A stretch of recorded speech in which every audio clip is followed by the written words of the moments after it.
the Swan Princess of Lough Derravaragh, Niamh's discovery. The sun, a molten coin in the vast cerulean expanse of the sky, cast a shimmering path across the surface of Lough Derravaragh. Niamh, a girl with hair the color of spun gold and eyes like the summer sky itself, sat perched on a moss-covered stone, her bare feet dangling over the water's edge. She was a child of the lake, her laughter often echoing amongst the whispering reeds that fringed the shoreline, her spirit as wild and free as the wind that danced across the water. This particular afternoon, however, a different kind of magic held her spellbound.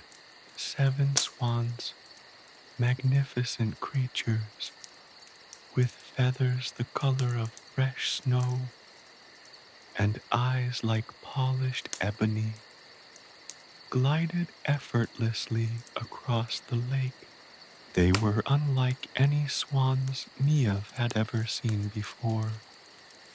Their movements were imbued with an almost otherworldly grace, their long necks curving with a melancholic elegance, their calls, soft and mournful, carried across the water, weaving themselves into the tapestry of the afternoon's sounds. They were not the joyous cries of ordinary swans. These were the whispers of sorrow, the echoes of a forgotten pain, an unspoken understanding passed between Niamh and the swans.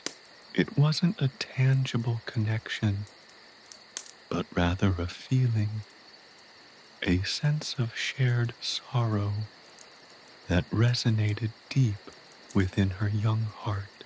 As she watched them, a strange pull, a compelling force, urged her to follow the ancient reeds, swaying gently in the breeze, seemed to whisper encouragement, their rustling a silent invitation to an unknown adventure. The very air itself thrummed with an unseen energy, a mystical hum that vibrated with the swan's haunting melody, the scent of wildflowers, delicate sprigs of meadow, sweet, and the pungent tang of bog myrtle, mingled with the earthy aroma of damp soil, creating a heady perfume that both excited and unsettled her. It was an intoxicating blend of the familiar and the unknown, a siren song weaving its way through her senses. The sun-drenched landscape, so familiar and comforting, suddenly seemed to shift and shimmer, blurring the lines between reality and dream. The old stone bridge, a silent sentinel spanning the narrowest part of the lake, stood stoically watching, seemingly privy to the unfolding magic, as if it had witnessed countless such scenes across the centuries. The air felt heavy, not just with the scent of wildflowers and damp earth, but also with the weight of untold stories, of forgotten magic, secrets whispering from the depths of time.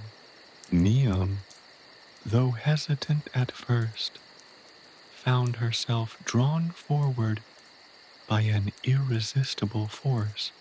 The swans, as if sensing her intention, began to rise, their powerful wings beating a rhythmic tattoo against the tranquil surface of the lake. They ascended into the air with a majestic grace, their snowy white feathers catching the light like scattered diamonds.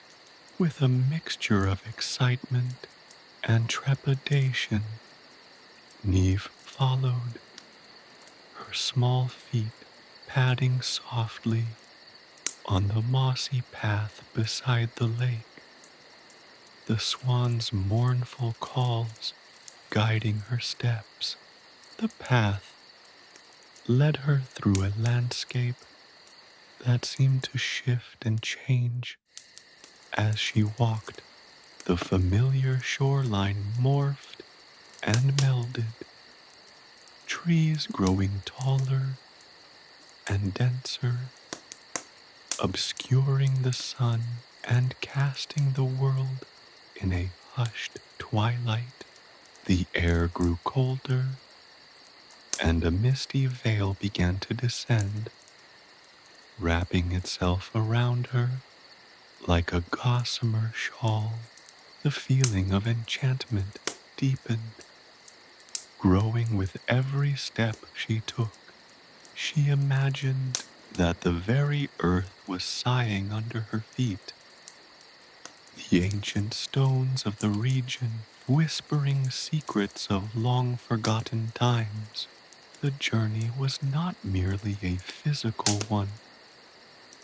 It was a journey into the heart of the mystical, a transition from the world of everyday life into a realm of wonder and magic.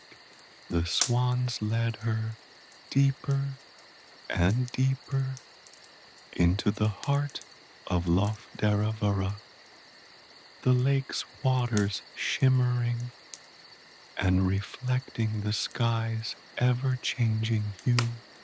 Occasionally, she caught glimpses of unusual creatures flitting through the trees, small, elusive sprites with wings like stained glass and hair like spun moonlight. They seemed to regard her with a curious interest, as if acknowledging her presence in their hidden realm. They were neither alarming nor unfriendly. Rather, they were guardians of this secret place, protectors of the magic that pulsed through the landscape. The rhythm of the swan's flight seemed to slow, their graceful dance transforming into a measured beat, guiding her towards a hidden destination. Finally, after what seemed like an eternity, they alighted upon a small, secluded island, half hidden by the mist and the dense foliage of ancient trees. The island seemed to emanate an aura of mystery and magic, a potent energy that enveloped Niamh. As soon as she set foot upon its shores, the air grew still. The only sound, the gentle rustling of leaves and the faint whisper of the wind moving through the branches. This was a place untouched by time, a sanctuary guarded by the very spirit of the lake itself. The ancient trees, gnarled and twisted by the passage of years, stood sentinel, their branches reaching towards the sky like gnarled fingers beckoning towards the heavens. The mist thickened, obscuring the view, until Niamh felt a shiver run down her spine, a mixture of fear and exhilaration at the mystery unfolding before her. This was more than just a hidden island. It was a threshold, a gateway to a world beyond comprehension, a world where magic pulsed through the very heart of the earth. The ancient stones of the island seemed to hum with energy, resonating with a powerful magic that resonated deeply within Niamh's very soul. This was the place. This was where the swans had led her, to the heart of their timeless sorrow, and perhaps to a future of hope. Following the swans, the air vibrated with the energy of their flight, a silent hum that resonated deep within Niamh's chest.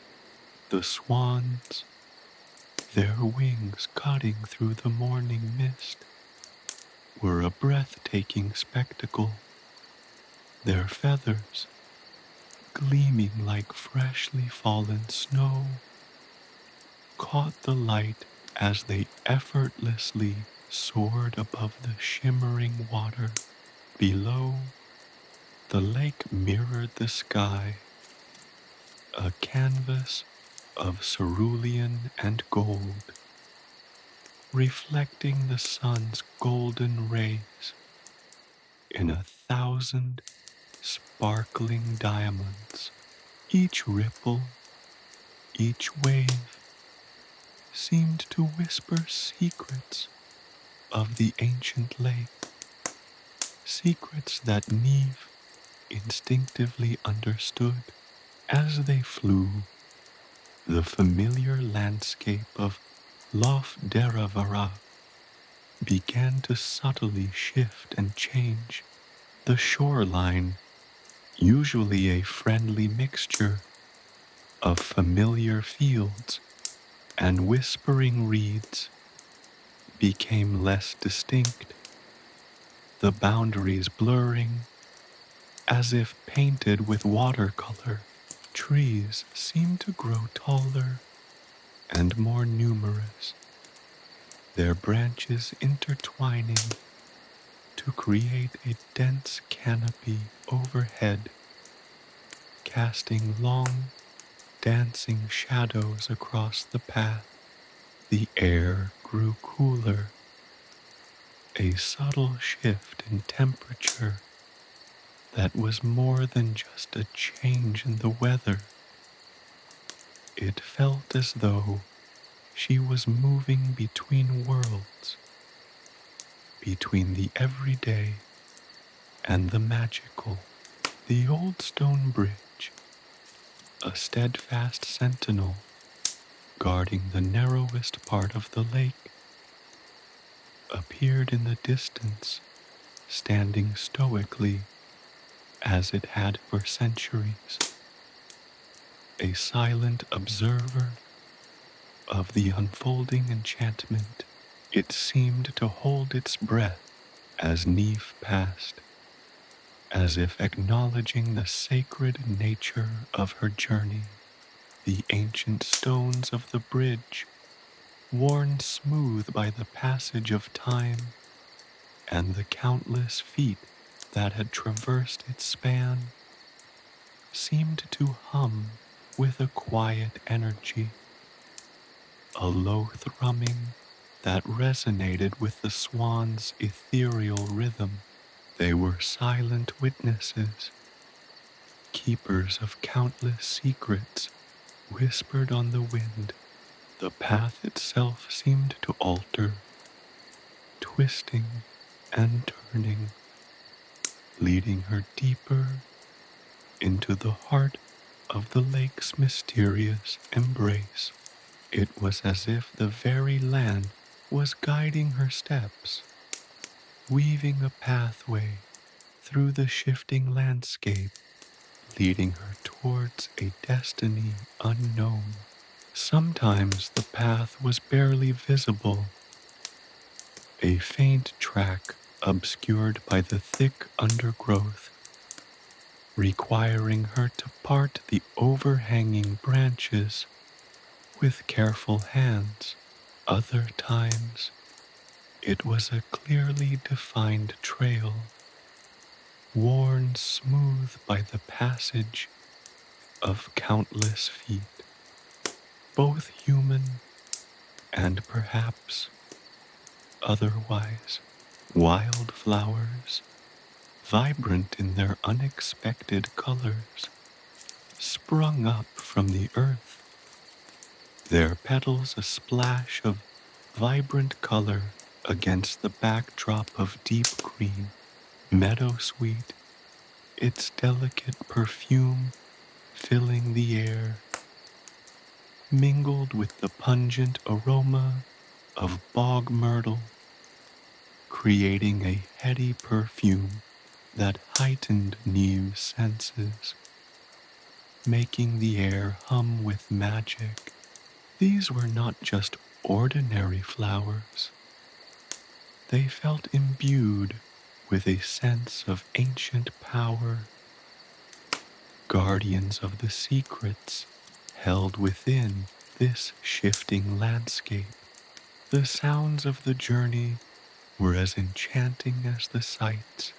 The mournful calls of the swans, initially a distant melody, grew closer, weaving a tapestry of sound with the gentle lapping of the water against the shore, the whisper of the wind through the trees, and the chirping of unseen birds hidden within the dense foliage.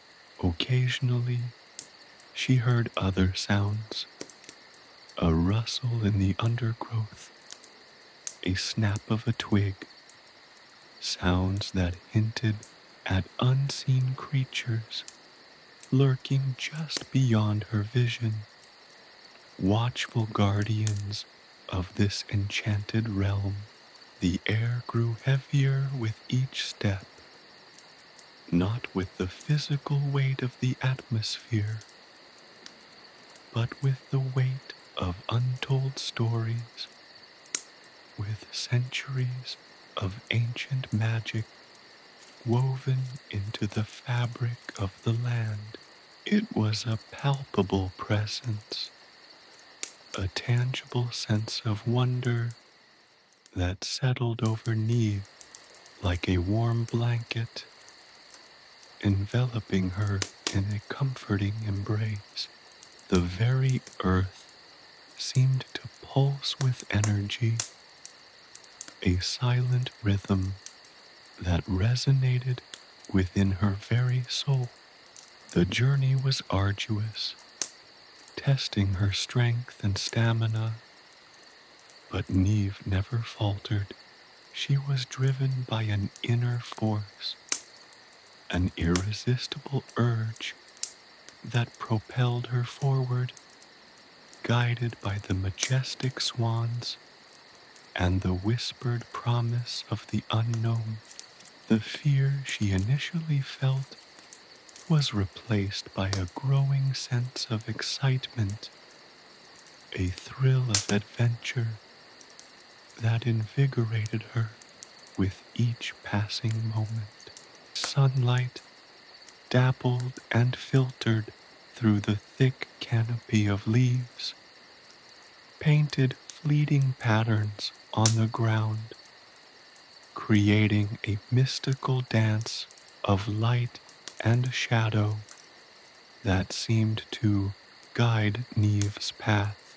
She passed ancient standing stones, silent sentinels that had witnessed countless dawns and sunsets, their surfaces smooth and worn by the relentless passage of time. They stood as silent guardians, keepers of ancient knowledge and forgotten lore, their presence adding another layer of magic to the journey. The swans continued their graceful dance, their movements seamless and elegant, guiding Niamh ever deeper into the heart of the lake's mystery. They seemed to sense her growing apprehension, their mournful calls softening slightly, as if offering reassurance and comfort. The closer they got to their destination, the more vibrant the colors around Niamh became, the clearer the path seemed to become, as if the very landscape was unveiling its secrets to her. Finally, as the sun began to rise higher in the sky, casting long shadows across the land, they reached their destination, a small, secluded island, half hidden by mist and shrouded by the dense foliage of ancient trees.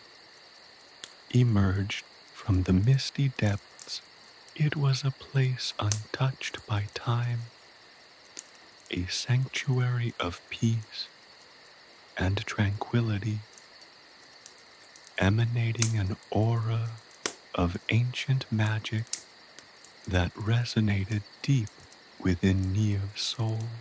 The air grew still, the only sounds the gentle rustling of leaves and the faint whisper of the wind through the branches.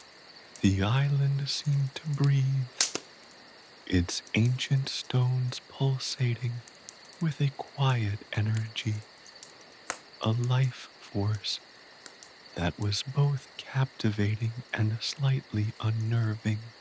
This was no ordinary island. It was a place of immense power, a sacred space where the veil between worlds was thin, a gateway to another realm entirely. Niamh felt a profound sense of peace wash over her, a sense of belonging, as if she had finally arrived home. The swans landed gracefully on the shore, their snowy feathers gleaming like freshly fallen snow, their eyes fixed on Niamh with a knowing gaze. Their journey was done, their purpose fulfilled, and Niamh knew with a certainty that transcended words that her own journey was only just beginning. The hidden island, the swans, their movements as fluid as the water itself, led Niamh deeper into the heart of the lough. The familiar shoreline faded, replaced by a dense wall of emerald green, the trees reaching towards the sky like ancient, gnarled fingers. The air grew heavy with the scent of damp earth and decaying leaves, a fragrance both earthy and strangely sweet.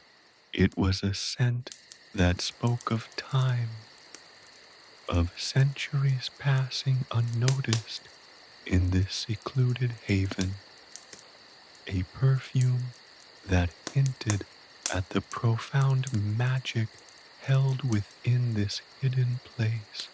The path, once clear, now became a labyrinth of twisting trails, obscured by tangled branches and overgrown vegetation. Niamh pushed aside ferns, their delicate fronds brushing against her skin, and parted the thickets of hazel and willow, their leaves whispering secrets in the gentle breeze. She felt a thrill, a mixture of excitement and apprehension as she ventured further into the unknown. The swans, her only guides, their elegant forms gliding effortlessly ahead. The light filtered through the dense canopy above, created an ethereal atmosphere, bathing the forest floor in dappled patterns of light and shadow. It was a world of muted greens and browns, punctuated by flashes of vibrant color, a splash of crimson from a wild rose bush, the sapphire blue of a forget-me-not clinging to a mossy rock, or the deep gold of a sunlit patch of bracken.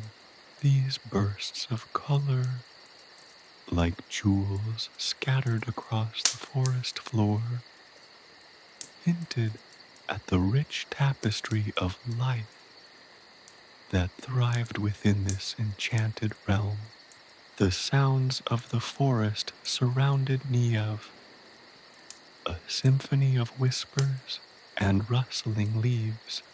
The calls of unseen birds, strange and melodious, filled the air, mingling with the murmuring of the wind through the trees and the distant lapping of the water against the unseen shore. Occasionally, a deeper, more resonant sound would echo through the trees. A low growl, a snap of a twig, a rustle in the undergrowth, each hinting at the presence of creatures unseen, silent guardians of this hidden sanctuary.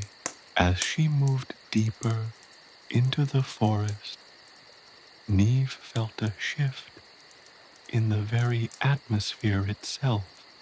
The air grew heavy, not with physical weight, but with the weight of ancient magic, with the echoes of forgotten stories and untold secrets. It was a tangible energy, a palpable presence that seemed to vibrate in the very air she breathed.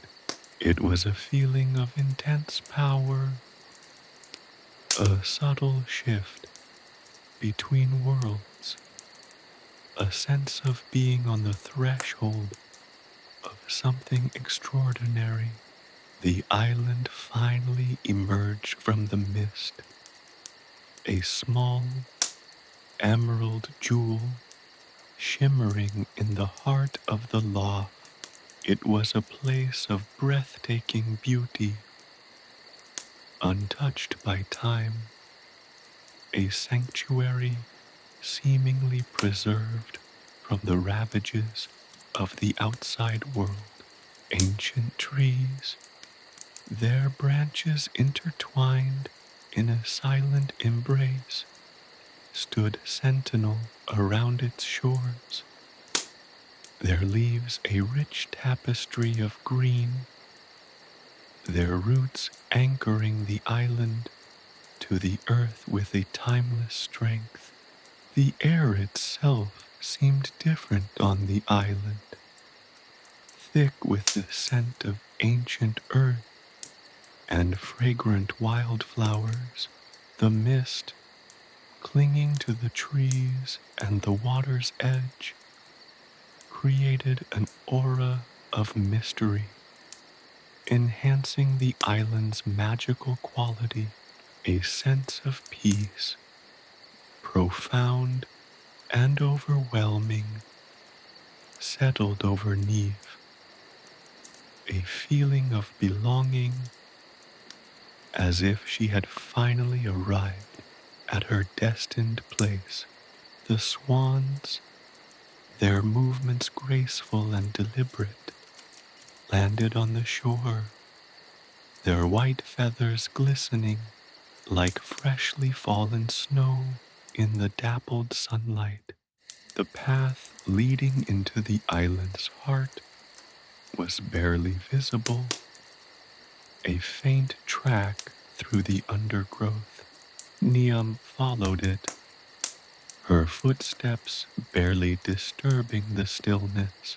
As she ventured further into the island's interior, the trees grew taller and more ancient, their branches intertwined to create a dense canopy overhead, shutting out much of the sunlight.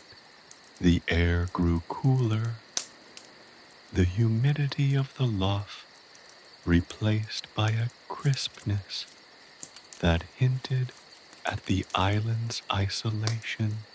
The ground beneath her feet was soft and yielding, covered in a thick carpet of moss and decaying leaves.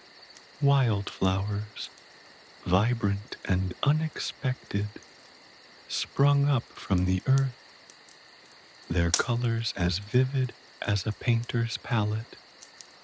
The deep purple of heather, the delicate pink of foxgloves, the sunshine yellow of buttercups. Each flower seemed to hum with a subtle energy, a quiet pulse of life that resonated with Niamh's own heartbeat. They were not simply flowers. They felt like guardians of the island, silent sentinels watching over its secrets. She passed ancient standing stones, weathered and worn by time, their surfaces smoothed by the passage of centuries. They stood in silent vigil, their presence adding to the island's air of mystery, their very stillness speaking of the long history hidden within this enchanted place. These were not merely stones. They were repositories of ancient knowledge, witnesses to untold stories, their energy echoing softly in the stillness of the air. The sounds of the island were subtle, but captivating. The gentle rustling of leaves in the breeze was the constant background music. The calls of unseen creatures, sometimes mournful, sometimes joyous, drifted through the trees, adding another layer of enchantment to the atmosphere. There was a sense of otherworldly presence, a feeling that she was not alone, that she was surrounded by beings unseen, yet somehow palpable, watching her journey with ancient eyes. The air throbbed with a mystical energy, a hum of power that emanated from the very heart of the island. It was a sensation that filled Niamh with both awe and wonder, a sense of sacredness that left her breathless. This was not just an island. It was a portal to another realm, a place where the veil between worlds was thin, a place where magic lived and breathed. This was the sanctuary of the swans, a place steeped in centuries of lore, and Niamh knew with a certainty that transcended words that she was on the cusp of a momentous discovery.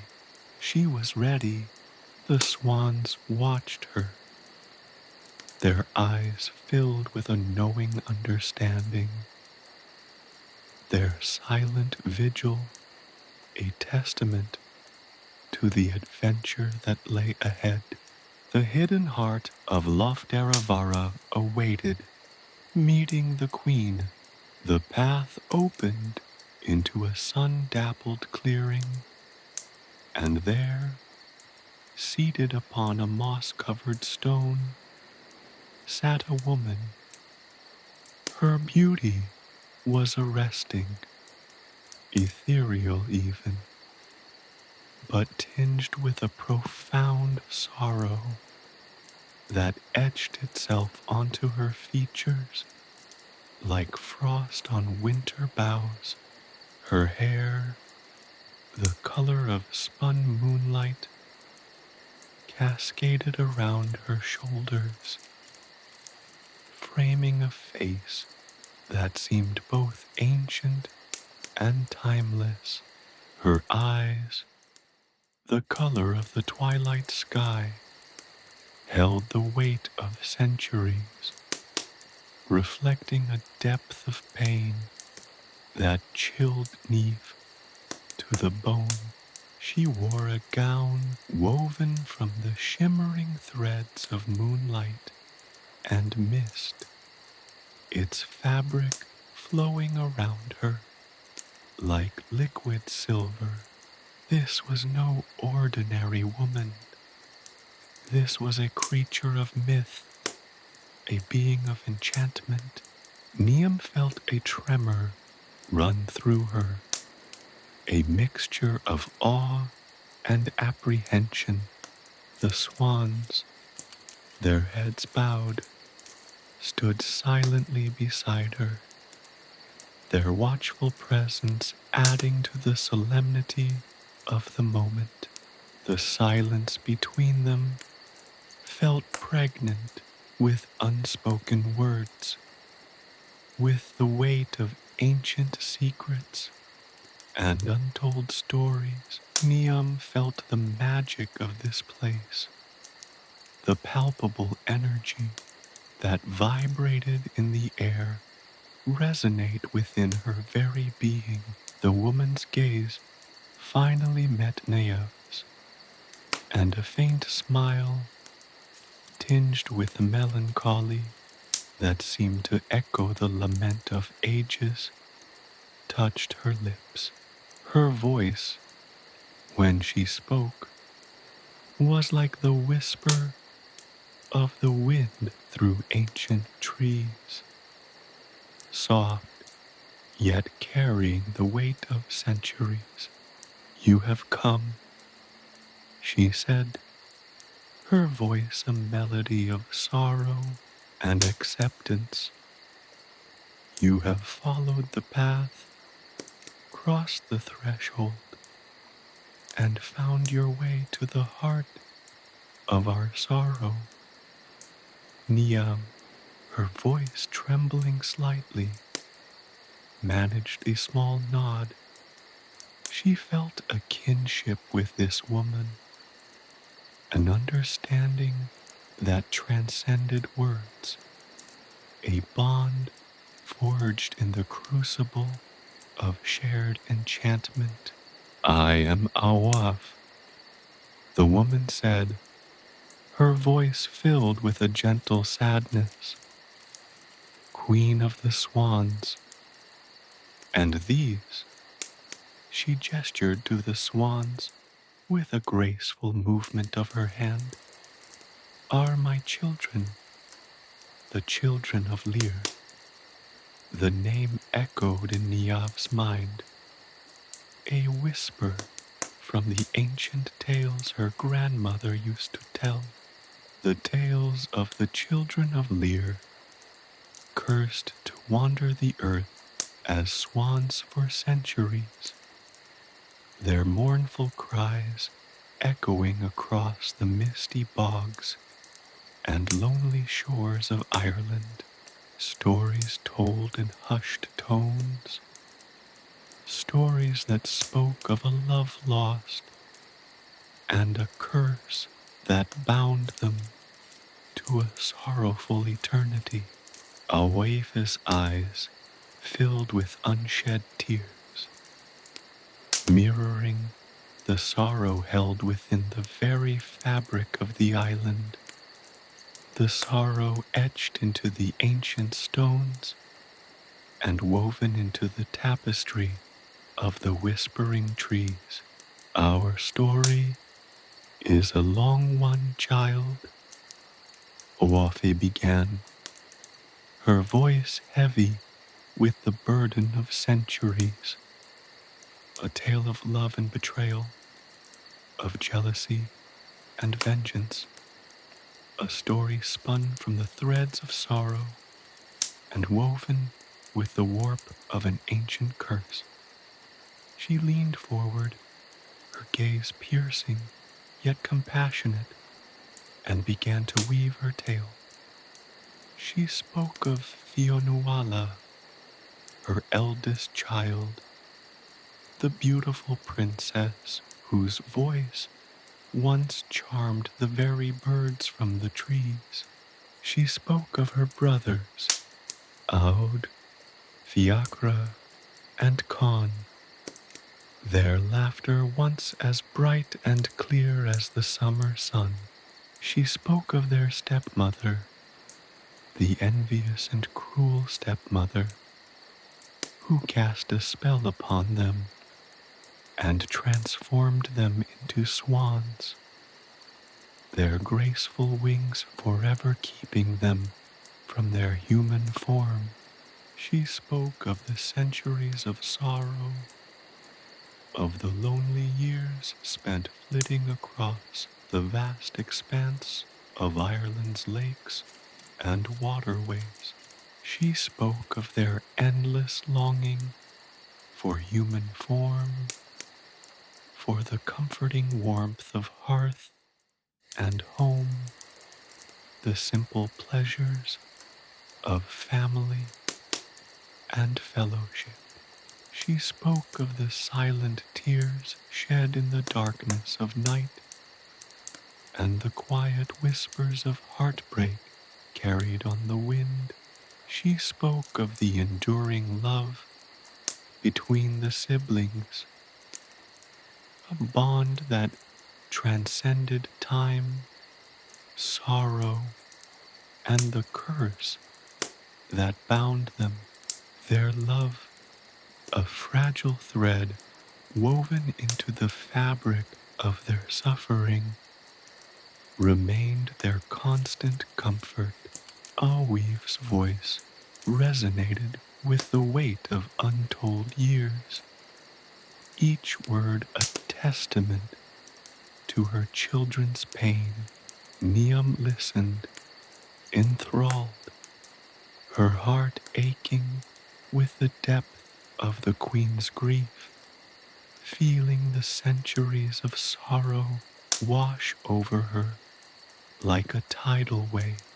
She saw in the queen's face not just the pain of centuries, but a deep longing for release, a desperate hope for an end to their endless, feathered exile. For centuries, Awifi continued, her voice barely above a whisper, we have waited. We have endured the relentless passage of time, our wings heavy with sorrow, our hearts filled with longing. But the prophecy speaks of a kind heart, a voice pure and sweet, capable of breaking the ancient spell, a melody capable of unraveling the curse, weaving a path back to humanity. Her gaze settled upon Niamh, filled with a glimmer of hope that seemed to pierce the darkness of her centuries-old despair. You, Oifa whispered, her voice gaining strength, you are the one. The wind stirred through the trees, whispering secrets through the leaves.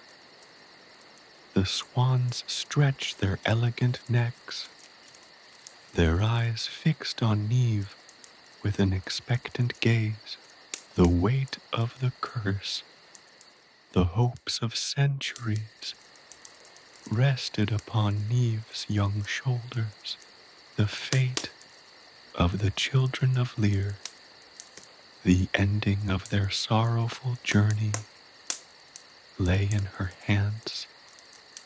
In the sweet music only she could sing, Awefa reached out, her touch light as a feather, and placed a silver comb, intricately carved with ancient Celtic symbols, into Niamh's hands. This comb, she whispered, was crafted by my mother. Let it guide you. Let its melody inspire you. Sing, child, sing the lullaby of release, and break the ancient chain of sorrow. Niamh looked down at the comb, its surface cool against her skin, and felt a surge of courage, a strength she never knew she possessed. She looked into the eyes of the queen and the swans, their faces filled with a mixture of hope and anticipation, and a gentle smile touched her lips. She was ready. The task was daunting, the responsibility immense, but she was ready to face the challenge, ready to sing the song that would break the curse and release the children of Lir from their centuries of feathered captivity. The sun began to dip below the horizon, painting the sky in hues of fiery orange and soft lavender. The air grew cooler, a gentle breeze rustling the leaves of the ancient trees. Niamh closed her eyes, taking a deep breath, and felt the strength of the island, the power of the ancient magic flowing into her, filling her with a sense of purpose and resolve. She opened her eyes, her gaze sweeping across the faces of the queen and her children, and she began to sing. Her voice, initially hesitant, grew stronger, clearer, filling the clearing with a melody both sweet and sorrowful, a song that carried the echoes of centuries of longing and the hope of a new dawn. The melody poured from her, a stream of pure sound, weaving a spell of its own, a tapestry of notes that resonated with the very heart of the island, the very soul of the ancient curse. The song carried the weight of history, the pain of centuries, and yet at its heart was a hopeful promise, a melody of redemption, a song of freedom. The swans responded to her song, their heads raised, their eyes filled with tears of joy and hope. As her voice reached its crescendo, a shimmering light enveloped the swans, their feathers dissolving into a mist of ethereal beauty. Then, as the last note faded into the twilight air, 7 figures emerged from the mist, their bodies shimmering with the lingering magic of the transformed swans. They stood before Niamh, their eyes filled with the boundless joy of release, their human forms finally restored after centuries of sorrow. The transformation was complete. The curse had been lifted. The siblings stood before her, tall and fair, as if stepping from a page of ancient mythology. The queen of the swans, her eyes shining with an undying gratitude, approached Niamh. She placed her hand on Niamh's cheek, her touch gentle yet powerful. "You have given us back our lives," Aoife whispered, her voice laced with emotion. "You have broken the spell that has held us captive for centuries. Your song has healed our hearts and restored our humanity." Tears of relief streamed down her face, years of sadness released in a torrent of gratitude. The siblings surrounded Niamh, embracing her as one who had delivered them from their suffering. Their voices blended in unison, expressing their thanks and profound appreciation. As the sun dipped below the horizon, casting long shadows across the island, Niamh felt a profound sense of fulfillment. She had faced a challenge beyond her years and emerged victorious. The power of her song, her kindness, her compassion had overcome an ancient curse, proving the enduring strength of human spirit. As the first stars began to appear in the darkening sky, Niamh turned to depart. The children of Lir, freed from their centuries of sorrow, stood watching her departure. The magical island seemed to release its breath, a sigh of contentment as the curse was finally lifted. The curse of the children of Lir. The queen's voice, a low, mournful cadence, filled the clearing as she continued her tale. Our father, Lir, the High King of the Tuatha De Danann, loved us dearly. We were his pride, his joy, the jewels in his crown, but his love was shadowed by a cruel twist of fate. His marriage to my stepmother, the wicked sorceress, Aob, she was consumed by a bitter jealousy, a venomous envy of the love Lir held for his own children. Aoife's eyes, pools of shimmering twilight, clouded over with a memory that was both vivid and agonizing. She watched us, her hatred growing with each passing day, feeding on the affection our father lavished upon us. She plotted our downfall, weaving her dark magic with a coldness that chilled the very marrow of our bones.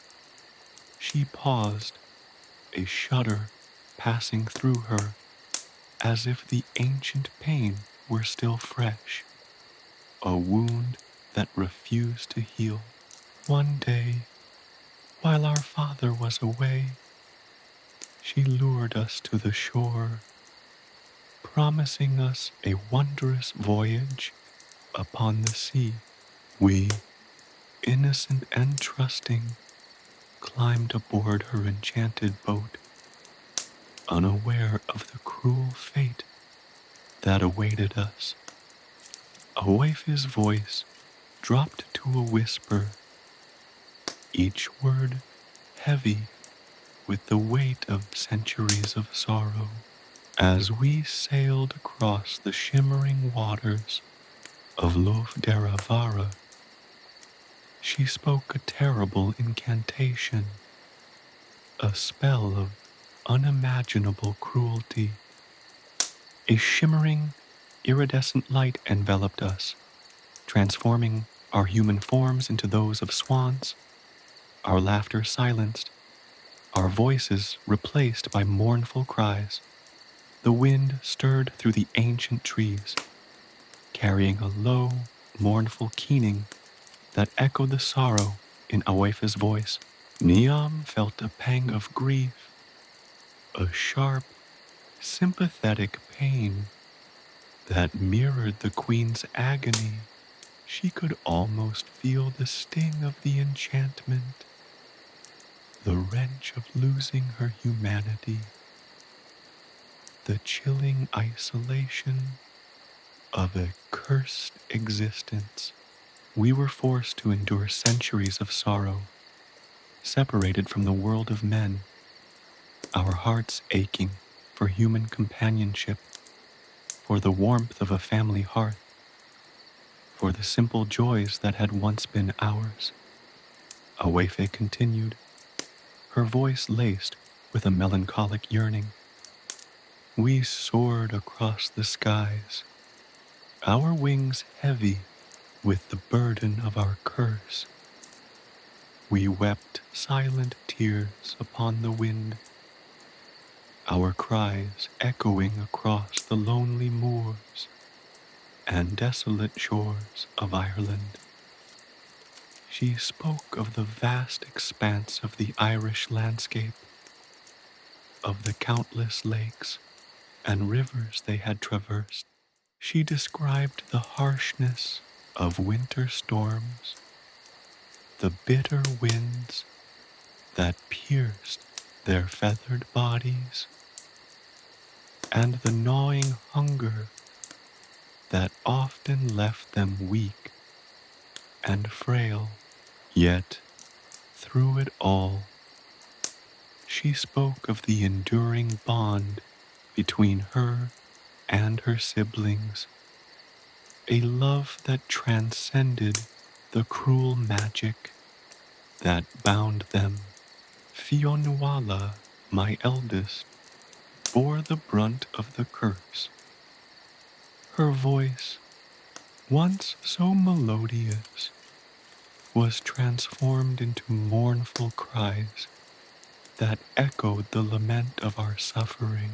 Aod, Fiacra, and Khan, my brothers, though sharing our plight, were always there for one another, their love a beacon of hope in our endless exile. She described their attempts to seek solace in nature, the companionship of other creatures, the quiet beauty of hidden places. They found temporary refuge in sheltered coves and hidden inlets, the comforting rustle of leaves in the forest, the soothing sound of waves lapping gently against the shore, offered brief moments of peace amidst their sorrow. Awaf's tale was woven with threads of despair and resilience, hope and sorrow.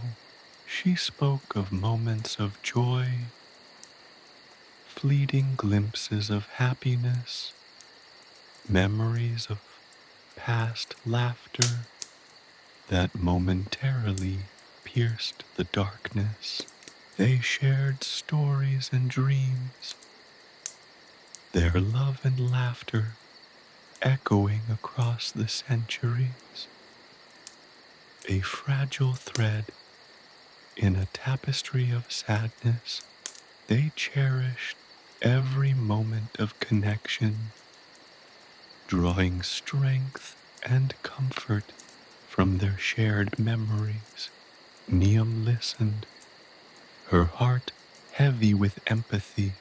She imagined the weight of their curse, the unending journey, the constant longing for release, the image of 7 swans, their mournful cries echoing across the waters of Ireland, filled her mind, stirring a deep well of compassion within her.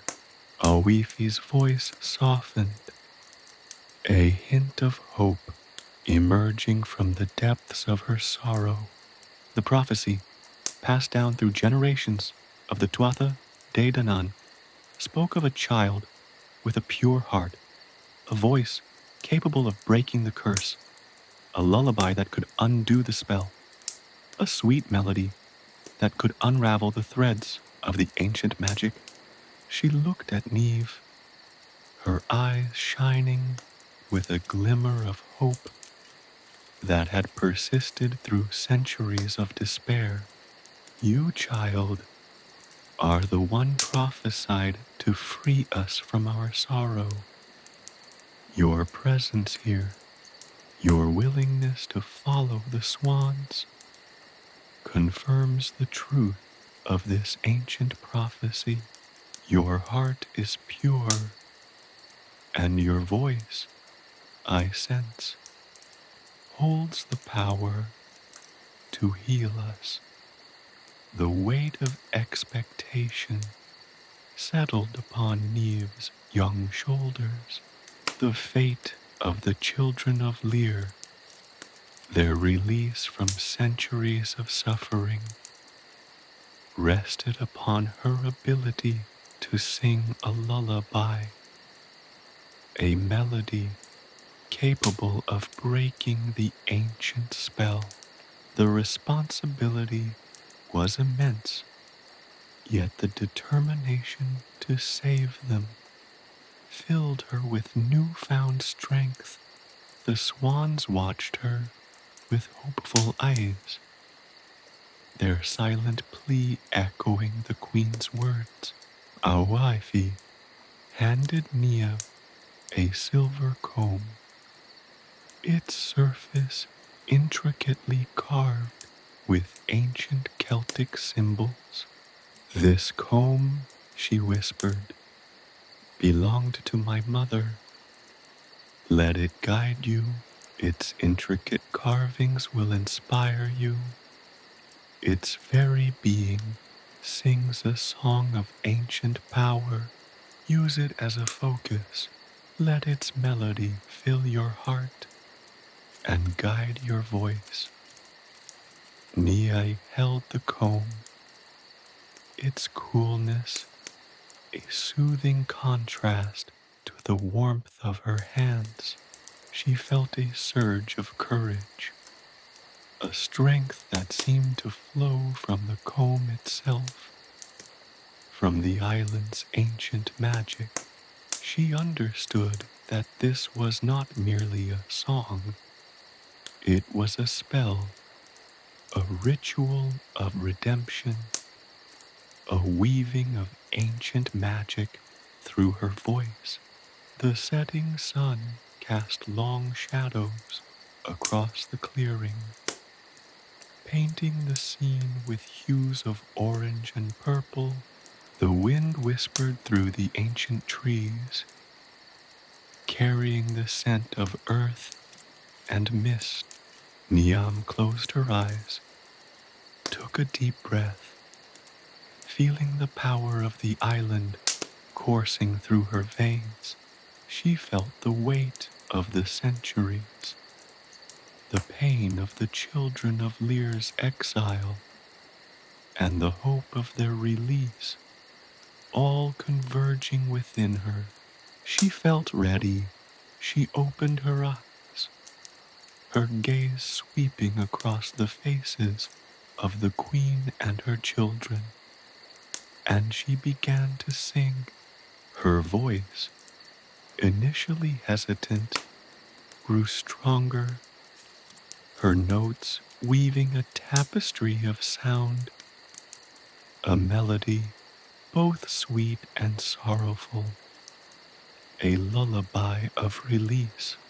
The music flowed from her heart, a song that echoed the sorrow and longing of centuries, yet held the promise of redemption and hope. The swans, their heads raised, responded to the song with a haunting grace, their eyes, reflecting the colors of the setting sun, shone with hope and anticipation as Niamh's voice soared. A radiant light enveloped the swans, bathing them in an ethereal glow. The light pulsed and shimmered, weaving a spell of transformation. Then, as the last note faded into the stillness of the evening, the light dissipated, revealing 7 human figures standing before Niamh. The curse was broken. The children of Lir stood before her, their faces radiant with the joy of freedom, their eyes sparkling with the light of a new dawn. Their human forms were restored. The curse finally lifted after centuries of sorrow and longing. Niamh's compassion, the queen's words, etched with the weight of centuries, resonated deep within Niamh's young heart. The image of the 7 swans, their elegant forms a poignant symbol of enduring sorrow, remained imprinted on her mind. It wasn't merely the tale of a curse. It was a story of unwavering love amidst unspeakable hardship, a testament to the enduring power of familial bonds even in the face of unimaginable adversity. The queen's voice, though laced with sorrow, held a thread of hope, a fragile yet persistent belief in the power of redemption. That hope ignited a fire in Niamh's soul, a fervent desire to alleviate the suffering she had witnessed. Niamh's compassion wasn't a passive emotion. It was a powerful force, a driving energy that propelled her forward. She felt a deep kinship with the children of Lir, a shared humanity that transcended the boundaries of their different realities. Their sorrow became her own burden, their pain a mirror reflecting in the depths of her own empathetic heart. The weight of their centuries-long suffering settled upon her young shoulders, yet it did not crush her spirit.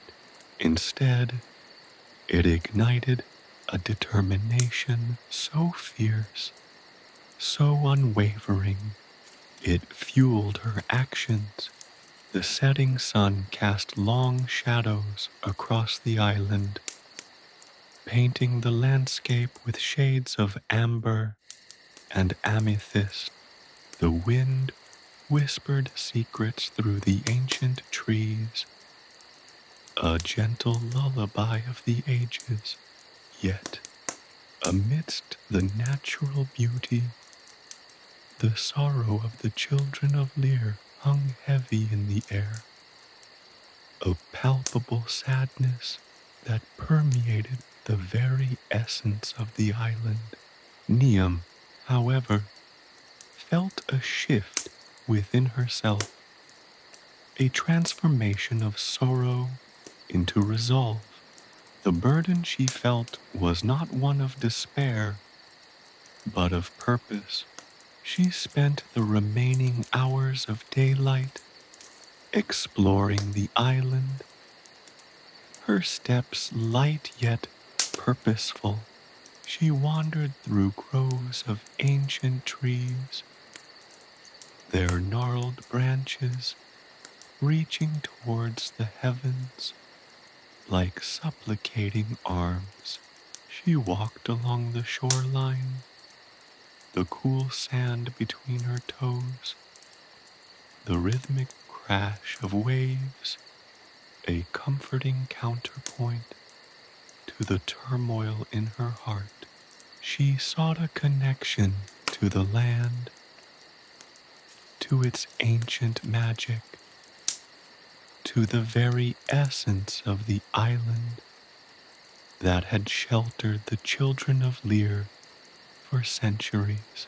Every rustle of leaves, every cry of a seabird, every whisper of the wind seemed to carry a fragment of the island's history, the echoes of the children of Lir's suffering, but also the faint glimmer of their enduring hope. She felt a deep communion with the land, a sense of belonging that strengthened her resolve. The island itself seemed to be whispering encouragement, its ancient magic resonating with her own burgeoning strength. As dusk settled, painting the sky in hues of fiery orange and deep violet, Niamh returned to the clearing where she had first met the queen. She sat beside a wifey, the silver comb resting gently in her lap, its intricate carvings reflecting the dying light. The queen's gaze, once filled with an almost unbearable sorrow, now held a flicker of tentative hope, a fragile ember in the gathering darkness. Niamh reached out and gently took the queen's hand, her touch conveying a silent promise, a reassurance of her unwavering determination. She felt the queen's frail body tremble slightly, not from fear, but from a mixture of anticipation and a lingering despair that had taken root over countless years. Niamh's heart ached with empathy, but her resolve remained firm, unshaken. The silence between them was not empty. It was filled with unspoken understanding, a shared weight of sorrow and hope, a bond forged in the crucible of shared experience. Niamh felt the centuries of suffering, the weight of the curse, the yearning for freedom, all converge within that moment of shared silence. And in that silence, she found the strength to begin. She closed her eyes, allowing the memories of the queen's tale to flood her mind. She recalled the images of the swans, their graceful flight, their mournful cries, the poignant beauty of their sorrowful existence. She felt their pain, their longing, their unbroken love, woven into the very fabric of her being. Then she opened her eyes, her gaze settling upon the silver comb. She ran her fingers gently across its surface, feeling the intricate carvings beneath her fingertips. It was more than just an artifact. It was a conduit, a bridge between her world and the world of ancient magic. She felt the power of the comb, the strength of its ancient energy flowing into her, filling her with confidence and resolve. Taking a deep breath, Niamh began to sing. Her voice, at first hesitant, grew stronger with each note. It was not a mere song. It was a weaving of magic, a spell of redemption. The melody emerged from the depths of her heart, a poignant lullaby filled with both sorrow and hope. It was a song of centuries of suffering, a song of enduring love, a song of liberation. The melody itself seemed to take on a life of its own, resonating with the ancient magic of the island.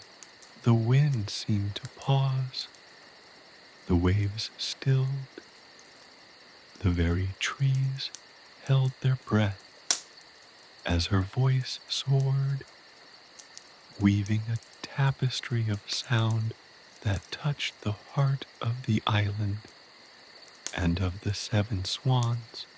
The music rose and fell like the tides, echoing the ebb and flow of the centuries of sorrow and hope. Her voice carried the weight of the queen's sorrow, the longing of the siblings, the hope of freedom. It was a song that spoke of their shared humanity, their enduring love, their unwavering strength. It was a song that acknowledged the pain, but celebrated the resilience of the human spirit. It was a song of compassion, of understanding, of ultimate redemption.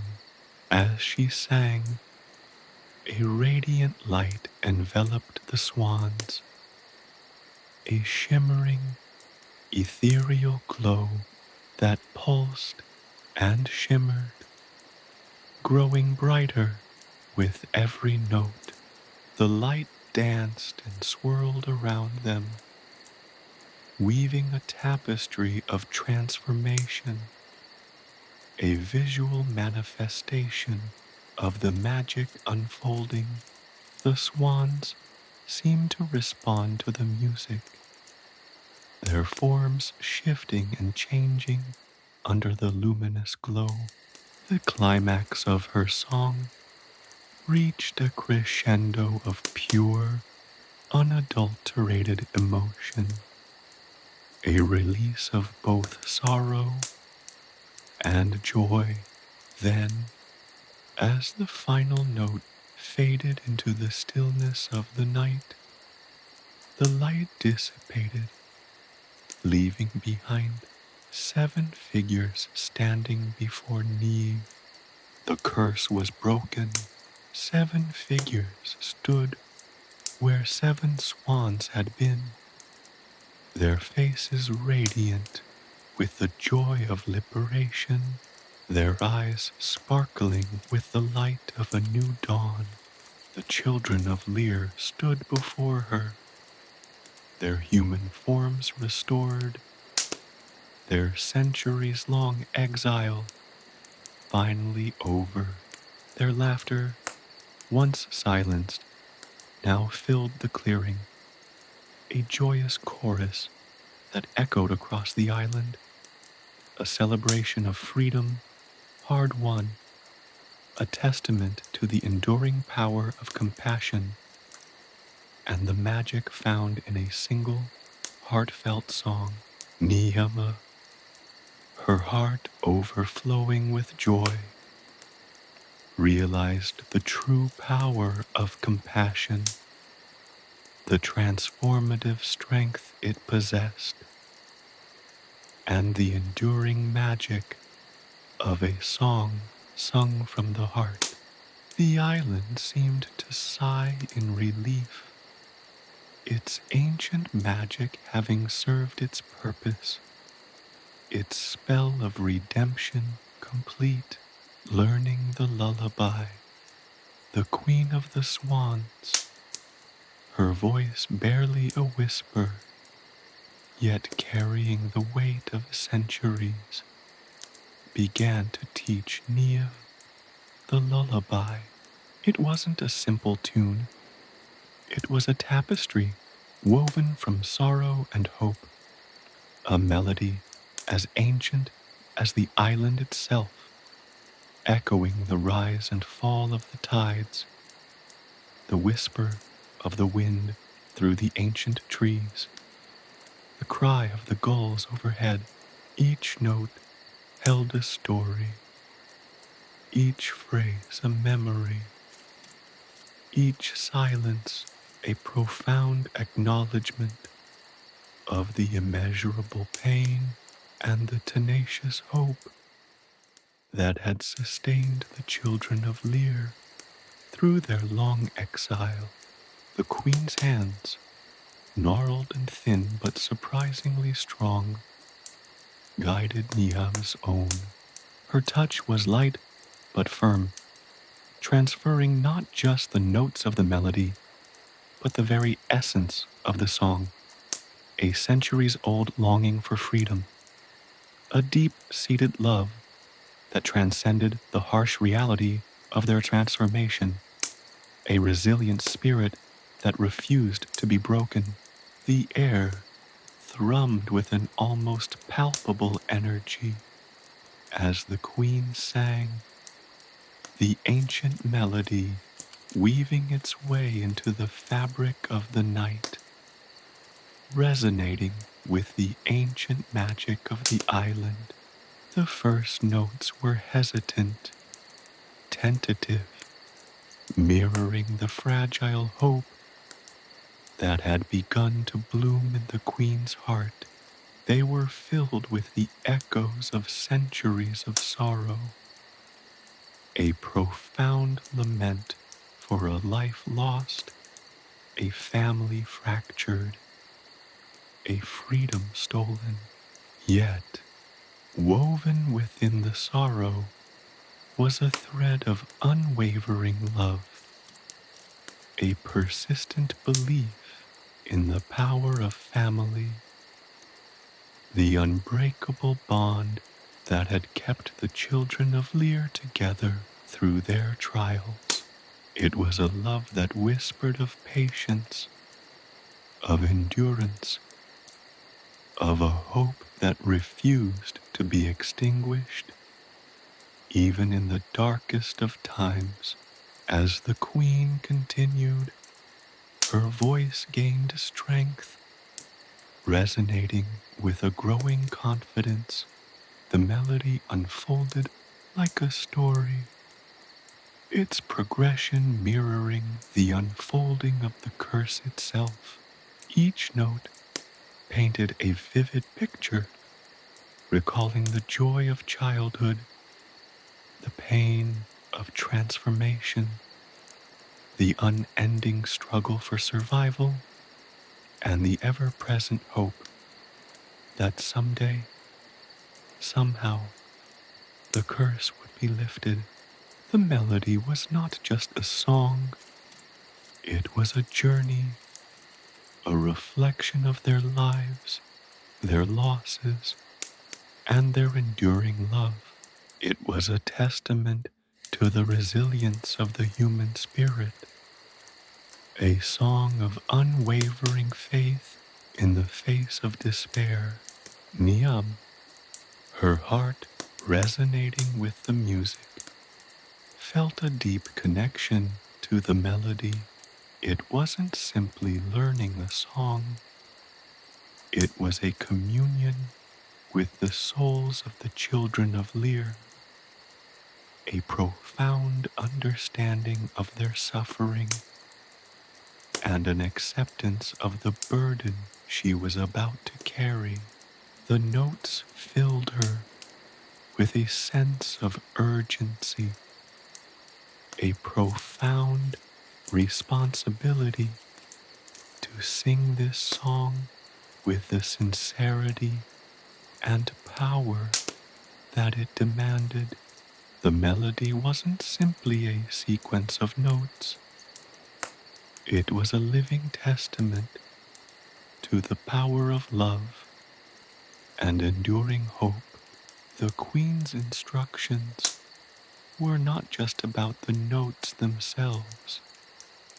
They were about the emotion behind them, the feeling that had to be embedded within the melody for it to hold the power to break the curse. She spoke of the bittersweet joy of their childhood memories, the depth of their sibling bond, the profound sorrow of their transformation, the enduring hope that had sustained them for centuries. She spoke of the importance of conveying the pain, but also the strength that had allowed them to endure.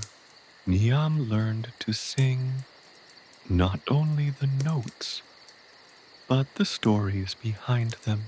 She learned to weave into the melody the longing for freedom, the weight of their centuries of sorrow, and the tenacious hope that had never been extinguished. She felt the pain of separation, the yearning for reunion, the bittersweet memory of a life stolen, and the unyielding love that had held them together throughout their ordeal. The Queen taught her how to infuse the song with the essence of their shared humanity, the innocent joys, the heartbreaks, the unwavering determination, and the unbreakable bond of family. The melody shifted and changed as Niamh grasped the deeper meaning, becoming more than a mere sequence of notes.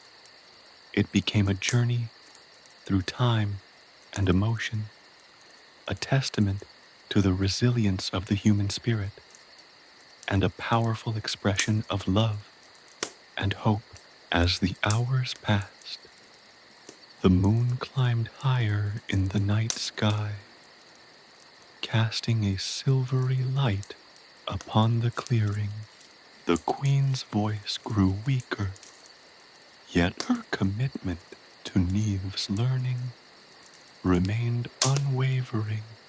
With each note, she imparted not only the melody, but also a sense of her own strength, her own enduring hope.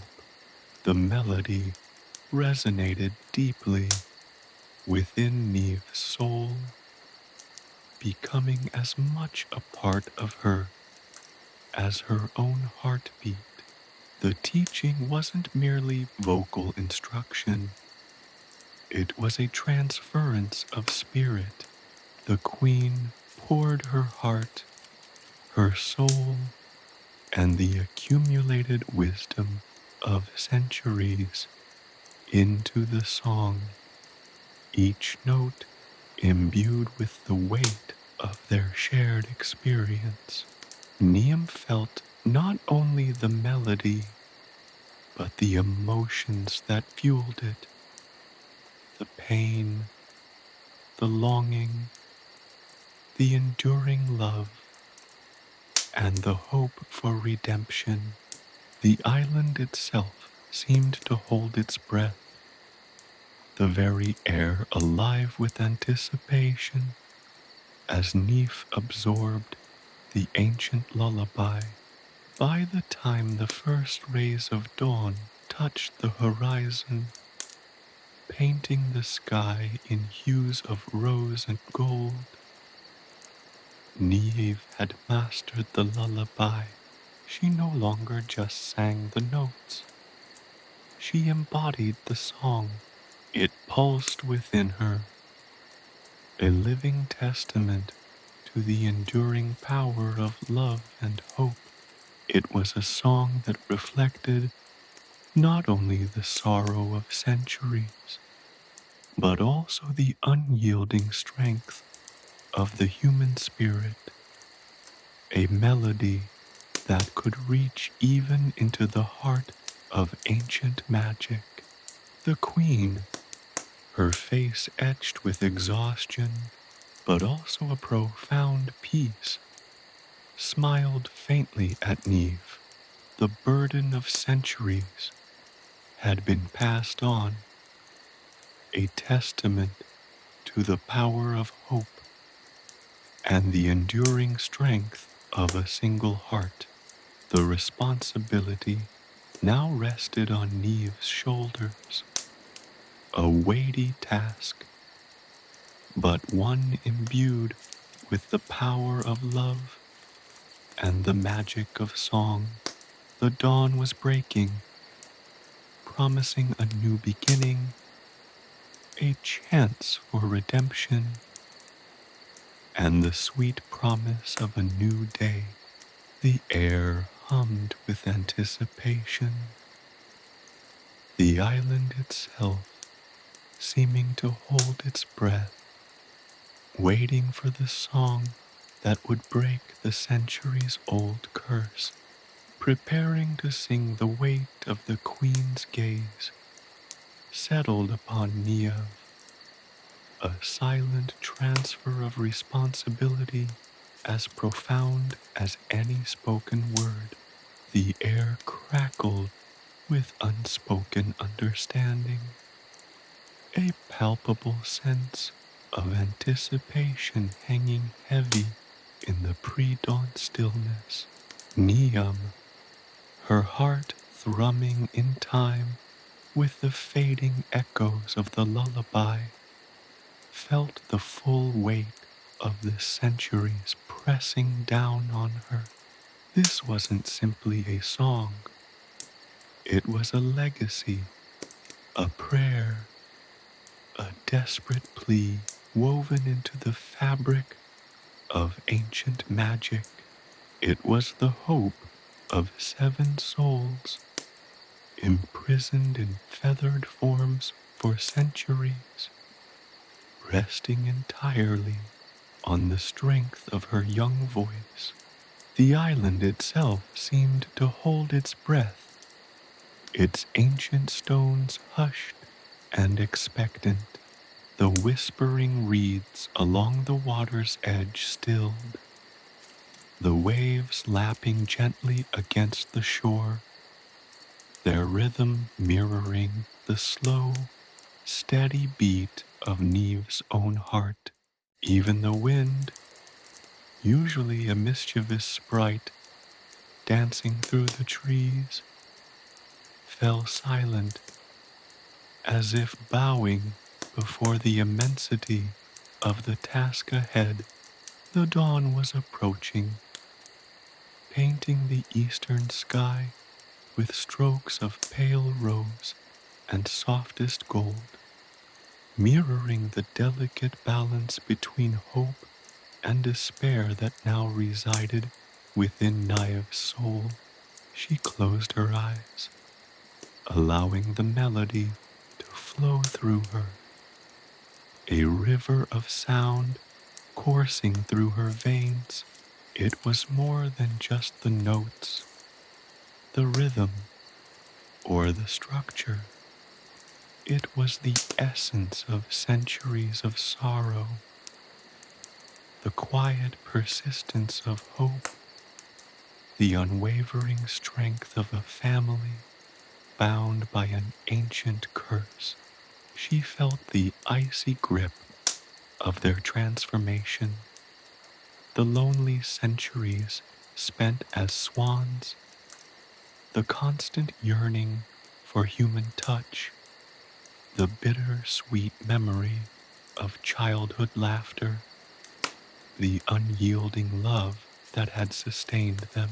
Each note whispered a story, a fragment of a life lived in the shadow of a spell. She heard the joyful cries of children playing by the shores of Lough Derravaragh, the innocent games, the shared secrets, the fierce loyalty of siblings.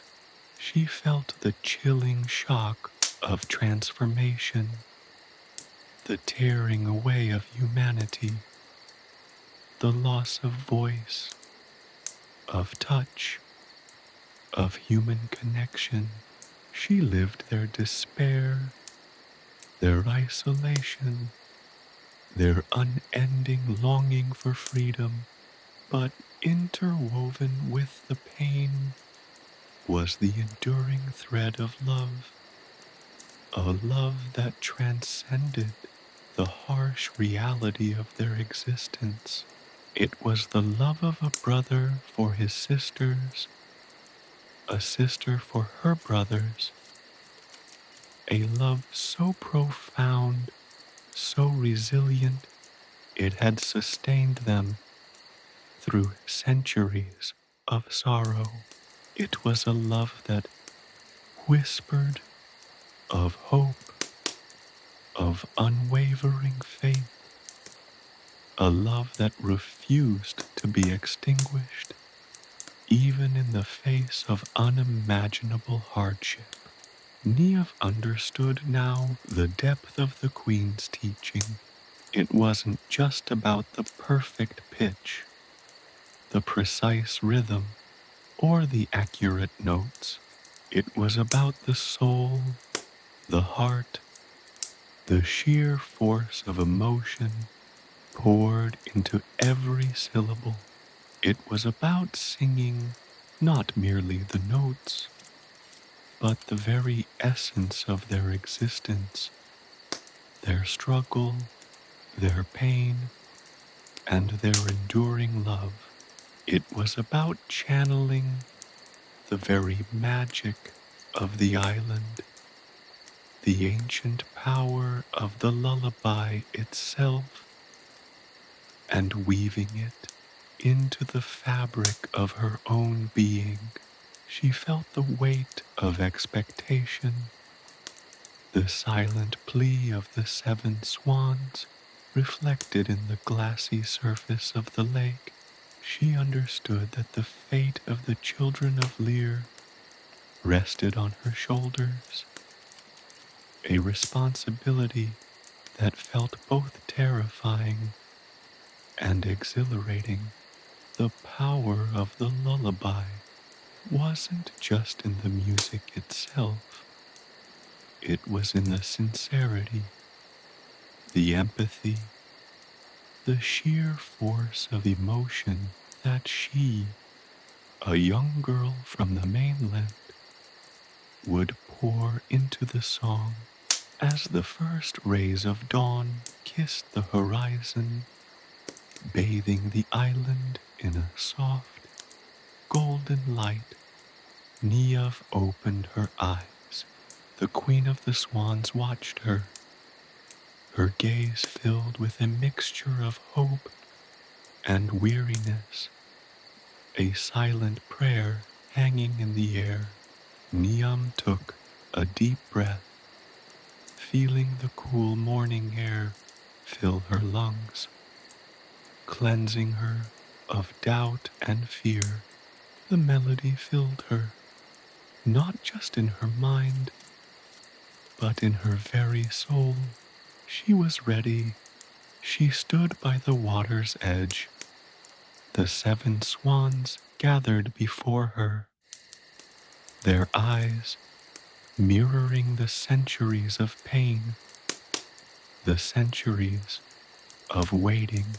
She closed her eyes once more, drawing strength from the memory of the Queen's teachings, from the weight of their collective sorrow, from the unwavering power of their love.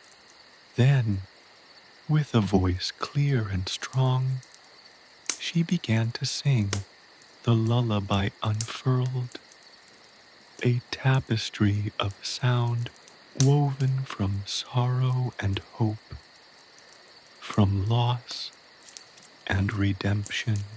It was a song of ancient magic, a song that spoke of love, of loyalty, of enduring faith. Each note resonated with the island's ancient power, with the weight of centuries, with the depth of the swan's sorrow, and the profound longing for freedom.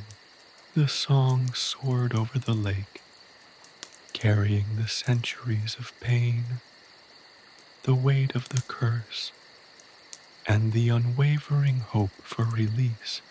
The melody carried the echoes of childhood laughter, the icy grip of the transformation, the lonely centuries spent as swans, the longing for home, for family, for a life lived in human form.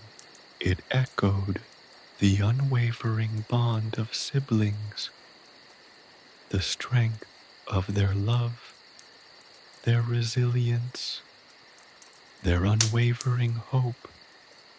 In the face of despair, the music swelled, its power building with every note, resonating with the magic of the island, the power of the song itself, and the deep, sincere emotion of the girl who sang it. As the lullaby reached its crescendo, a palpable energy filled the air. The swans, their heads tilted, their eyes fixed on Niamh, seemed to listen with rapt attention, their feathered bodies trembling slightly with anticipation. The air shimmered with magic, a tangible energy that hummed with the power of the song and the hope it carried. The final note hung suspended in the air for a moment, a note filled with the weight of centuries, a note that carried the hope of 7 souls, a note that echoed the silent prayers of the island itself. Then, slowly, silently, the enchantment began to break. The swans, their eyes shining with a light they hadn't known in centuries, began to change. Their feathers softened, their beaks reshaped, their wings folded back. The transformation was slow, gradual, yet utterly captivating. The magic shimmered around them, a visible manifestation of the ancient spell dissolving, fragment by fragment, under the power of Niamh's song. One by one, the swans shed their feathered forms, revealing the human figures beneath. They stood, blinking in the morning light, their faces etched with a mixture of awe and disbelief, their bodies still slightly stiff, as if awakening from a long and troubled sleep. They were young once more, their beauty striking, yet their eyes bore witness to centuries of hardship. Their reunion was a silent, sacred moment, a moment of profound joy and relief. They embraced, tears streaming down their faces, their voices choked with emotion as they whispered words of gratitude to Niamh.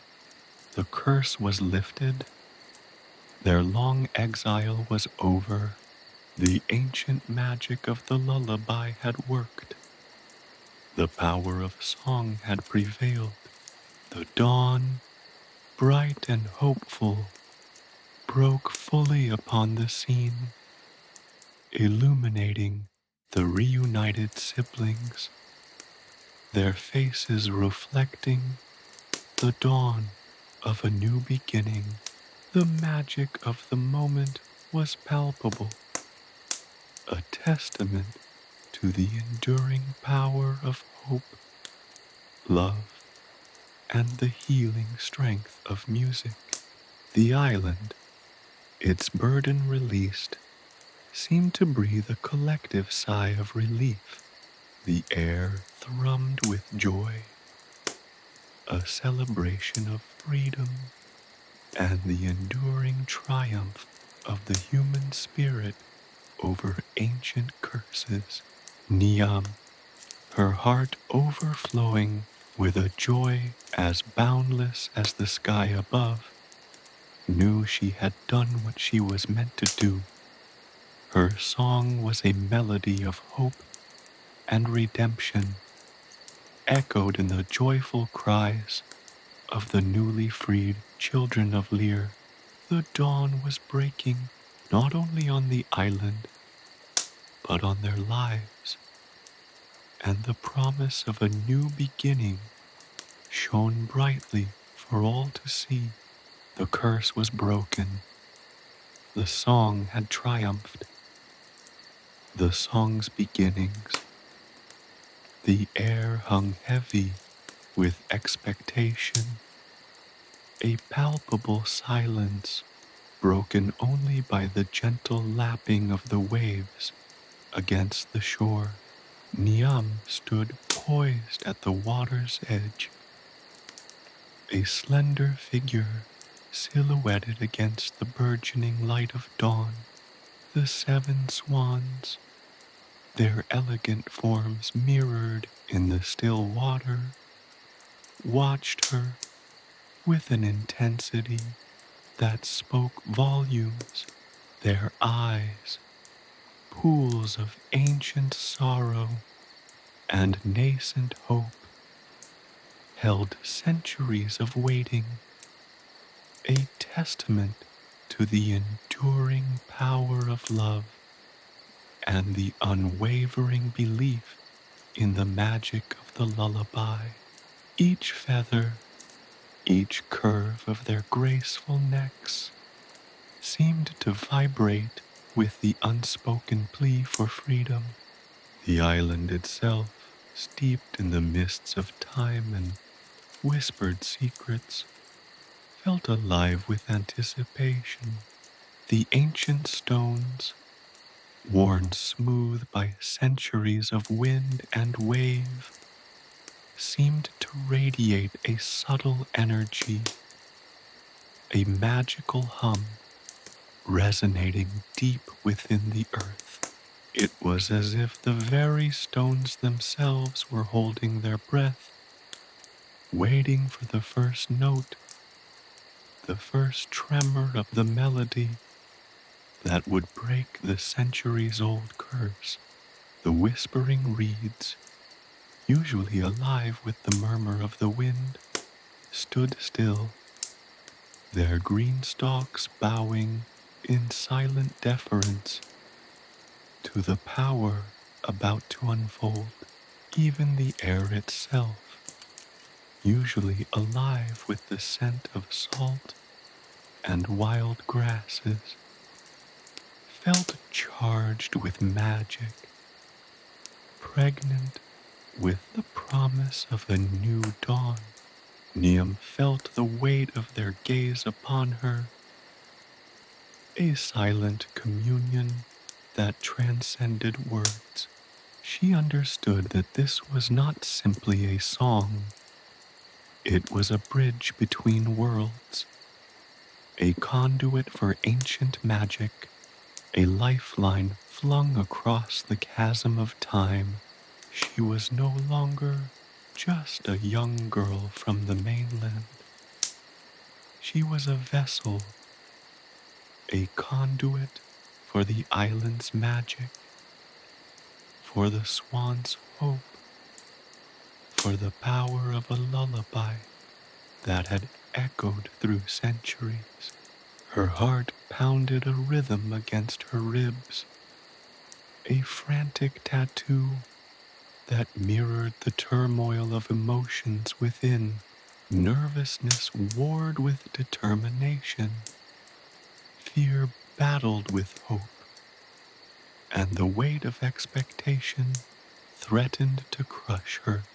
But beneath the apprehension, a deep well of compassion flowed, fueled by the Queen's wisdom, the swan's silent plea, and the profound understanding of the ancient curse. She knew that she carried not just a song, but the hopes of 7 souls, the legacy of a family bound by a spell stronger than any earthly power.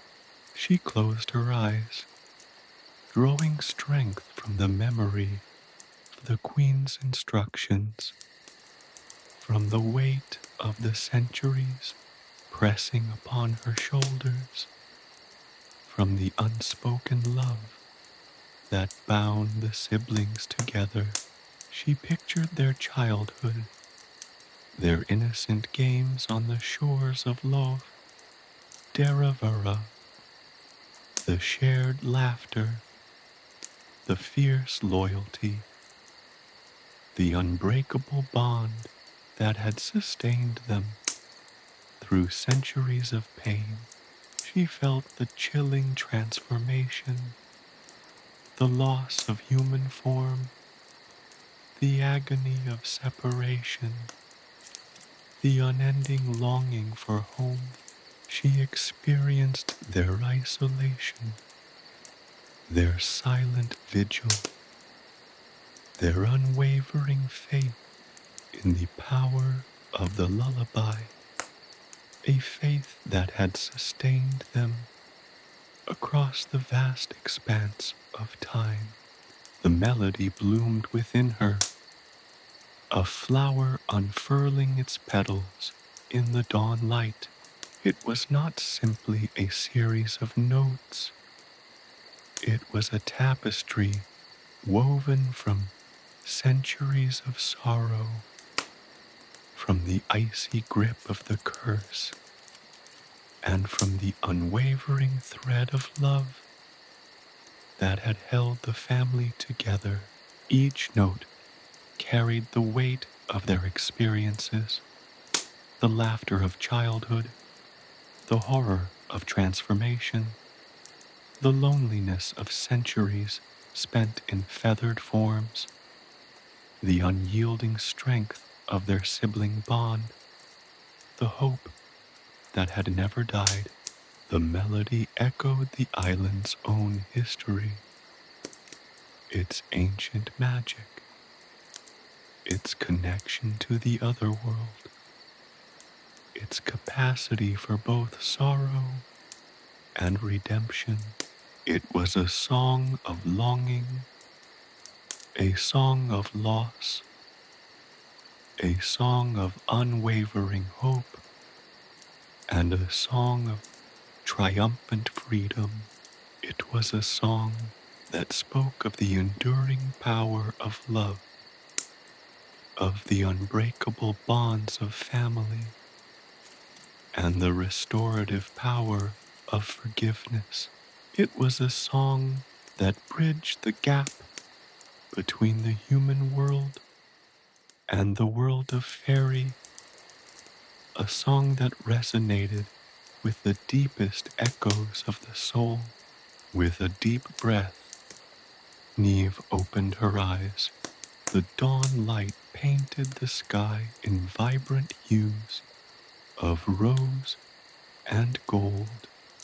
Mirroring the mixture of emotions in her own heart, the swans watched her, their eyes reflecting the rising sun, the anticipation mirrored in their stillness.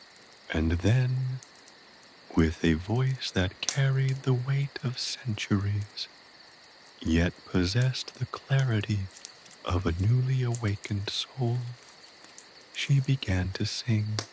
The song unfolded, a delicate melody that built in intensity and power.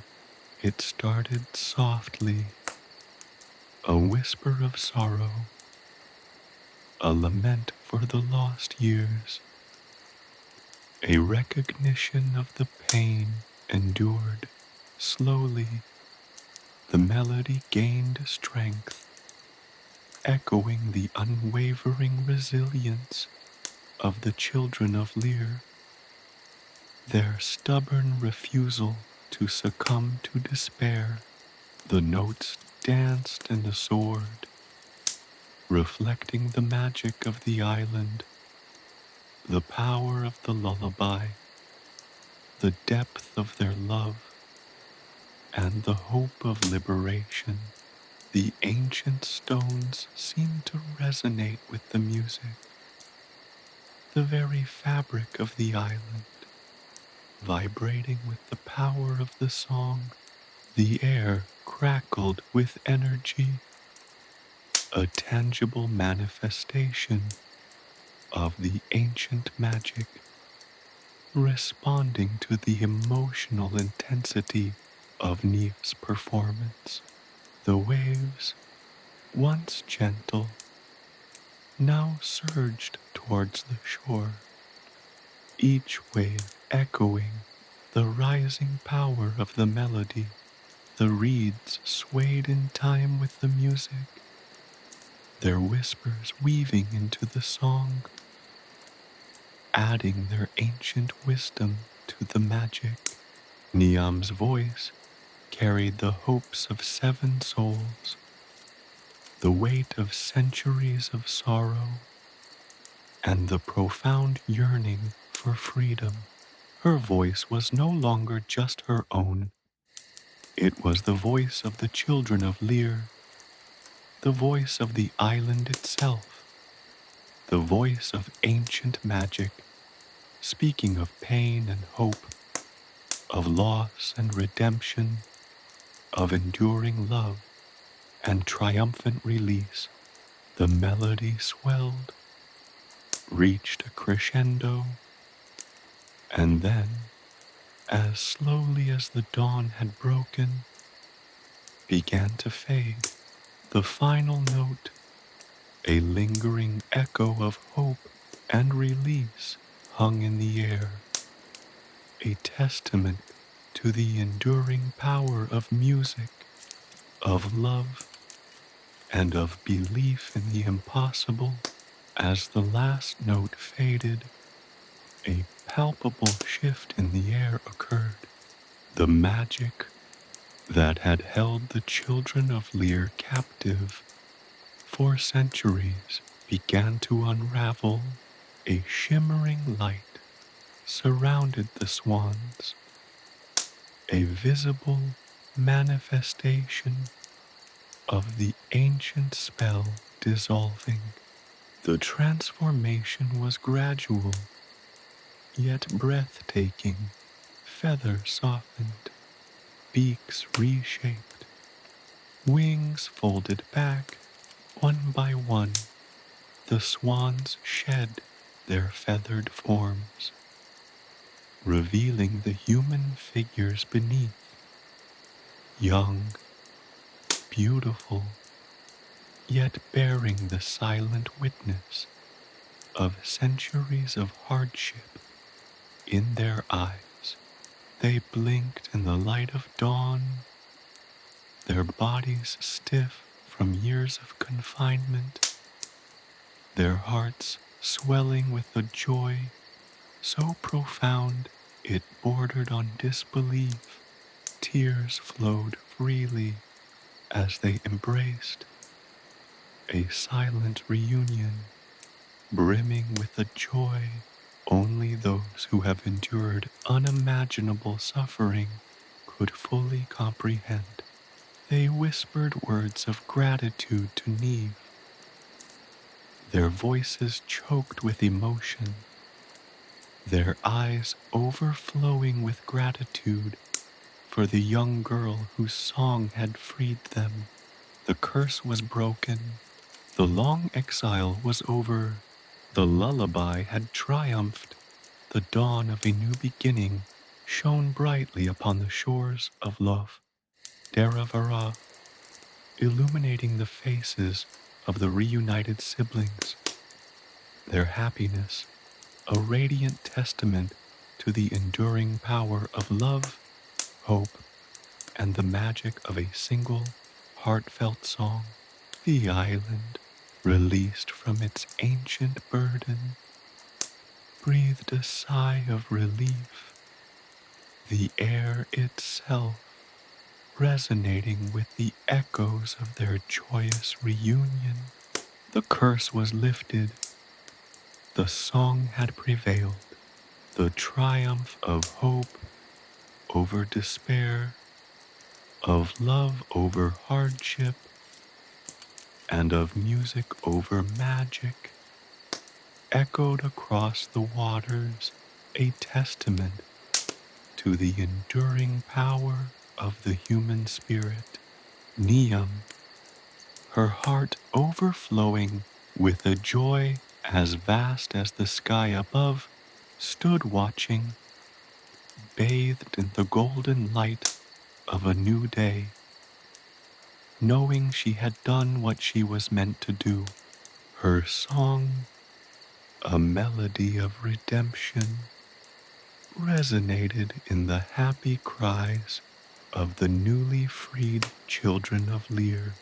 A new chapter had begun, not only for them, but for her as well.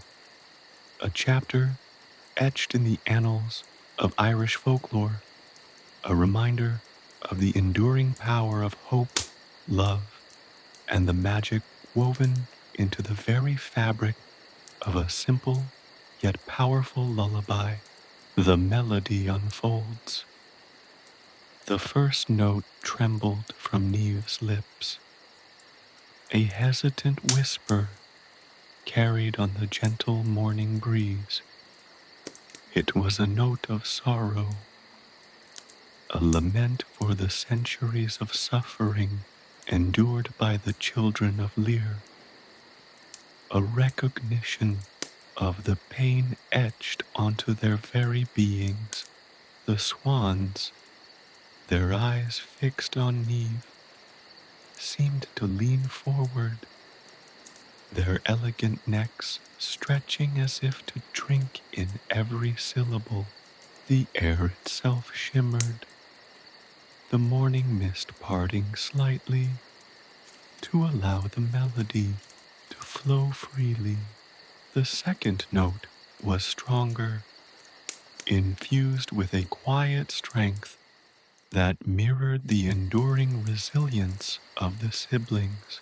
It spoke of their unwavering bond, a love that had transcended time and transformation, a connection that had held them together through centuries of isolation and despair. The ancient stones of the island hummed in response, a low thrumming vibration that resonated deep within the earth, a testament to the song's power. As the melody unfolded, it grew in intensity, gaining strength and confidence with each passing note.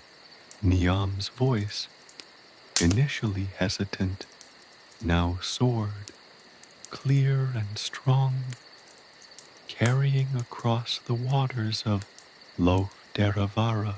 It echoed through the ancient trees that ringed the island, their gnarled branches swaying gently as if in time with the music. The song reached the far shores of the lake, touching the hearts of unseen listeners, those who felt the weight of the ancient curse, those who understood the power of a mother's love and the enduring magic of a lullaby. The melody was a tapestry woven from hope and sorrow, from loss and redemption, from the chilling embrace of the curse and the unwavering warmth of familial love. It spoke of childhood laughter echoing on the shores of Lough Derravaragh, of games played under the watchful eyes of the sun and moon, of the innocent joy that had been stolen away by the cruel enchantment. The notes painted vivid pictures of the transformation, the agonizing shift from human form to swan, the chilling sensation of feathers sprouting, the loss of voice, the separation from loved ones, the yearning for home. Niamh sang of the lonely centuries, of the endless expanse of sky and water, of the isolation and the unwavering faith in the power of the lullaby, a faith that had flickered but never died. She sang of their unwavering loyalty, their fierce protectiveness towards one another, the unbreakable bond that had sustained them through the darkest hours. She sang of their shared dreams, their whispered hopes, their unwavering belief in the possibility of freedoms. Her voice, carrying the weight of centuries, was infused with compassion, understanding, and unwavering belief. The swans listened intently, their eyes mirroring the emotions contained within the song. Their elegant forms seemed to sway gently, each feather vibrating in response to the music.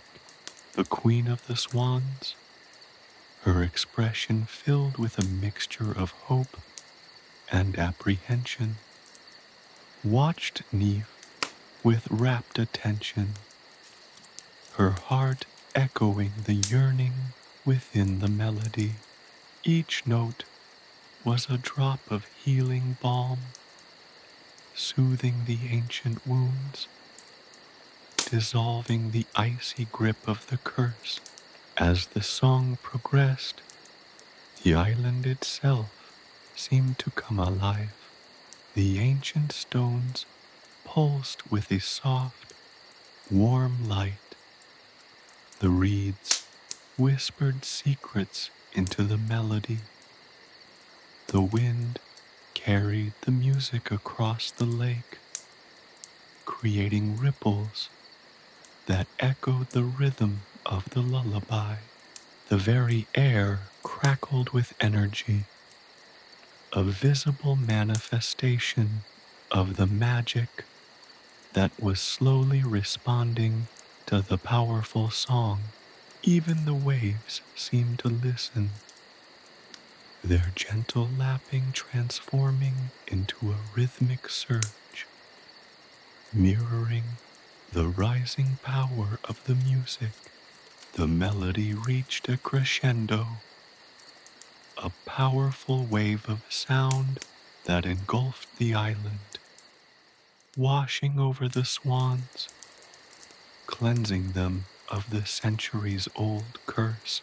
Niamh's voice resonated with the profound love and compassion, her song bridging the gap between worlds, connecting the human realm with the realm of fairy.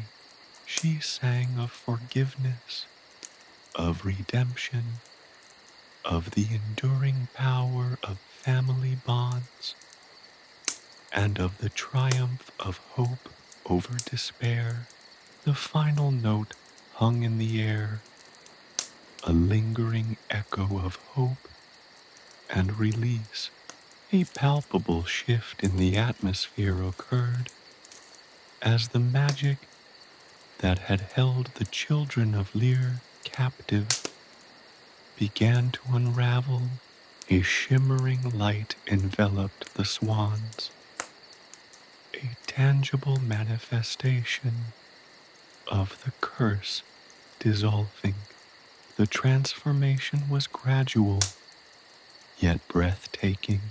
Feathers softened, beaks reshaped, wings folded back.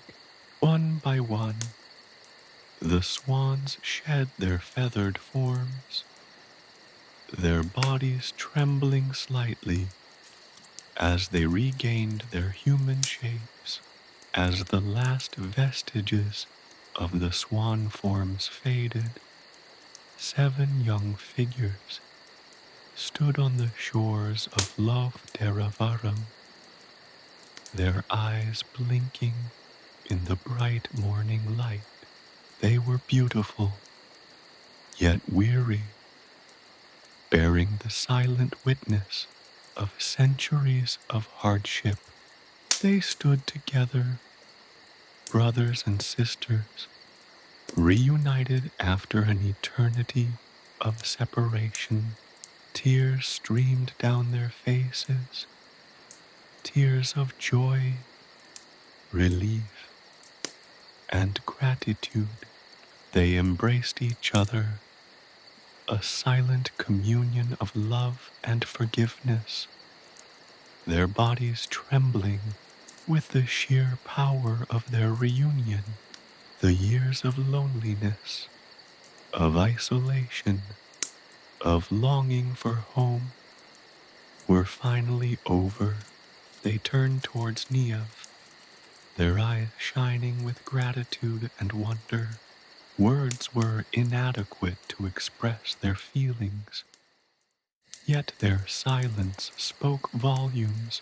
In their expressions, Niamh saw the echoes of centuries of hope, a hope that had been renewed by her song. She had not merely broken a curse, she had healed ancient wounds. She had rekindled the flame of familial love. She had restored hope to hearts that had endured centuries of suffering.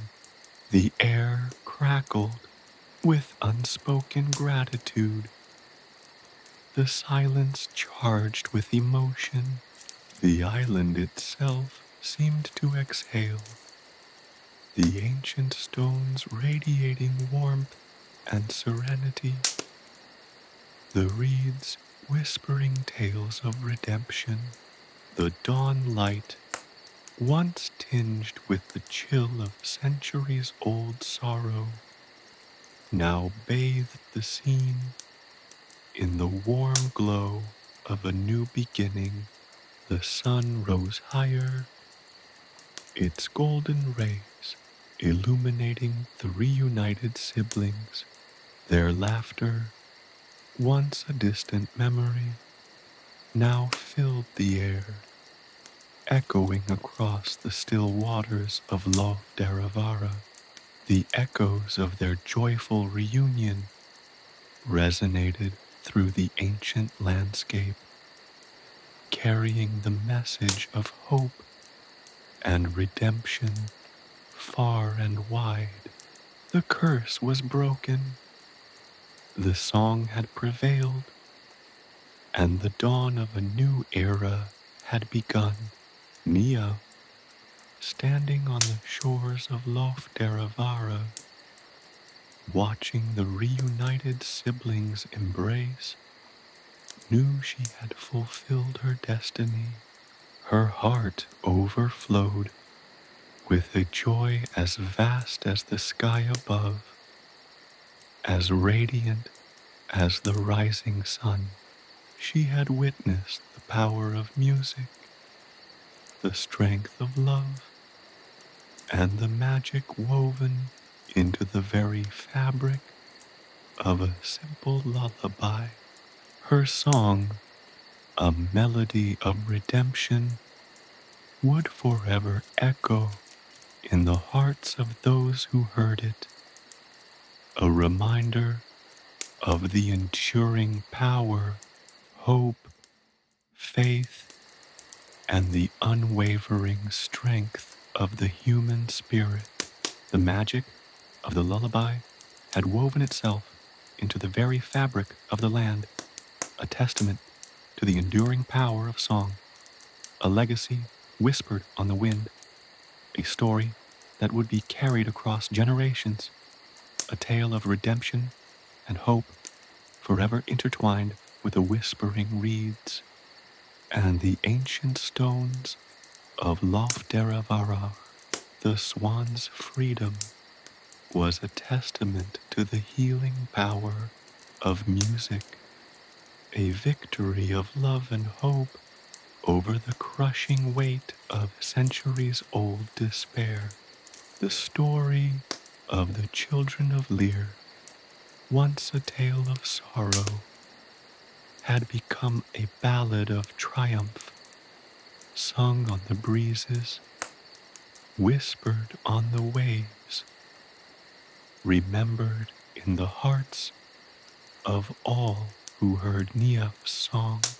The song's power, the first notes of Niamh's lullaby, initially hesitant, now flowed with a newfound confidence, gaining strength and resonance as she continued.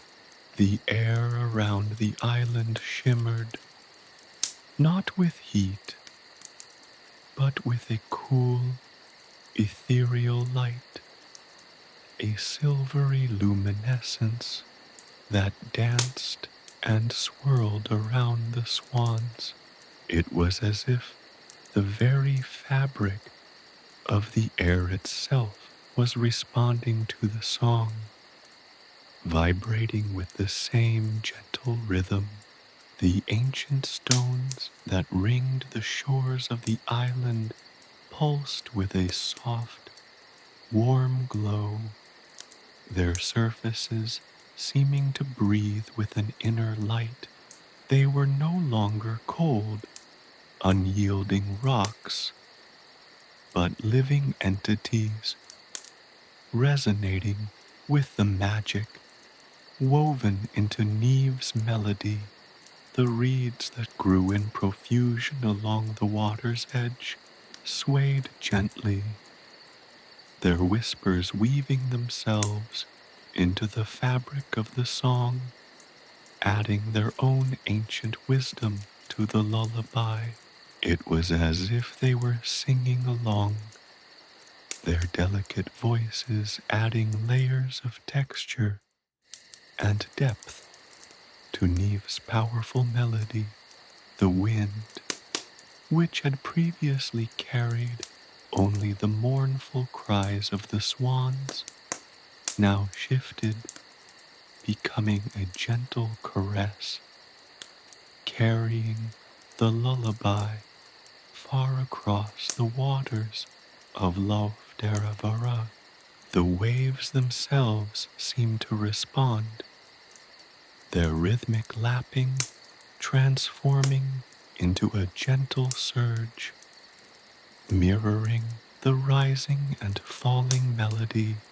The transformation wasn't sudden, but rather a gradual unfolding, a slow peeling away of the curse that had held the Children of Lir captive for centuries. As Niamh sang of their childhood, the memory of their laughter seemed to ripple through the air, causing the somber atmosphere to lighten ever so slightly. The swans, their heads held high, seemed to listen intently, their eyes reflecting the shimmering light that emanated from the island. Each note of the lullaby was a drop of healing balm, soothing the ancient wounds, dissolving the icy grip of the enchantment. The very air seemed to crackle with the release of pent-up energy, a palpable sense of magic filling the space. The Queen of the Lir, her eyes fixed on Niamh, watched with a mixture of hope and trepidation, her heart heavy with the weight of centuries of sorrow, felt a glimmer of warmth as the melody unfolded, a sense of hope she hadn't allowed herself to feel in centuries.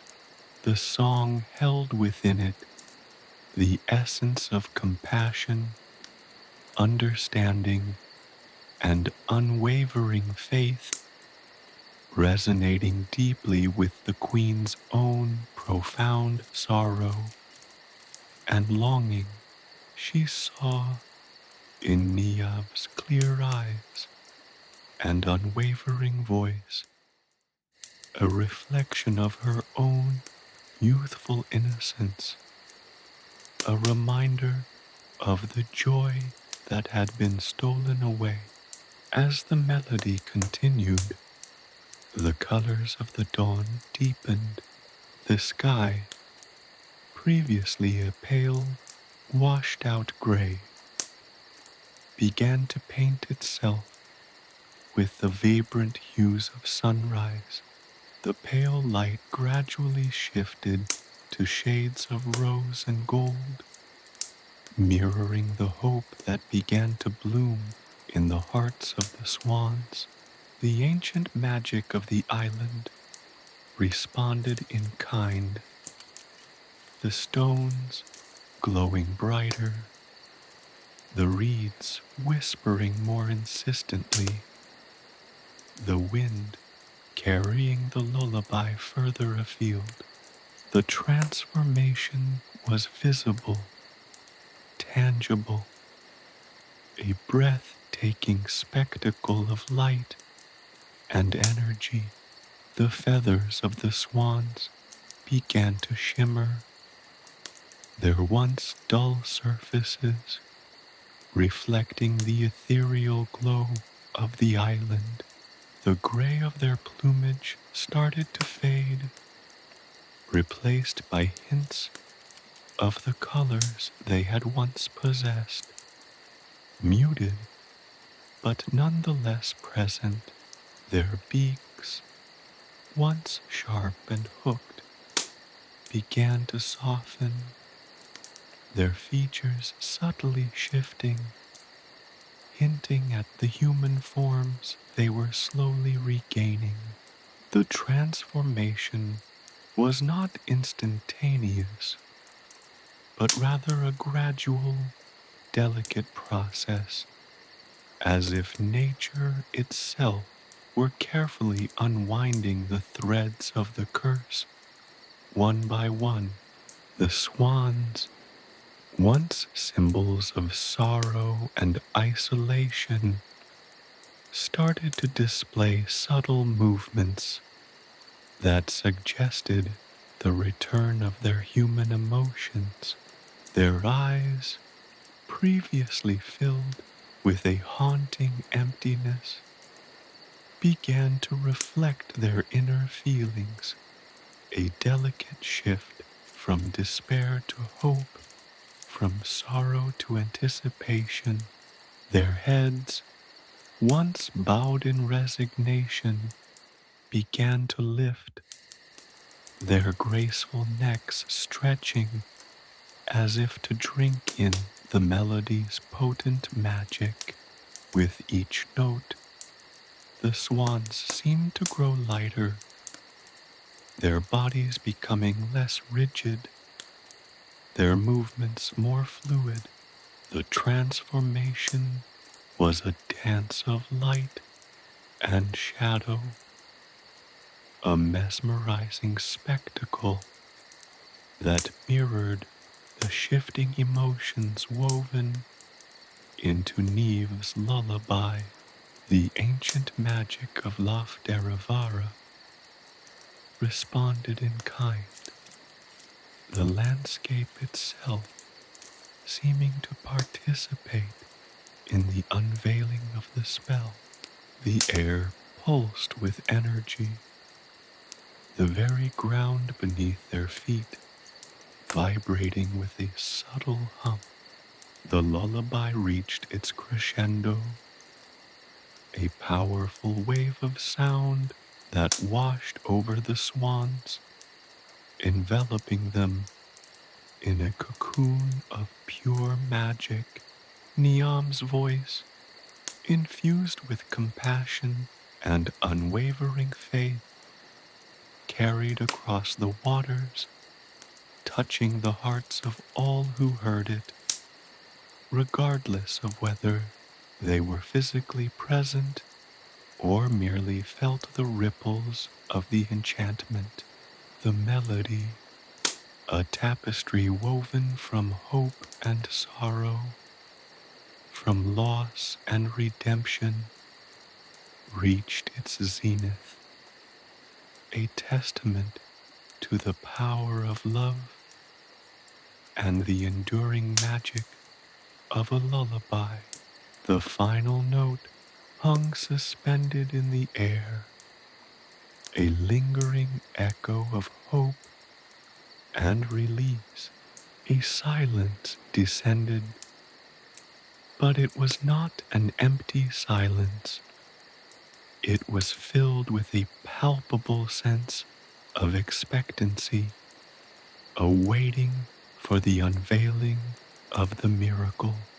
Then, a shimmering light enveloped the swans, a tangible manifestation of the curse dissolving. The transformation was gradual, yet breathtaking. Feathers softened and reshaped, beaks transformed, wings folded back one by one. The swans shed their feathered forms, their bodies trembling slightly as they regained their human shapes. As the last vestiges of their swan forms faded, 7 young figures stood on the shores of Lough Derravaragh, their eyes blinking in the bright morning light, their faces, weathered by centuries of hardship, were nonetheless infused with a radiant joy that shone through their tears of relief and gratitude. They stood together, brothers and sisters, reunited after an eternity of separation, their bodies trembling with the sheer power of their reunion. The years of loneliness, of isolation, of longing for home were finally over. They turned towards Niamh, their eyes shining with gratitude and wonder. Words were inadequate to express their feelings, yet their silence spoke volumes. In their expressions, Niamh saw the echoes of centuries of hope, a hope that had been renewed by her song. She had not merely broken a curse, she had healed ancient wounds. She had rekindled the flame of familial love. She had restored hope to hearts that had endured centuries of suffering. The air crackled with unspoken gratitude, the silence charged with emotion. The island itself seemed to exhale, the ancient stones radiating warmth and serenity, the reeds whispering tales of redemption. The dawn light, once tinged with the chill of a centuries-old sorrow, now bathed the scene in the warm glow of a new beginning. The sun rose higher, its golden rays illuminating the reunited siblings. Their laughter, once a distant memory, now filled the air, echoing across the still waters of Lough Derravaragh. The echoes of their joyful reunion resonated through the ancient landscape, carrying the message of hope and redemption far and wide. The curse was broken, the song had prevailed, and the dawn of a new era had begun. The swans transform. The final notes of Niamh's lullaby resonated, a shimmering echo hanging in the air like spun moonlight. The swans, who had remained statuesquely still throughout the song's rising crescendo, now began to stir. A subtle tremor ran through their elegant forms, a barely perceptible ripple that spread from their outstretched wings to their long, slender necks.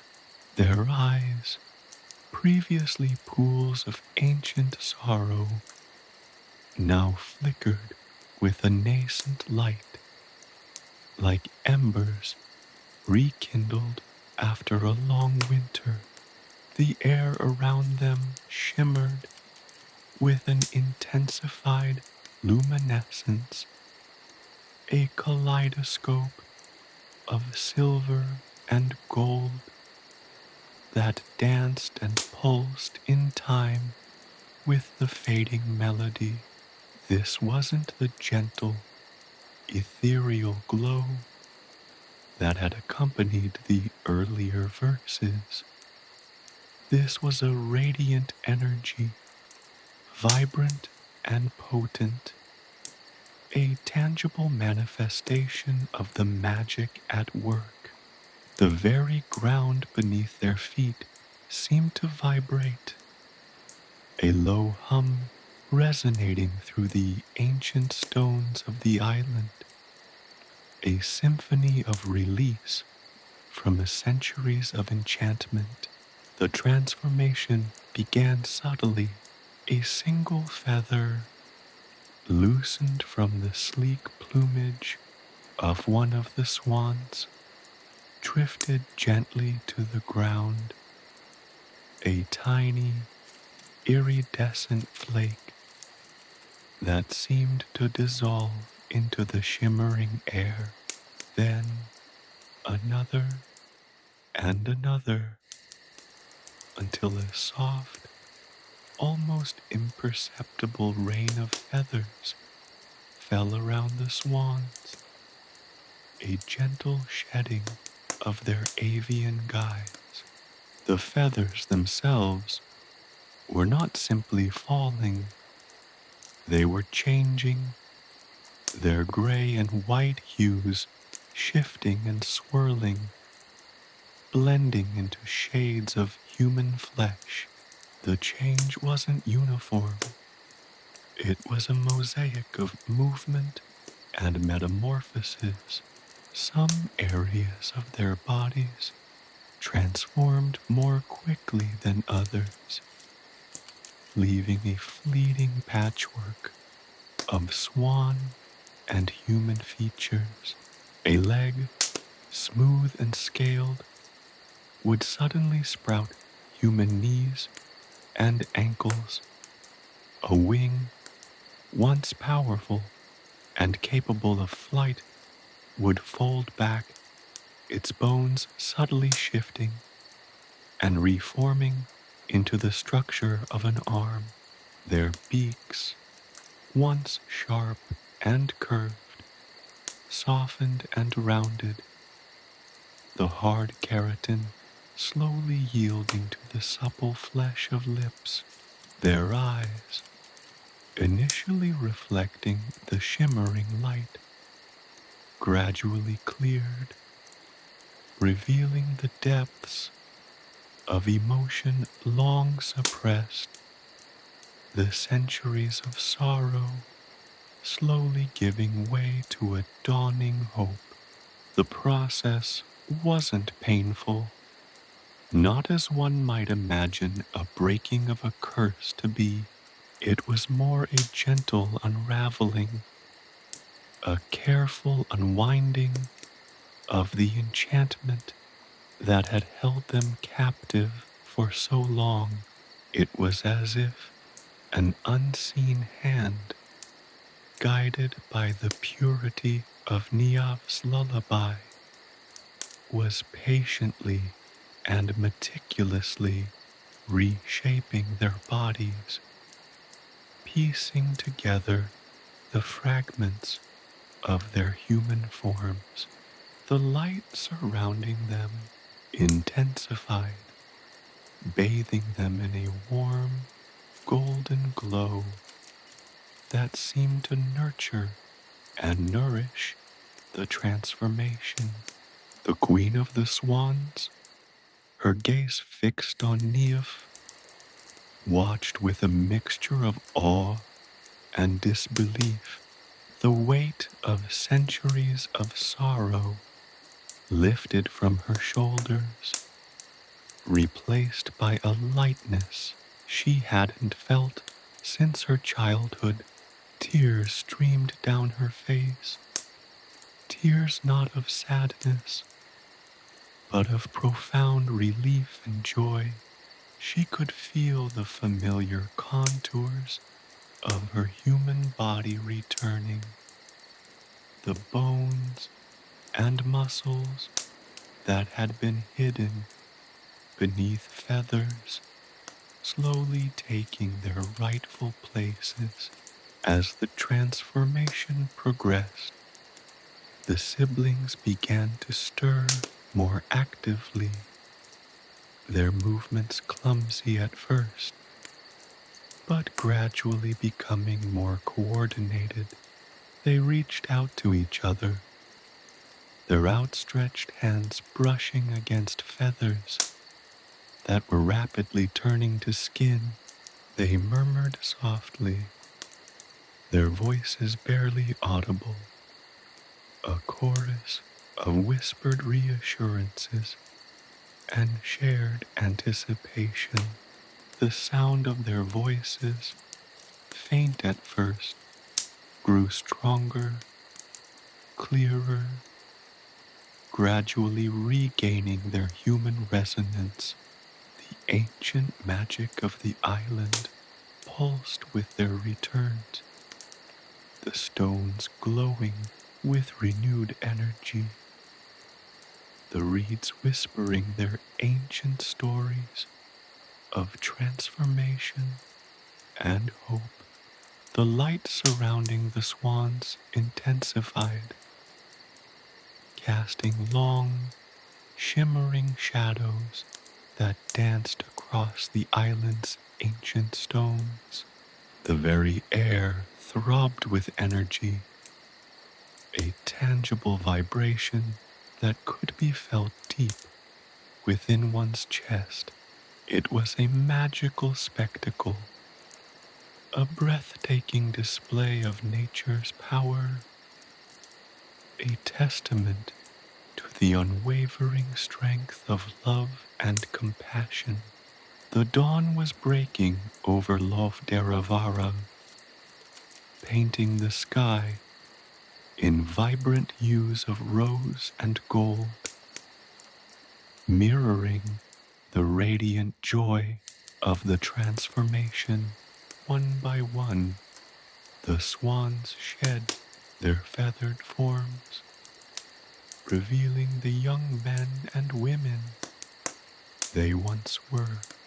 Their skin, initially pale and slightly translucent, gradually took on a healthy glow, their features becoming sharper, their eyes clearer, their hair, which had been hidden beneath the feathers, cascaded down their shoulders, shimmering in the rising sunlight. The centuries of sorrow etched on their faces were gradually replaced by a look of wonder as they blinked in the sudden brightness of day, readjusting to the sight and feel of their human forms. The youngest sibling, a girl named Aub, was the first to fully regain her human form. She stood, trembling slightly, her eyes wide with wonder, taking a tentative step forward, then another, her feet feeling the cool dampness of the earth beneath them. For the first time in centuries, she opened her mouth and let out a gasp of amazement, a sound of pure, unadulterated joy that echoed across the still waters of Lough Derravaragh. Her brothers and sisters joined her, a chorus of gasps and murmurs rising above the gentle lapping of the waves. They stood together, 7 young figures, bathed in the golden light of the dawn, reunited after centuries of separation. They were no longer bound by the ancient curse. They were free, released from their avian prisons, their hearts filled with a joy that was as vibrant as the colors of the sunrise. Their laughter, light and carefree, broke the silence, echoing across the waters of Lough Derravaragh, a symphony of reunion, a testament to the power of love and compassion and the enduring magic of a lullaby. The air, once heavy with sorrow, was now filled with a palpable sense of relief and renewal. Their faces, though bearing the marks of time, shone with an inner radiance, a testament to their resilience, their enduring hope, and the unwavering strength of familial bonds. They turned to Niamh, their eyes mirroring their gratitude, a silent acknowledgement of the kindness that had freed them from their long captivity.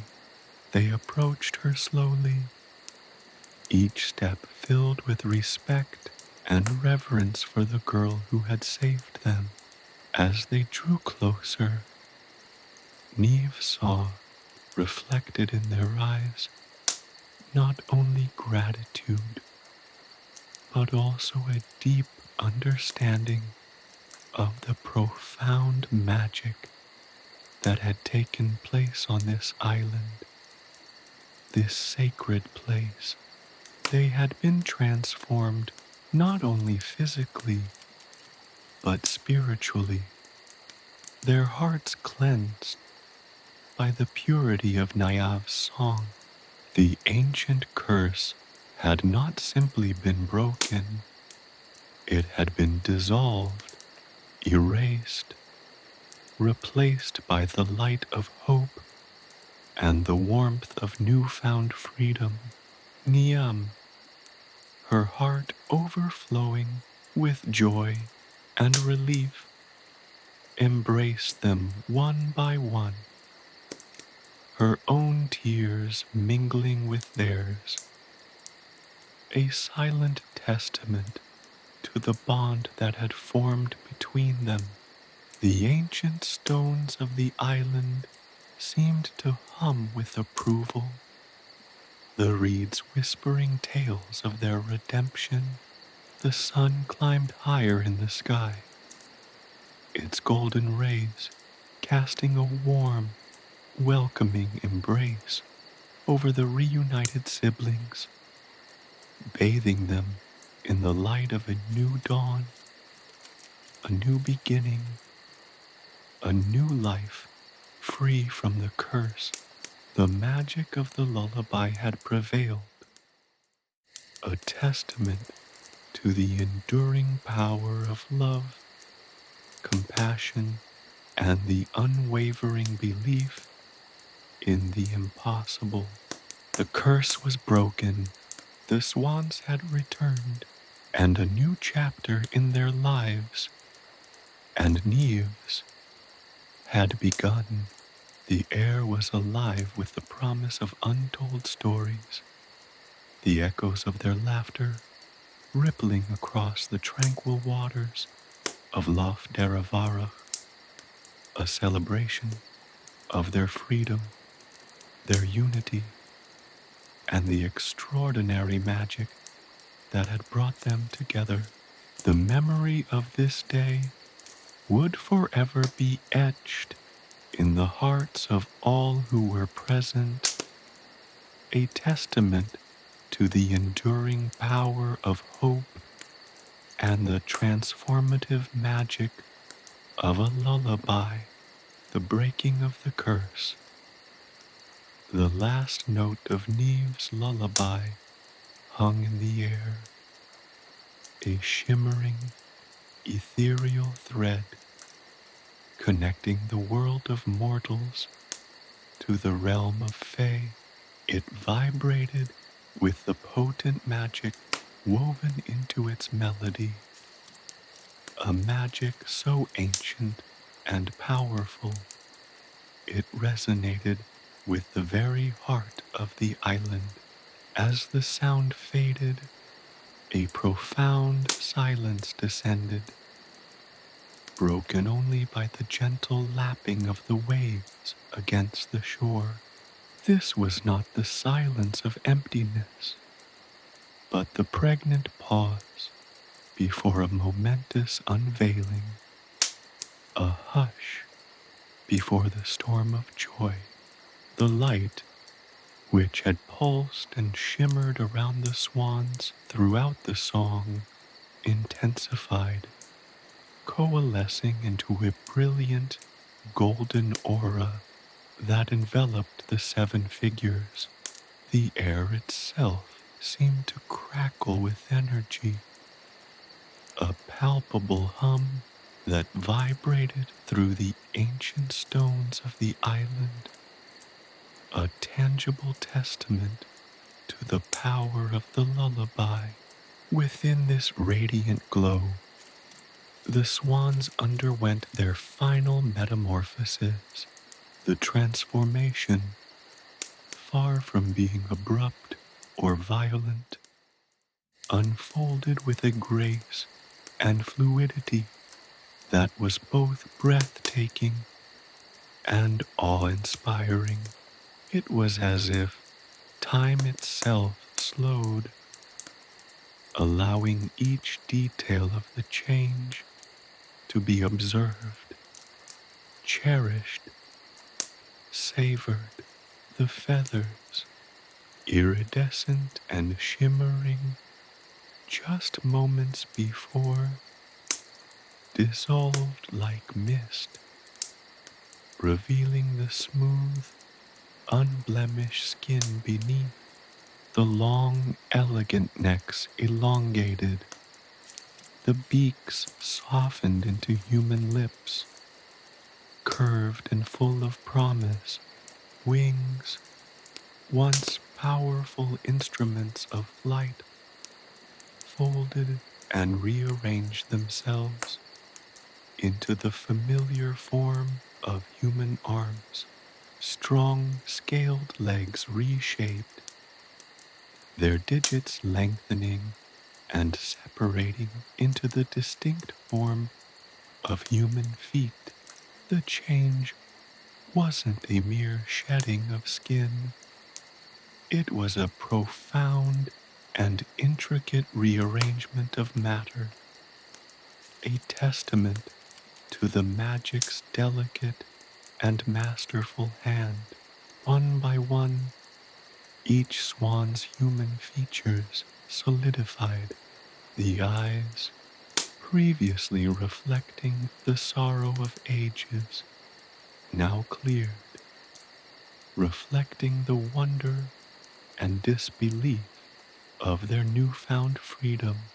Each face, previously obscured by feathers, now displayed a unique beauty, a blend of youth and wisdom earned through centuries of shared experience. The weight of years, the burden of the curse, seemed to melt away, leaving behind a radiant freshness, a youthful vitality that belied their true age.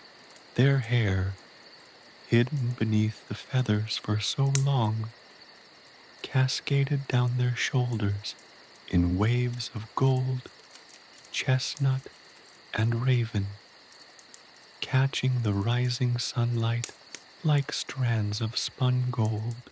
The transformation was complete. The children of Lir were free, the queen of the swans, her gaze fixed on Niamh with a mixture of awe and gratitude, was the first to fully emerge from the golden light. She stood tall, her regal bearing undiminished, her eyes shining with a light that had been dormant for centuries. She was no longer burdened by the sorrow that had weighed her down. Her heart, freed from the heavy chains of the ancient spell, her breath hitched in her throat as she took a deep breath, her lungs filling with the crisp morning air. For the first time in centuries, a smile, radiant and genuine, spread across her features, a smile that spoke volumes of joy, relief, and profound gratitude. Her siblings followed suit, emerging one by one from the shimmering light. They moved with a clumsiness born of disuse, their legs unsteady, their movements hesitant, yet their eyes sparkled with the same delight, the same incredulity as their sisters. They reached out to one another, their hands brushing, their fingers intertwining, a silent affirmation of their unity, their unbroken bonds. They were reunited, 7 souls bound by a shared history, a shared burden, and now a shared freedom. The centuries of separation were forgotten, erased by the profound joy of their reunion. The silence that had followed the final note of the lullaby was now broken by a chorus of gasps, murmurs, and exclamations of wonder. Their voices, though initially hesitant, quickly gained strength, their tones vibrant with newfound vitality. They laughed, their laughter echoing across the still waters of Lough Derravaragh, a symphony of joyous reunion, a testament to the power of love, compassion, and the unwavering belief in the impossible. The ancient stones of the island seemed to hum in harmony with their merriment, the reeds whispering their ancient tales of enchantment and release. As the first rays of the sun pierced the horizon, painting the sky in shades of rose and gold, the siblings turned towards Niamh, their eyes, reflecting the golden light, were filled with an overwhelming sense of gratitude. They approached her slowly, their steps cautious, yet purposeful. They moved with a reverence and respect born from a profound understanding of the girl's selfless act. They surrounded Niamh, their faces radiant with emotion, their voices a soft chorus of thanks. Niamh, her own heart overflowing with joy and relief, embraced each of them in turn, their tears mingling as they shared the profound moment of their liberation. The ancient curse, which had held them captive for centuries, was finally broken, replaced by the unwavering strength of hope and the unwavering bonds of family. The magic of the lullaby had prevailed, a testament to the enduring power of music, compassion, and belief. The sun climbed higher in the sky, its rays bathing the reunited siblings in a warm, golden embrace. They stood together, 7 young figures, reborn, their past shrouded in the mist of time, their future bright with the promise of a life free from the curse. The air, once heavy with sorrow, was now filled with a palpable sense of lightness, of hope, of renewal. The island itself seemed to breathe a sigh of relief, its ancient stones resonating with the joy of their freedom. The reeds whispered their stories to the wind, their tales echoing across the tranquil waters of Lough Derravaragh, a celebration of their release, their reunion, and the enduring power of love. The children of Lir, their faces now etched with the beauty of youth and the wisdom of ages, walked hand in hand towards the edge of the island. They looked back at the spot where they had been transformed, a place now imbued with the sacred magic of Niamh's lullaby, a place forever etched in their memories as the site of their liberation. They turned to Niamh one last time, their eyes filled with deep gratitude and a profound understanding of the extraordinary bond that had formed between them. Niamh, her heart filled with the warmth of their affection, waved farewell. They were ready to leave the island, leaving behind the cursed past and embarking upon a new journey, A journey filled with untold stories, adventures, and the promise of a future as boundless as the sky above. Their laughters echoed across the water, a testament to their resilience, their hope, and the enduring power of a lullaby that shattered a curse and restored the light to 7 souls. The magic of the lullaby, a potent force that transcended time and space, had indeed prevailed. The curse was broken, and a new chapter in their lives had begun. Tears of joy and relief. The tears flowed freely, a cascade of shimmering crystal against the sun-kissed skin of the reunited siblings. They weren't simply tears of joy. They were the release of centuries of sorrow, the shedding of a burden heavier than any physical weight. Each drop held the weight of years spent as swans, the pain of separation, the longing for human touch, the ache of a lost life.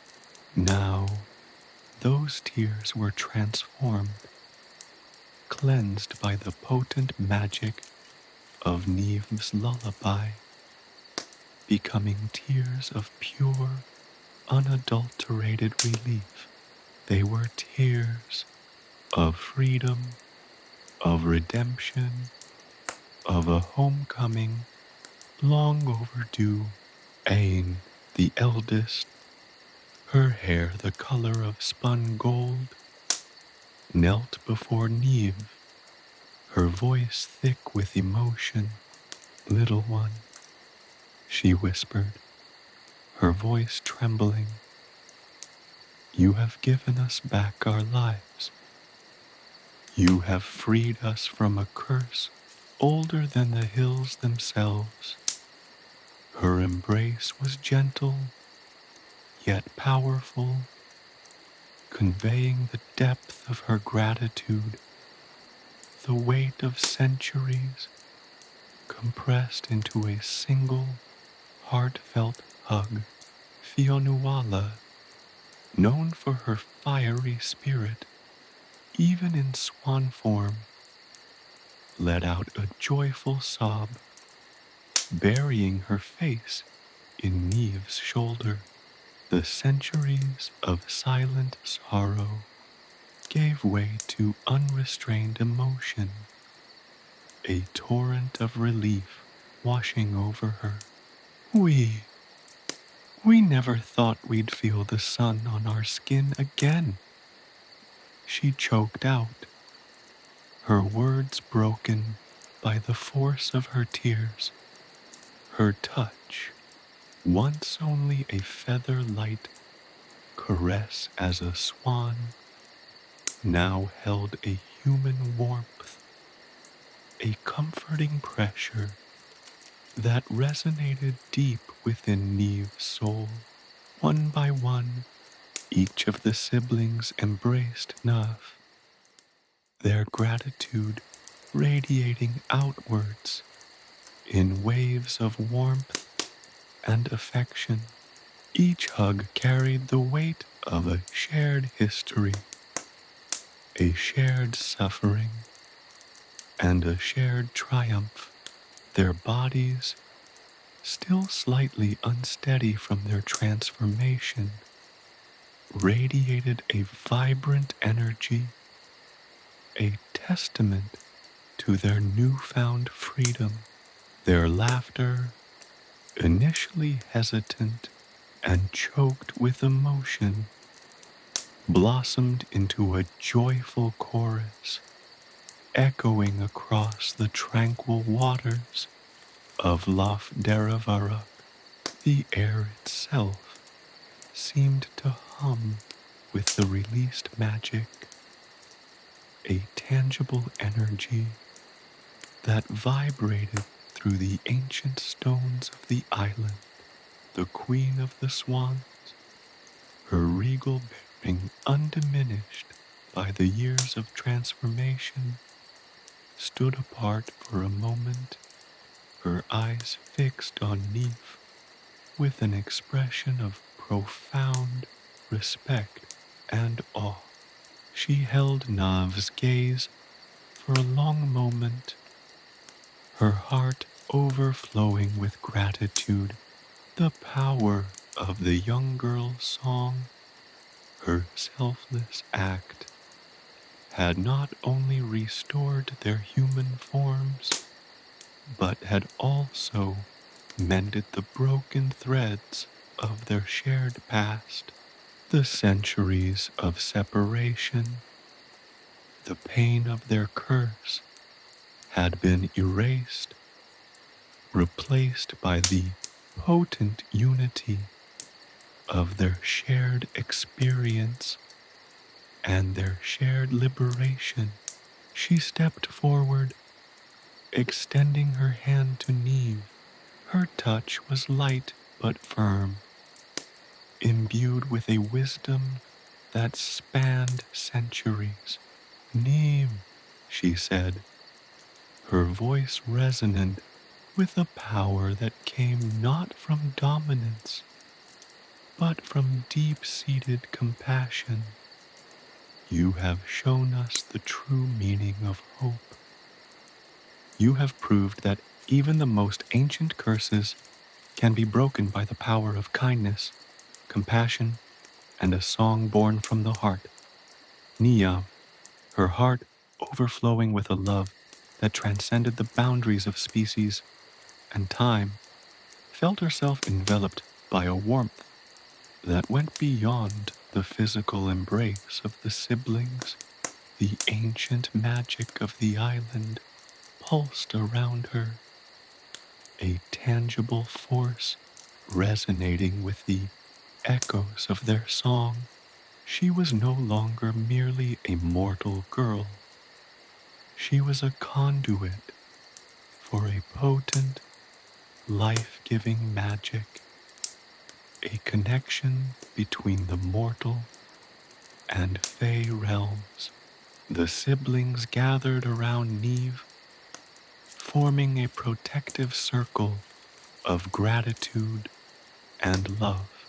The air crackled with the residue of the magic, a vibrant hum that resonated through the very stones of the island. The sun, now fully risen, bathed them in its golden light, illuminating their faces, their expressions filled with joy, relief, and a profound sense of unity. They shared stories, not only of their time as swans, but also of their lives before the curse, their laughter echoing across the tranquil waters. They reminisced about childhood games, forgotten songs, and long-lost dreams, filling the gaps in their shared memories with a newfound tenderness and understanding. The past, once a burden heavy with sorrow, now served as a testament to their resilience, their enduring bonds, and the remarkable triumph of their shared liberation. Their laughter, bright and carefree, echoed amongst ancient stones, a symphony of liberation, a testament to the power of a single voice, a single song, a single act of compassion. The island itself seemed to breathe a sigh of relief, the ancient stones resonating with the joy of their reunion. the reeds whispering secrets to the gentle breeze. As the day progressed, the siblings prepared to leave the enchanted island. The weight of centuries, the sorrow of their curse, had been replaced by the lightness of their newfound freedom. They moved with a newfound grace, their steps light and purposeful, as if shedding the heavy shackles of their past with each stride. Before departing, they gathered once more around Niamh, their faces etched with a mixture of gratitude, affection, and a hint of sadness at the parting.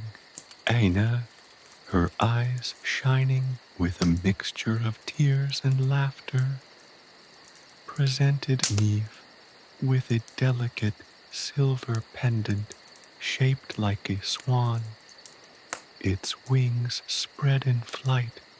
"This," she said, "is a token of our eternal gratitude. Remember this day, little one, and know that the magic of your song will forever be woven into the fabric of our lives."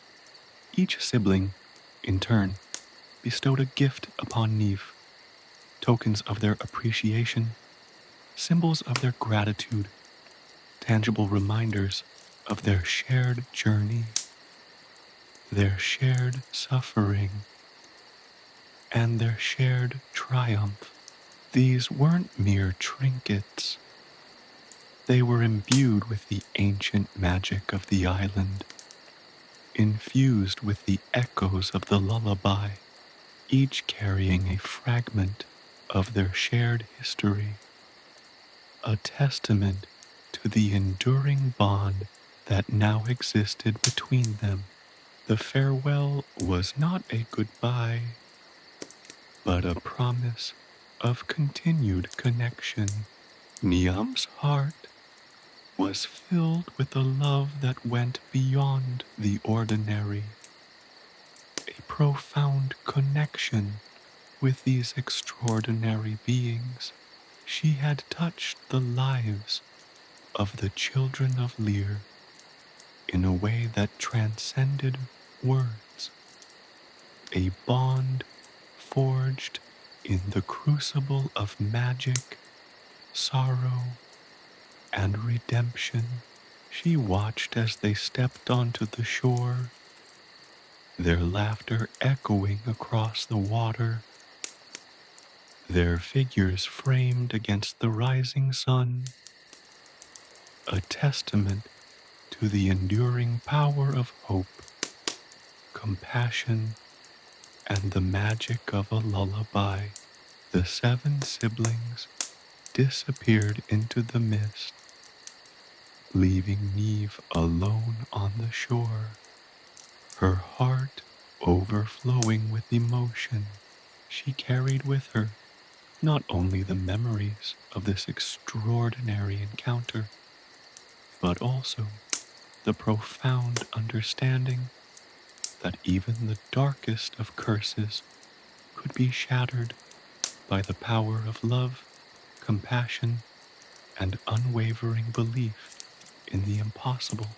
The magic of the lullaby, a testament to the enduring strength of the human spirit, had prevailed. The curse was broken, and a new dawn had broken for the children of Lir. The island, quiet once more, held the lingering scent of magic and the echoes of their joyful cries, a silent testament to the power of a young girl's song and the enduring strength of love.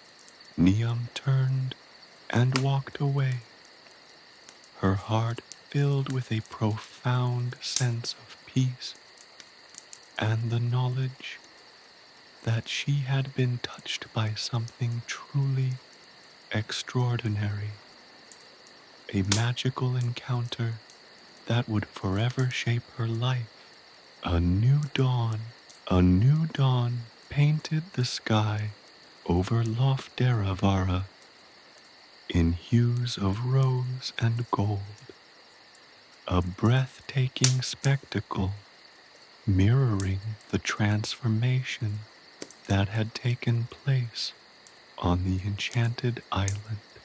The sun, a benevolent eye in the heavens, cast its golden rays upon the tranquil waters, illuminating the mist that clung to the shores like a silken veil. The air, once heavy with the weight of centuries of sorrow, now vibrated with a lightness, a sense of renewal that permeated every blade of grass, every whispering reed, every ancient stone. The island, once a sanctuary of melancholic swans, now pulsed with a vibrant energy, a testament to the magic that had unfolded under the cover of the previous night. The birds, awakened by the golden light, filled the air with a chorus of sweet melodies, their songs intertwining to create a symphony of joyous celebration. Each trill, each chirp, each warble seemed to echo the lifting of the ancient curse, a harmonious testament to the power of Niamh's lullaby. The air hummed with an almost palpable energy, a lingering resonance of the magic that had been unleashed, a tangible reminder of the extraordinary events that had transpired. The very stones of the island seemed to resonate with the joy, their ancient surfaces warmed by the sun, their silence broken only by the cheerful songs of the birds. The transformation was complete. The 7 swans, the children of Lir, were once again human, their bodies restored, their spirits renewed, their hearts overflowing with a joy that transcended words, their laughter echoing across the water, mingled with the bird song, creating a symphony of pure, unadulterated happiness.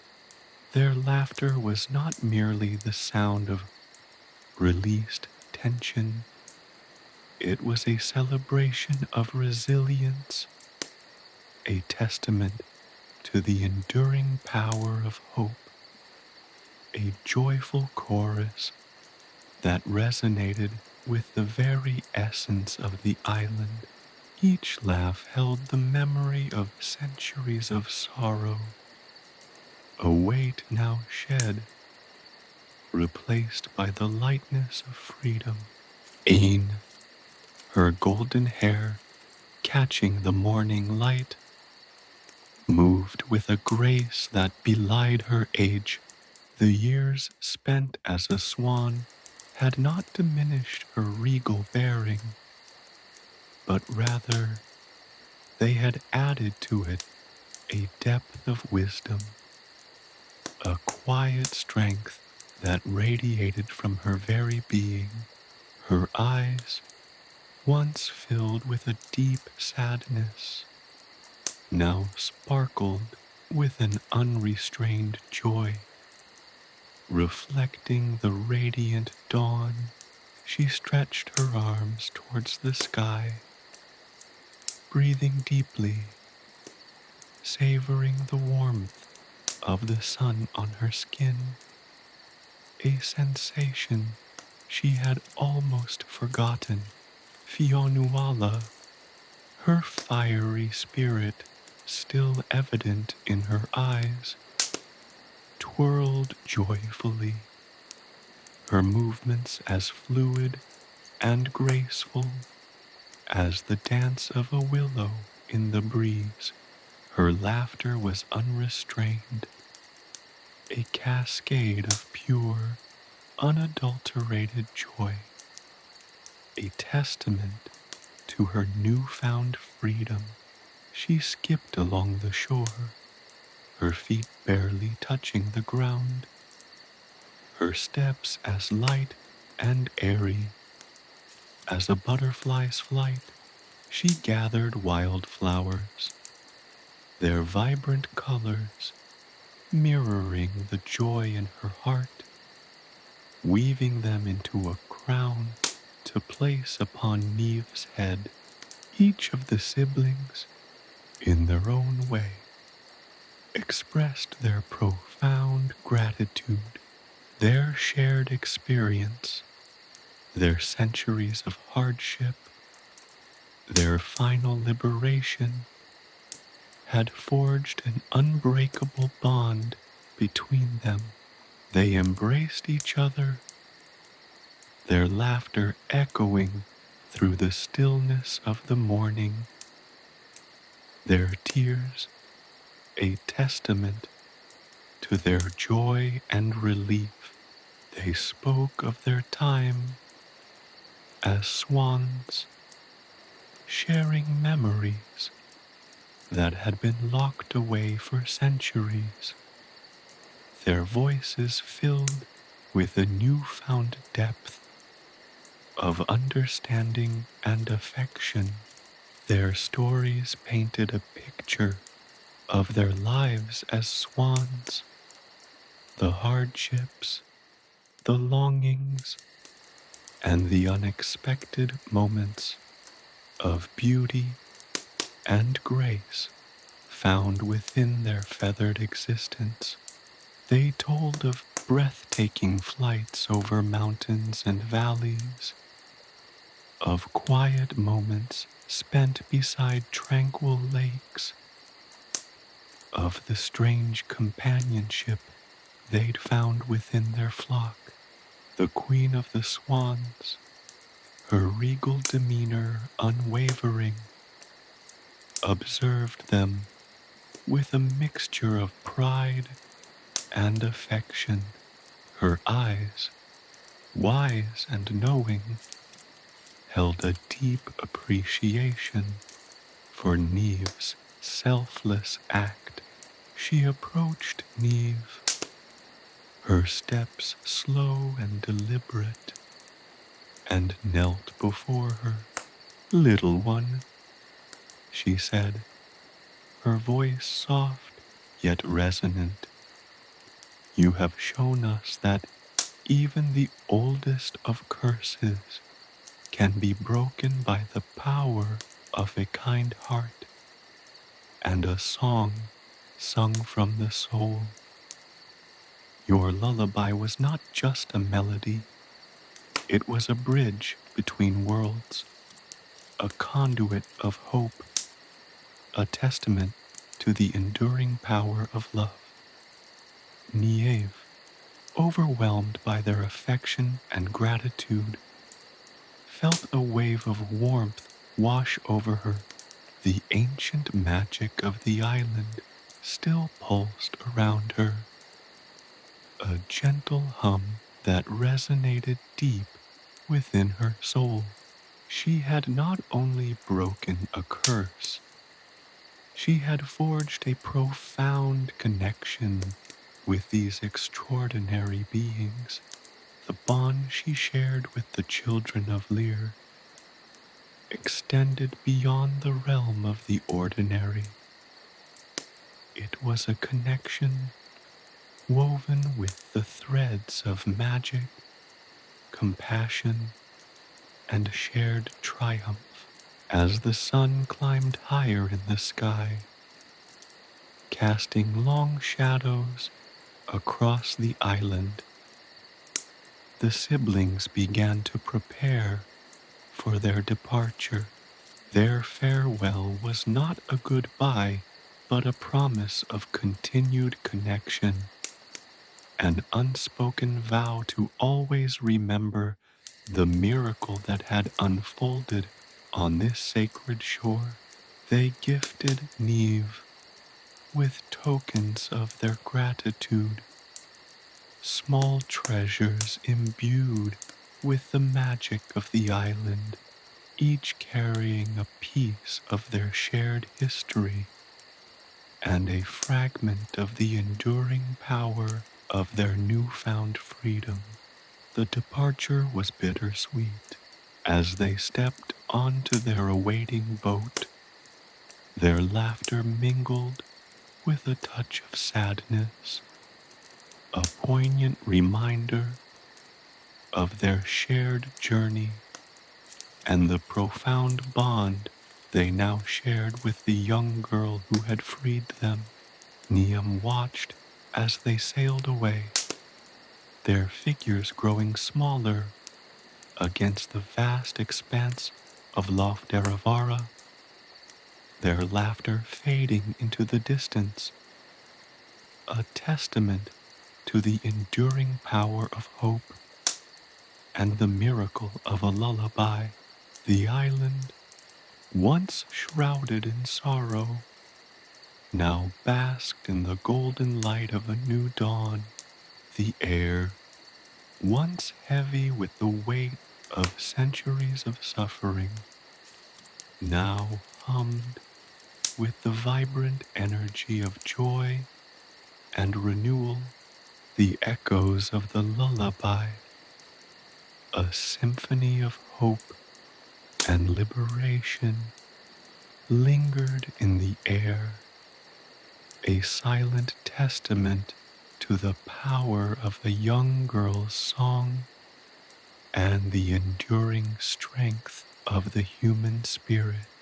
Niamh, standing alone on the shore, carried with her not only the memories of an extraordinary encounter, but also the profound understanding that even the darkest of curses can be shattered by the power of love, compassion, and unwavering belief in the impossible. A new dawn had indeed broken, not only for the children of Lir, but for Niamh as well, her life forever changed by the magic of the lullaby and the enduring power of hope. The sun warmed her face, a gentle reminder that even in the deepest shadows, the light of hope can always find a way to shine through. Words of thanks, the air thrummed with unspoken emotion as the children of Lir gathered around Niamh, their expressions a poignant mixture of joy and profound gratitude. Ain, her eyes shining with unshed tears, stepped forward. Little Niamh, she began, her voice trembling slightly. Words seem inadequate to express the depth of our thanks. Centuries we spent as swans, our human forms lost to a cruel enchantment. We lived through winters of unending frost and summers of relentless heat, our feathers shielding us from the harshness of the world, yet longing for something more. We carried the weight of our sorrow, generation after generation, never daring to hope for release. Her gaze softened as she looked at Niamh. Your song, child, was not simply a melody. It was a lifeline thrown to us from the shores of oblivion. It shattered the chains that bound us, unbound our spirits, and restored our very essence. You, a child of mortal kindness, showed us compassion that even the gods themselves did not.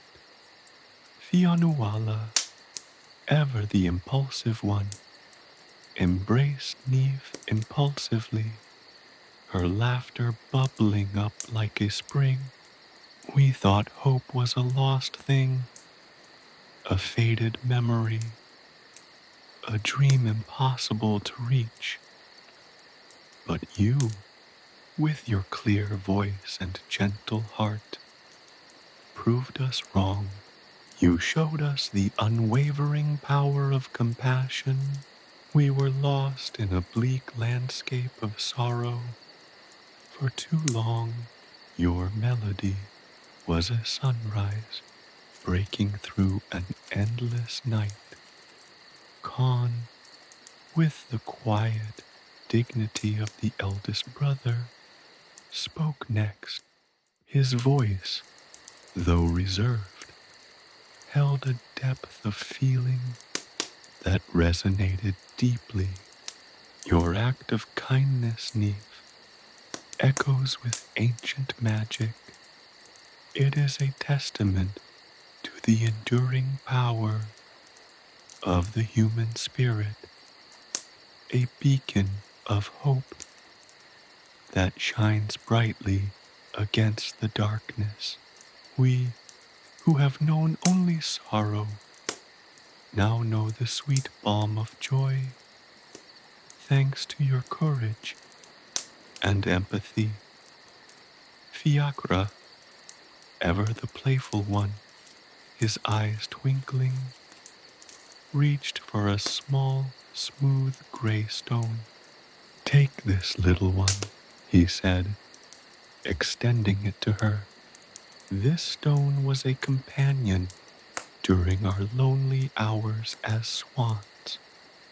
It held the warmth of the sun and the coolness of the moon, much like the comfort you brought to our hearts. Each sibling offered a treasure, a smooth river stone warmed by centuries of sunlight, a feather imbued with the shimmering magic of their swan forms, a tiny wild flower preserved in a vial filled with dew-kissed mist. Each gift was imbued with the essence of their transformed lives, a tangible connection between their past and Niamh's transformative role in their future. They shared memories, both joyful and sorrowful, tales of breathtaking flights over mountains kissed by the dawn, of silent companionship during moonlit nights on the lake, of whispered hopes for freedom that had stretched through centuries. They spoke of the harshness of the elements, the chilling winds that cut through their feathers, the biting cold of winter nights huddled together for warmth.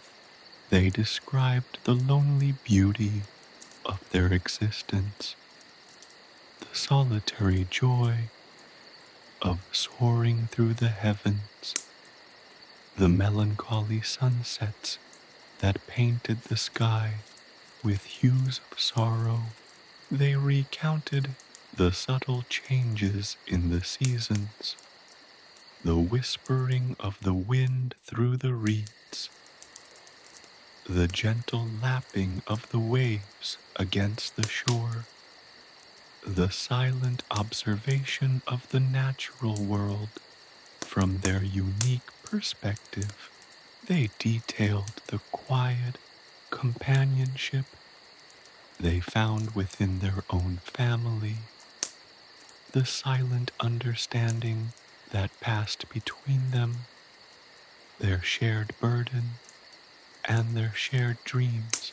Niamh listened, her heart overflowing with a complex tapestry of emotions. She was touched by their gratitude, humbled by their shared stories of perseverance, and awestruck by the enduring strength of their spirits.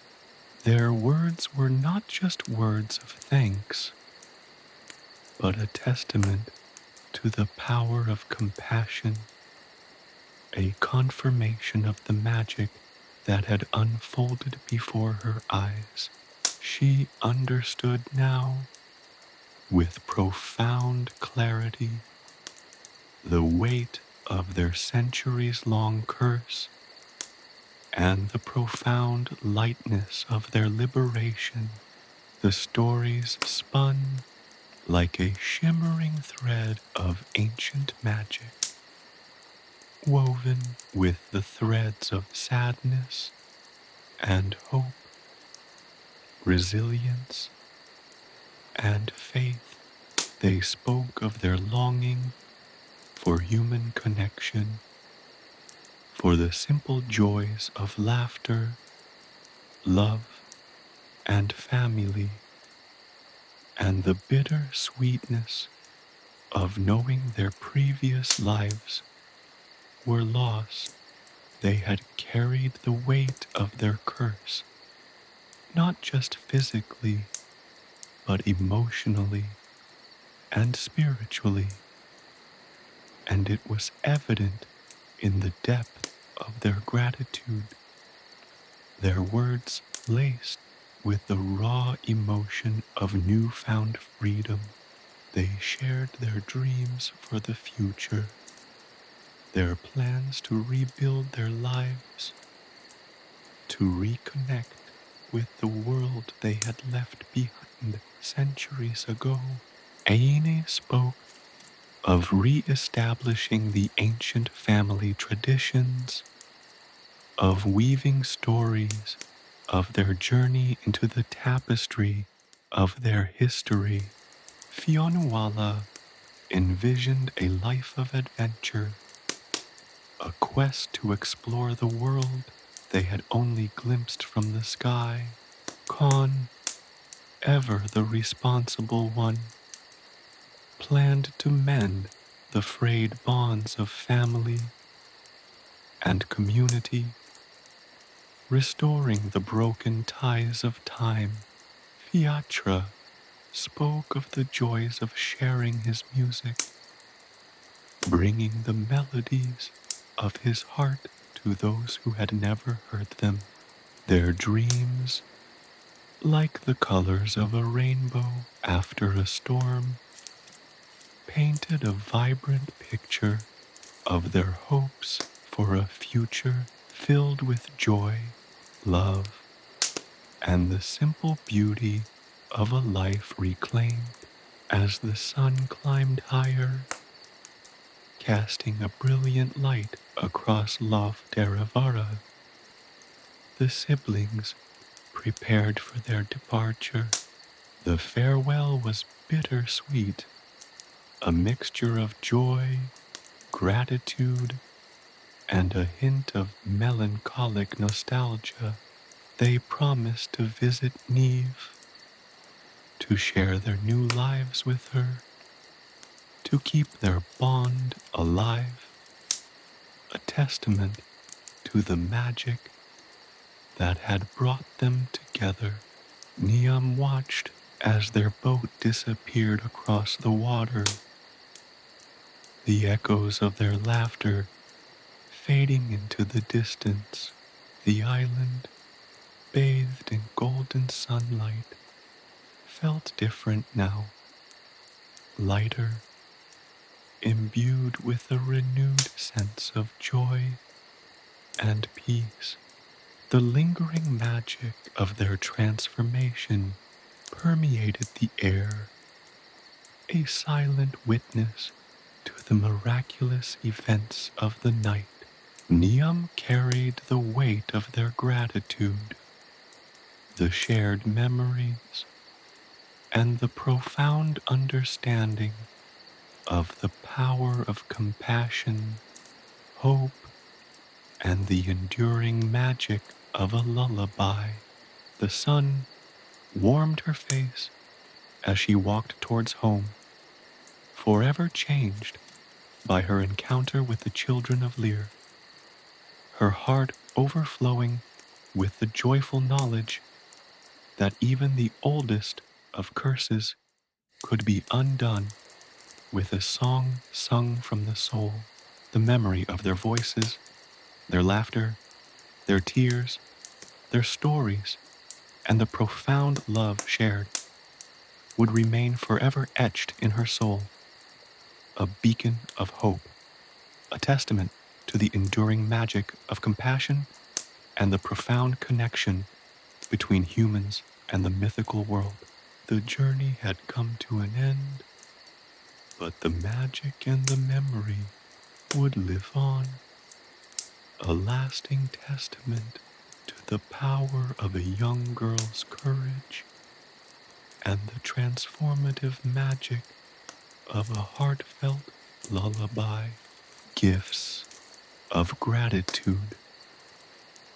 The air shimmered with the lingering magic, a tangible echo of the transformation that had just occurred as the sun painted the sky with hues of rose and gold.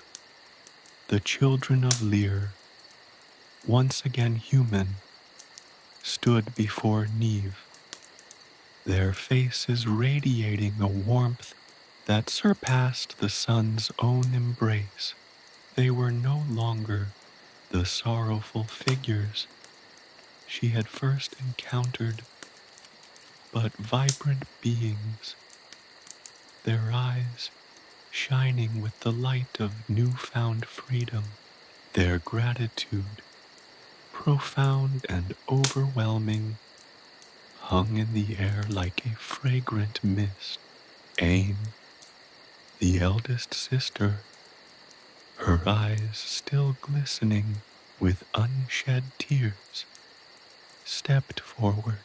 She reached out, not to offer a physical gift, but to lay a hand on Niamh's head, a gesture both ancient and deeply meaningful. Little Niamh, she said, her voice filled with reverence, your act of kindness has touched not only our hearts, but the very fabric of the land itself. We offer you not trinkets of gold or jewels, but gifts far more precious, blessings woven from the heart of the ancient world. Ina's blessing was a whisper of protection, a veil of enchantment that would shield Niamh from harm, not through brute force, but through the subtle magic of avoidance. It was a blessing of unseen guardians watching over her path, deflecting misfortune and guiding her towards paths of happiness and prosperity. It was a blessing that would intertwine with the very rhythm of her life, a silent guardian angel, ever present yet unseen.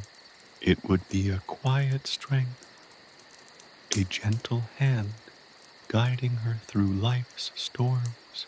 Fionuala, ever impulsive and brimming with life, then approached. She didn't speak, but instead she laid her hands on Niamh's shoulders, her eyes filled with a profound understanding that transcended words. Her gift was the blessing of courage and unwavering spirit. It was not the brash courage of a warrior, but the quiet inner strength that allows one to face adversity with resilience and grace. It was a blessing that would empower Niamh to overcome any obstacle, to face her fears with unwavering determination, and to emerge victorious from life's battles, not through brute force, but through the quiet strength of her spirit. It was a gift that would reside within her soul, a steadfast beacon that would shine brightest when the path seemed most dark. Khan, the most reserved of the siblings, spoke next. His voice, though low and measured, held the weight of centuries of experience and wisdom. He placed his hand upon Niamh's heart, imparting a blessing of clarity and insight. "Child," he said softly, "we bestow upon you the gift of discernment. May your heart always guide you. May your intuition be your compass, and may you always see the truth, even when it's hidden beneath layers of illusion." This was not merely the ability to perceive truth, but to understand the nuances of human nature, the subtleties of emotion, and the intricacies of relationships. It was an ability to navigate the complexities of life, to make wise choices, and to find wisdom in even the most difficult of situations.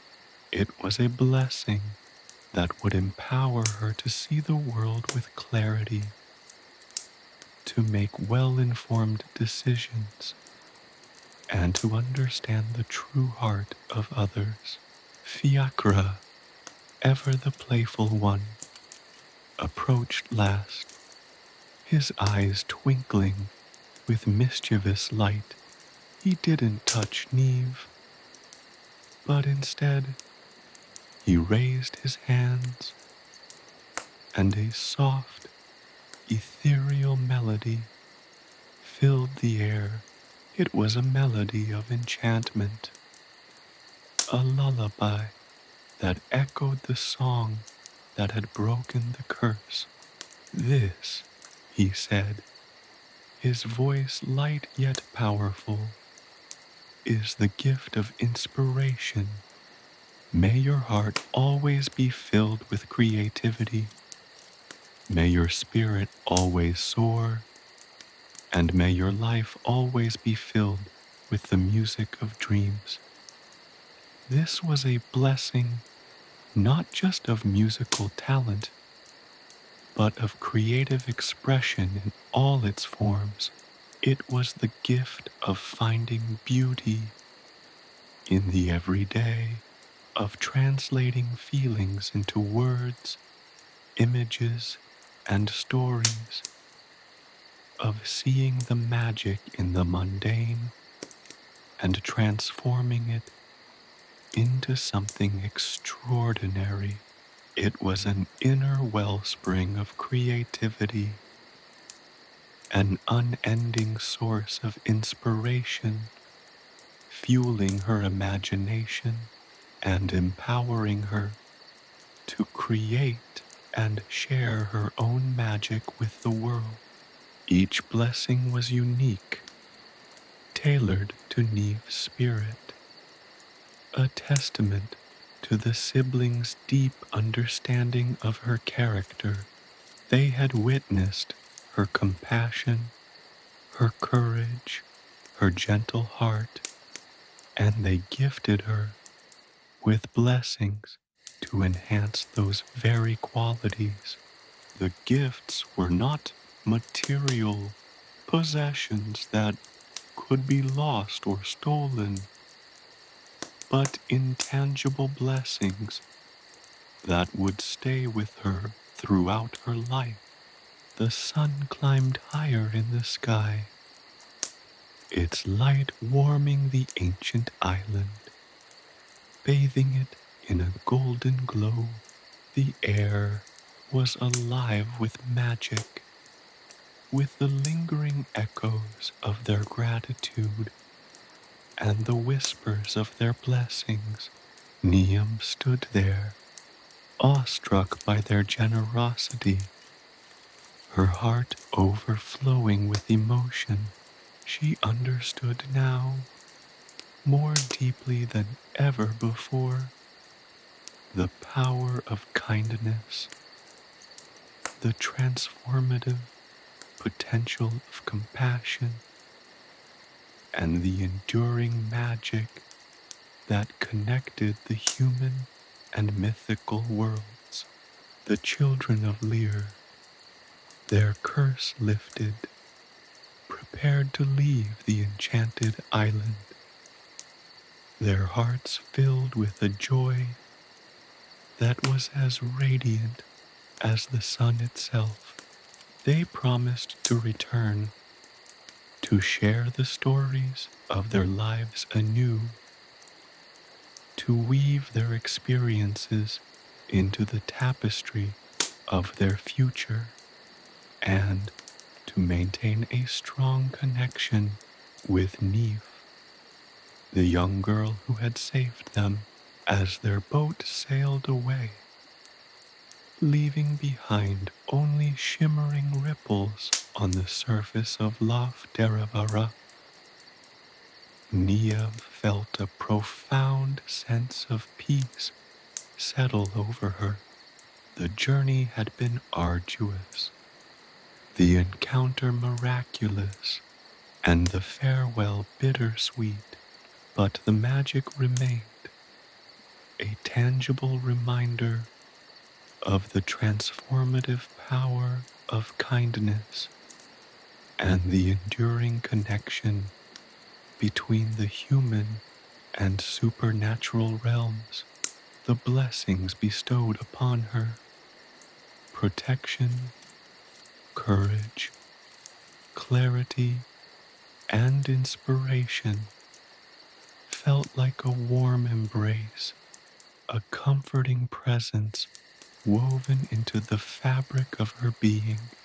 They were not just gifts, but promises, assurances that the kindness she had shown would resonate throughout her life, shaping her path, guiding her choices, and enriching her experiences.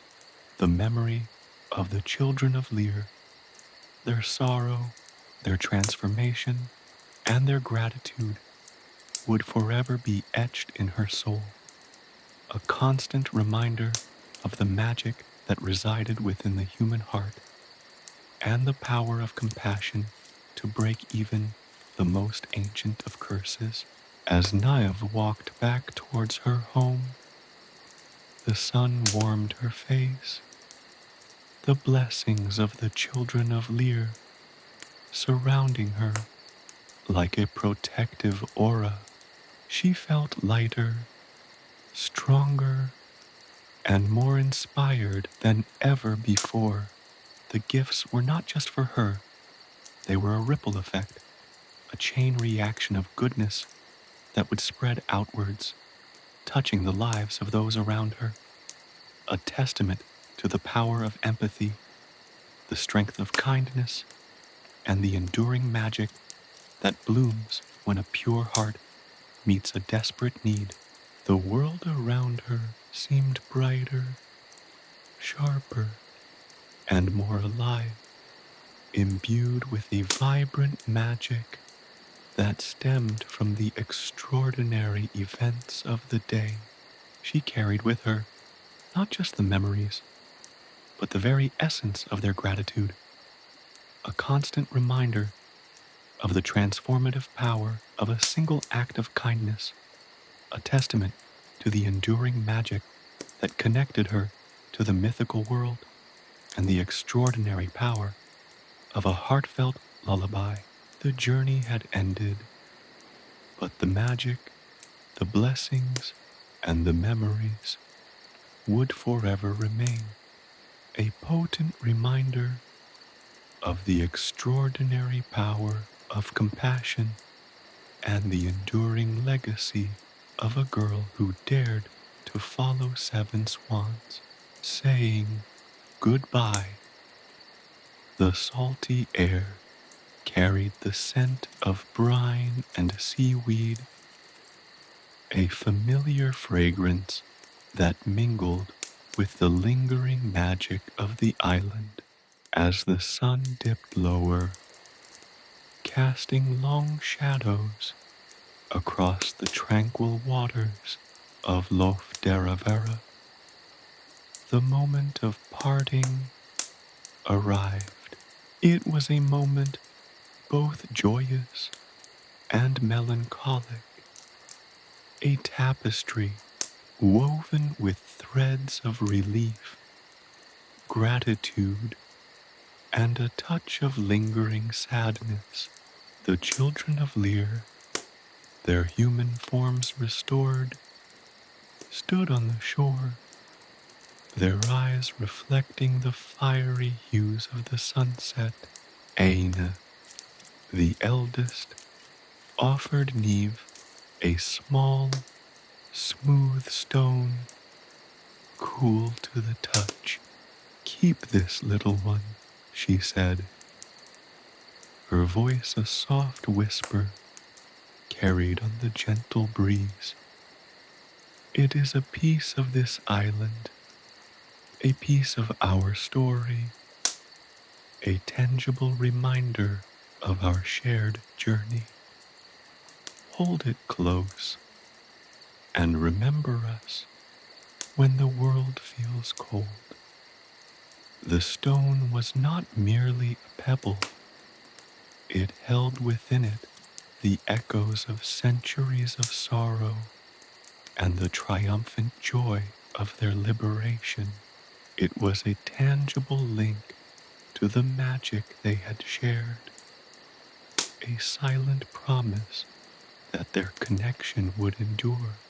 Fionnuala, her eyes sparkling with unshed tears, embraced Niamh tightly. "Your song, your kindness, your courage," she whispered, her voice thick with emotion. "It saved us. It saved us from a fate worse than death. Never forget the power you hold within, little one. Never let the world dim the light of your heart."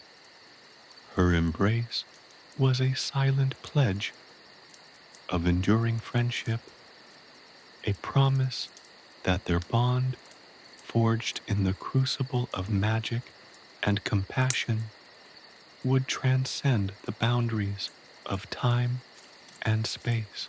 Con, the quietest of the siblings, his gaze steady and profound, presented Niamh with a single feather, shimmering with iridescent colors.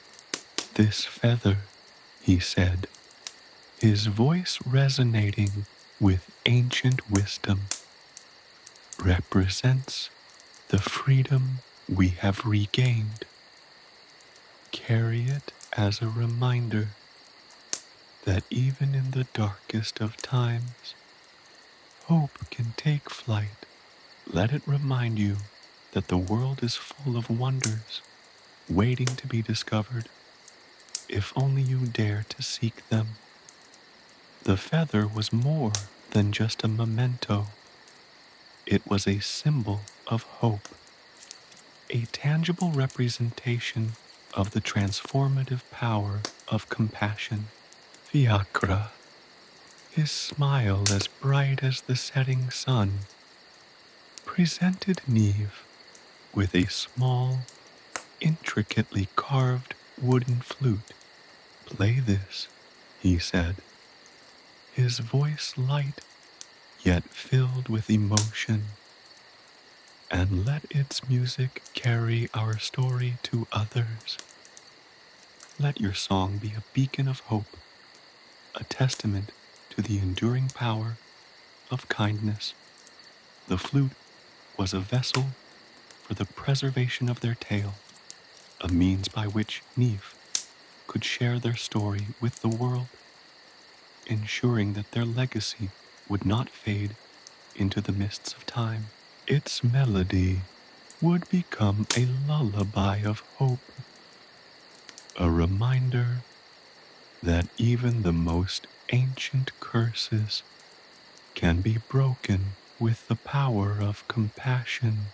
The siblings then gathered, their hands clasped together in a circle, their eyes closed as they chanted a low, resonant tune, a farewell song filled with gratitude and affection. The melody, echoing with the ancient rhythms of their land, resonated deeply within Niamh's soul, weaving itself into the very fabric of her being. It was a song of thanks, a song of release, a song that sealed their bond and consecrated their shared experience. As the final notes faded into the twilight, the children of Lir embarked upon their boat, their figures silhouetted against the fiery horizon. Their boat, a vessel of hope sailing towards the unknown, glided across the still waters of Lough Derravaragh, leaving behind only gentle ripples that mirrored the waves of emotion surging within Niamh's heart. The moment was bittersweet, laden with a profound sense of loss and the comforting weight of shared experience. Niamh watched as their boat receded into the distance, the setting sun casting a golden glow upon the water. She felt a profound sense of gratitude wash over her, a feeling so powerful that it brought tears to her eyes. It was a farewell, yes, but it was also a beginning. The memories of their time together would forever be etched in her heart, shaping her life in ways she could not yet fathom. She clutched the stone, the feather, and the flute, feeling the weight of their significance. They were not just gifts, they were symbols of the magic that had unfolded, the transformation they had undergone, and the enduring connection they shared. The blessings they had bestowed upon her remained, wrapping around her spirit like a warm embrace, a constant reminder of the profound power of compassion. As the last glimmer of sunlight faded below the horizon, Niamh turned and began her journey home, the sounds of the Children of Lir's farewell song still echoing in her ears. She walked slowly, allowing the memories of the day to wash over her, savoring every detail, every emotion. The air felt lighter, the world brighter, as if the magic of the island had somehow imbued the landscape around her. The journey home was filled with reflection. Niamh pondered on the extraordinary events of the day, on the weight of the curse, the power of the lullaby, and the depth of gratitude expressed by the children of Lir. She understood now, more profoundly than ever, the significance of their tale, and the responsibility she bore in preserving their memory. Their story was not merely a fairy tale, it was a testament to the strength of the human spirit, the enduring power of compassion, and the transformative magic that could be found in even the most unexpected of places. Niamh vowed to keep their story alive, to share it with others, to let their tale of redemption serve as a beacon of hope for generations to come. She knew that their story held a power beyond the mere telling of words. It held the magic of empathy, the wisdom of ancient traditions, and the potent message of kindness prevailing over adversity. It was a story she would weave into the very fabric of her existence, sharing its wonder and wisdom with all she encountered. As Niamh reached her village, the moon hung high in the heavens, casting a silvery glow upon the familiar landscape. Though the physical presence of the Children of Lir was gone, their memory, their blessings, and their tale remained, a vibrant force that would continue to shape and inspire her life. The stone, the feather, and the flute would be her constant companions, tangible reminders of the extraordinary events of the day, the magic of the island, and the enduring power of a heart touched by compassion. The farewell had been bittersweet, but the magic and the blessings would forever remain, a testament to the power of kindness and the enduring bond between Niamh and the Children of Lir. The story of the 7 swans, once a legend whispered on the winds, would now live on, carried forward by the girl who had dared to follow them, a girl forever touched by the magic of Lough Derravaragh and the enduring power of a heartfelt lullaby. The echoes of their gratitude, their blessings, and their story would forever resonate in her heart, a potent reminder of the extraordinary power of compassion and the enduring magic that connected her to the mythical world. Niamh's journey home.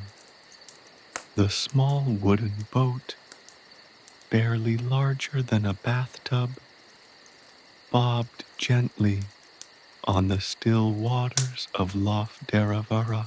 Niamh pushed off from the shore. The smooth, cool stone Aine had given her nestled warm against her palm. The setting sun painted the water in hues of orange and gold, mirroring the warmth that bloomed in her chest. It wasn't just the warmth of the late summer sun. It was the lingering heat of gratitude, of wonder, and of a magic that seemed to cling to her like the scent of brine and seaweed. The oars felt strangely light in her hands, almost as if the very lake itself was guiding her journey home. She glanced back at the island, a small emerald jewel nestled amidst the vastness of the water. It seemed to shrink with each stroke, becoming a hazy silhouette against the fiery horizon. Yet, the island's magic, the echoes of the Children of Lir's sorrowful songs and triumphant laughter remained vibrantly alive within her. As she rode, Niamh's mind replayed the events of the day, each moment as vivid and sharp as if it were happening all over again.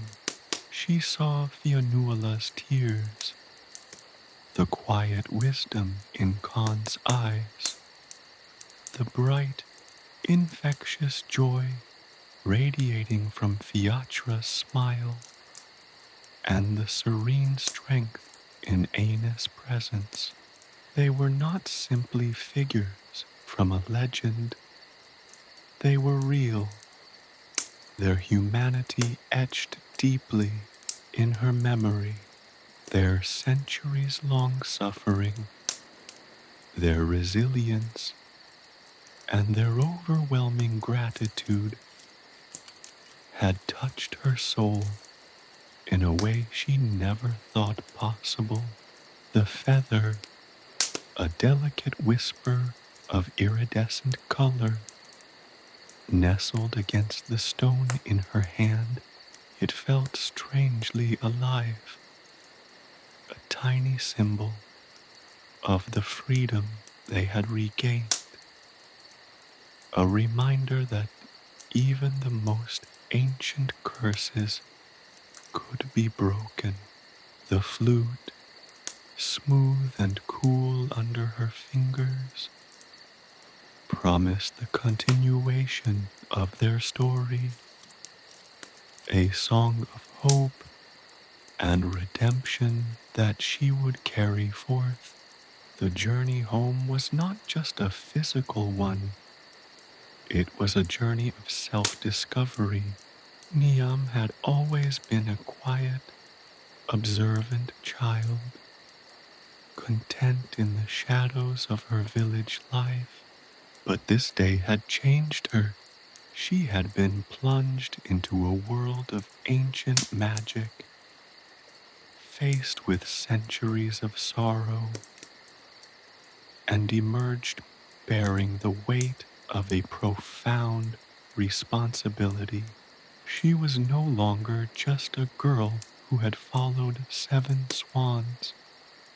She was the keeper of a sacred tale, a vessel through which their story would continue to flow.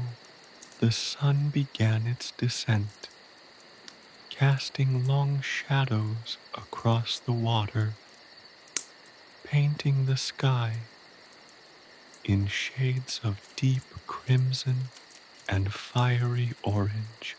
As darkness approached, the stars began to emerge, their light twinkling like scattered diamonds on velvet cloth.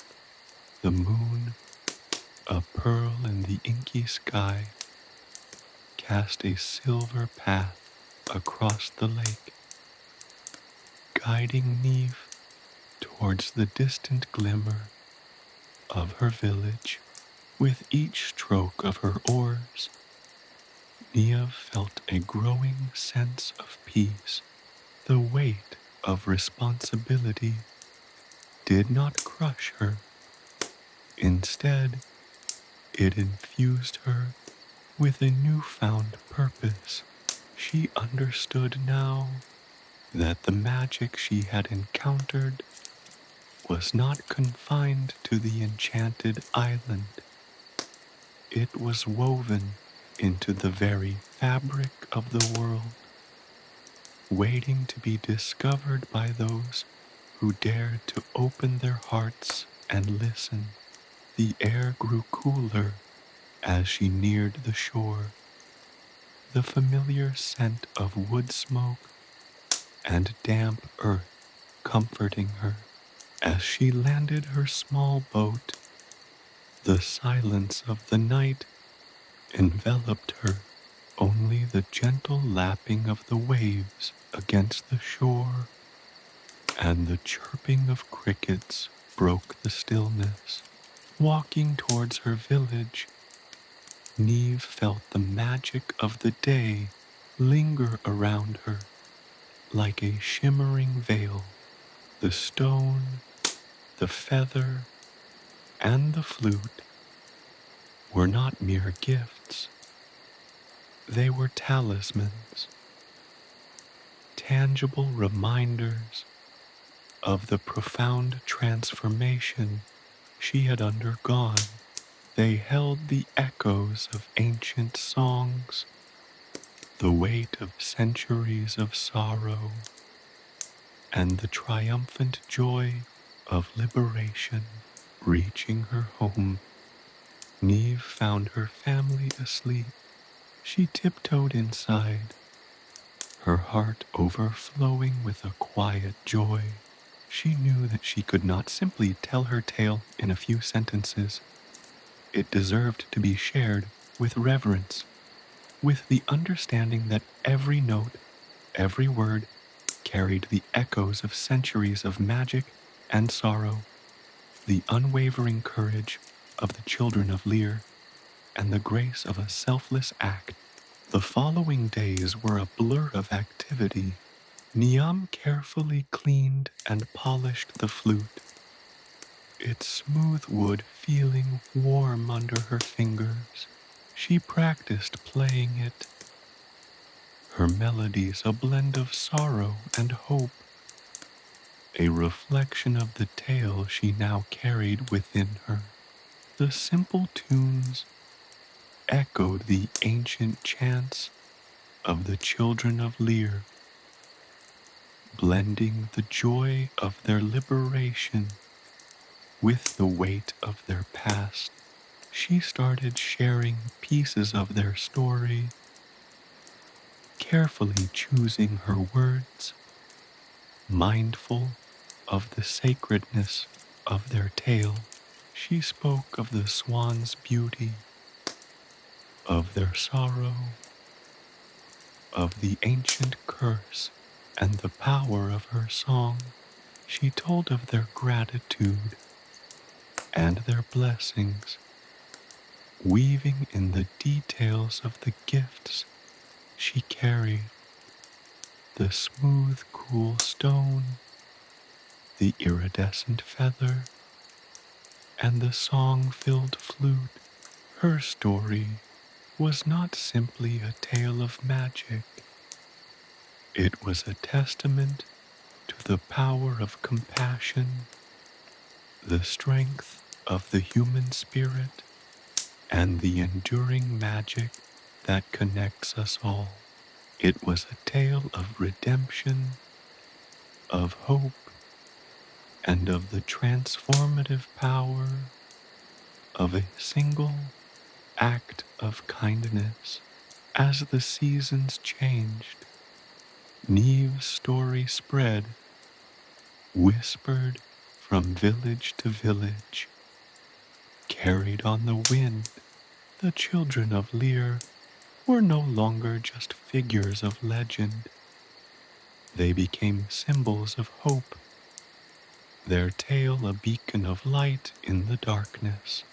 Niamh's lullaby, a simple melody born of compassion, became a song of freedom, a reminder that even the longest curses could be broken, and that the smallest act of kindness could hold the power to transform the world. The magic of Lough Derravaragh had woven its spell not just on the children of Lir, but also on Niamh. She had become a vessel of their story, a testament to the enduring power of love, compassion, and the enduring magic that connected the ordinary with the extraordinary. Her journey home was not an ending, but a beginning. the start of a life dedicated to sharing the wonder and wisdom of a tale that forever changed her, and through her, the world around her, the echoes of gratitude, of magic, and of the Children of Lir's enduring legacy would forever remain etched in her heart, a testament to the enduring power of a compassionate heart and the transformative magic of a simple lullaby. Reflection on the encounter. The rhythmic dip of the oars, once a simple task, now felt like a meditation. Each stroke echoed the rhythm of the lullaby, the melody that had undone centuries of sorrow. The water, once a mirror reflecting the fiery sunset, now mirrored the quiet intensity of Niamh's thoughts. A deep, still pool, reflecting the profound changes within her. She hadn't just witnessed a legend. She had lived it, breathed it, become a part of it. The island, now a distant smudge on the horizon, held a piece of her heart. It was a place where time seemed to bend and twist, where centuries melted away like morning mist. It was a place where sorrow and joy danced a delicate waltz, where the weight of ages rested lightly on the shoulders of those who had borne it with such grace. She thought of Fionnuala, her tears reflecting the pain of centuries, yet her eyes holding a strength that surpassed any earthly understanding. She recalled Khan's quiet wisdom, a depth of experience etched onto his face, a silent testament to his unwavering loyalty and love for his siblings. Fiacra's infectious laughter still rang in her ears, a vibrant counterpoint to the melancholy of their story. And Ain, the queen of the swans, her regal bearing and quiet dignity, a beacon of hope amidst the despair. They were more than mythical beings. They were people, their stories etched in the very fabric of the lake itself. The cool evening air kissed Niamh's face, carrying the scent of peat smoke and damp earth, the familiar smells of home. But home felt different now. It was still the haven she had always known, yet it was also subtly altered, infused with the magic she had encountered. The sounds, too, felt different. The familiar chirping of crickets now held a deeper resonance, a subtle echo of the Children of Lir's ancient songs. The very air seemed to hum with an unseen energy, a lingering trace of the otherworldly realm she had visited. The stone, smooth and cool against her palm, pulsed with a faint warmth, a tangible reminder of Ain's grace. It was more than just a pretty stone. It was a conduit, a link to the magical world she had glimpsed. She could almost feel the weight of centuries resting upon it, the collective memories of the children of Lir woven into its very essence. The iridescent feather, a delicate whisper of color, nestled beside the stone, seemed to shimmer with an inner light. It was a symbol of freedom, a fragile yet powerful testament to the breaking of an ancient curse. And the flute, cool and smooth under her fingertips, hummed with untold stories, ready to be played, ready to sing the tale of the children of Lir to the world. The journey home was not just a physical return, it was a pilgrimage of the soul. She carried within her the weight of their story, a burden and a privilege all at once. It was a story of profound sorrow, of unimaginable suffering, but also of unshakable love, of unwavering loyalty, and of the ultimate triumph of hope over despair. The melody she had sung, a simple lullaby born of compassion, had shattered centuries of enchantment, releasing the children of Lir from their feathered prison. She had been a mere instrument of change, a vessel through which the magic had flowed, a testament to the power of human kindness. As she neared the village, the familiar lights twinkled like welcoming stars. But these weren't just ordinary lights. They were imbued with a new significance. They were the lights of a world that had been touched by magic, a world that had been reminded of the enduring power of compassion and the transformative effect of a single act of kindness. Her own life had been touched by this magic. She was no longer the quiet, observant child who had once strolled along the shores of Lough Derravaragh. She was someone changed, someone empowered, someone touched by the ancient spirits, the ancient magic of Ireland. The night was silent, yet vibrant with unseen energies.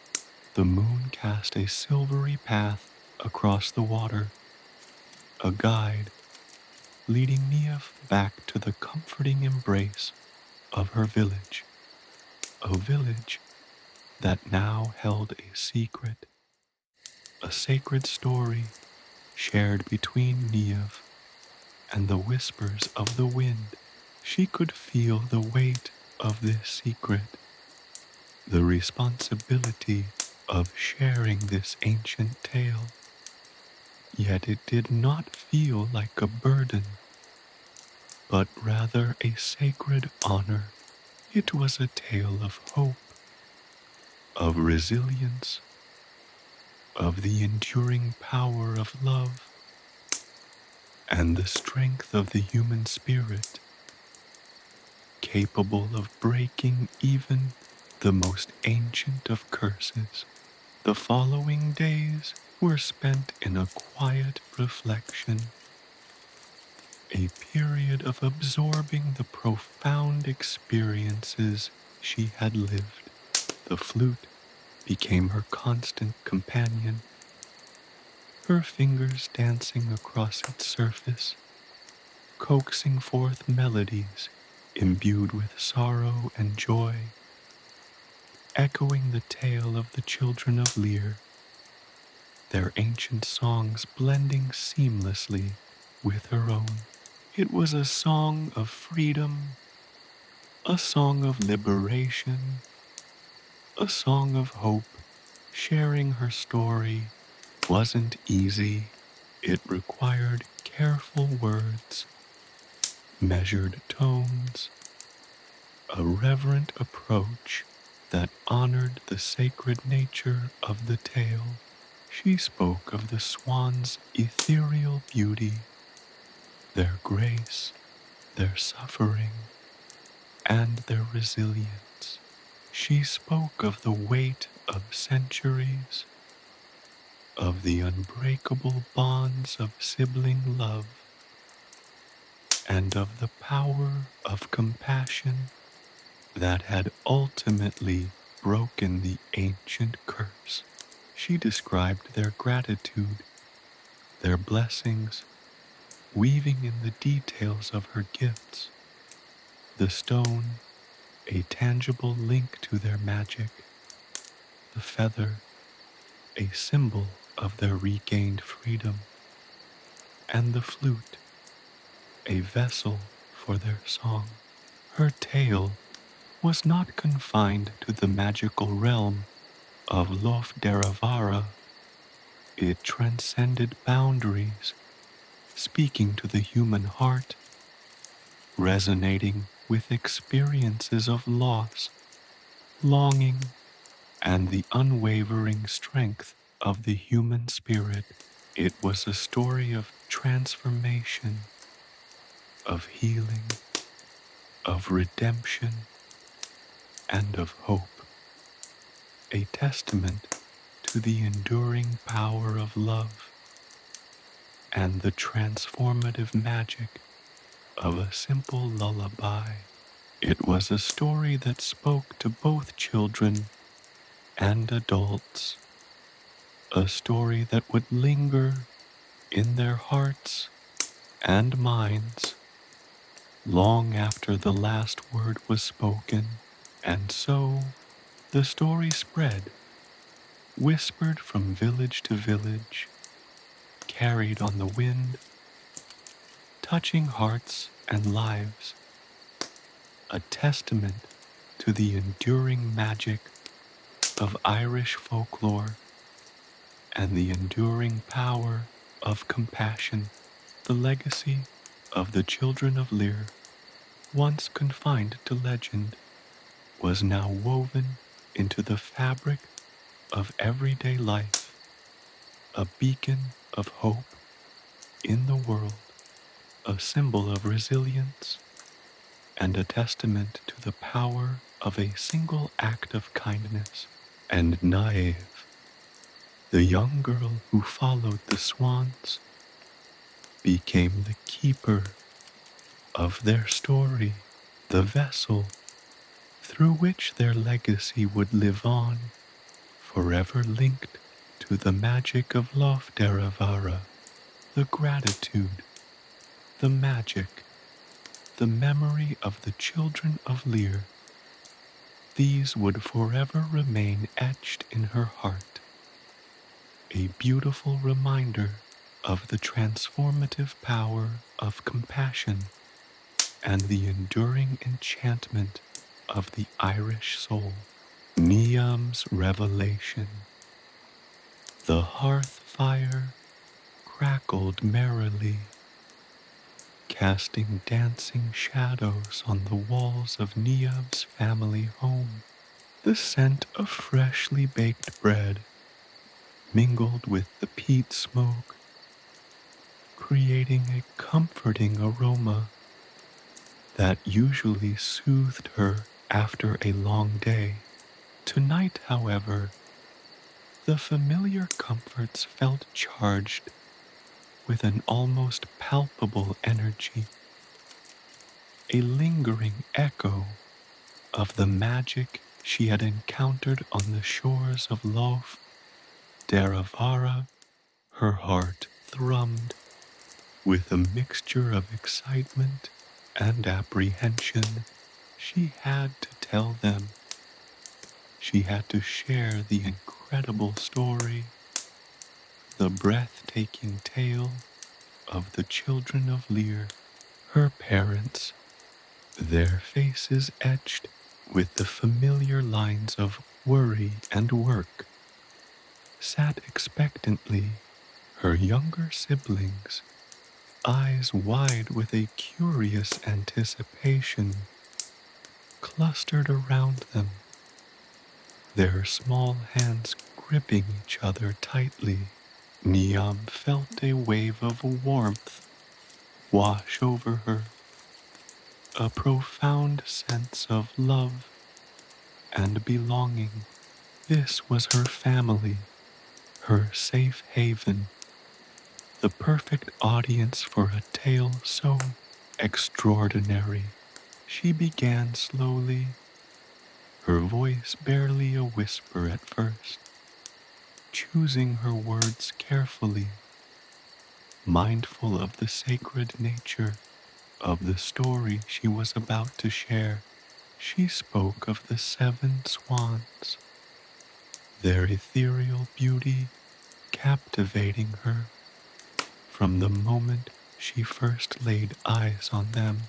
She described the shimmer of their feathers, the grace of their movements, the haunting melody of their song, a song that seemed to carry the weight of centuries. Her words painted a vivid picture, transporting her listeners to the shores of Lough Derravaragh, to the mystical island veiled in mist and magic.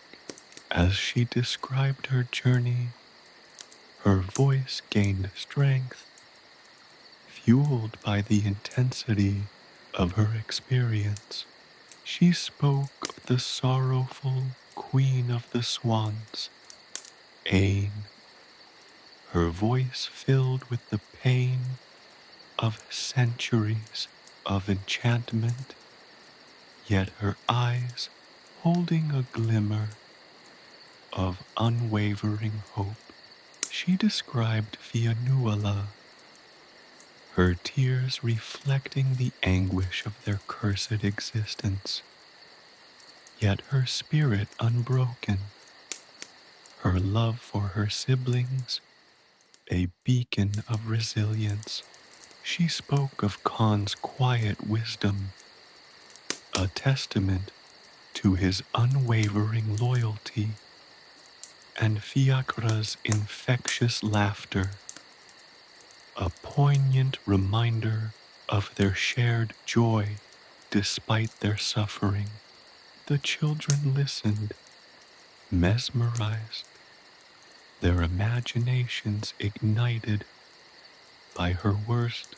Niamh recounted the tale of the ancient curse, the tragic story of the Children of Lir, their transformation into swans, their long centuries of sorrow and exile. She spoke of the unbearable weight of their burden, the endless years spent longing for their human forms, for the comforting embrace of their family, for the simple joys of life. Her listeners leaned forward, captivated by the drama and poignancy of the story, their hearts aching with the Children of Lir's suffering. But Niamh's story was not just one of sorrow. It was a story of unwavering love and loyalty, of an unbreakable bond between siblings that had sustained them through centuries of hardship. She spoke of their resilience, their steadfast hope, their enduring faith in the possibility of redemption. Her voice trembled slightly as she described the moment when she began to sing, the melody flowing from her heart, a simple lullaby born of compassion and empathy. She described the magic that unfolded as the last note faded into the stillness of the dawn, the transformation, the breaking of the ancient curse, the return of the children of Lir to their human forms. It was a moment of profound beauty and overwhelming joy. The tears in her eyes reflected the emotion she had experienced, but also the joy and relief that had washed over the children of Lir. The sheer wonder of the moment, the relief, the freedom. She struggled to find words that could truly capture its magnificence. Niamh recounted the heartfelt gratitude of the children of Lir, their blessings bestowed upon her, the smooth, cool stone pulsing with ancient magic, the iridescent feather, a fragile yet powerful symbol of their regained freedom, and the flute whispering with untold stories, ready to share the tale of their journey with the world. Her family listened, captivated by the details, their minds filled with images of shimmering feathers, magical stones, and the lilting sounds of the flute. As she concluded her tale, a hush fell over the room, broken only by the gentle crackling of the fire.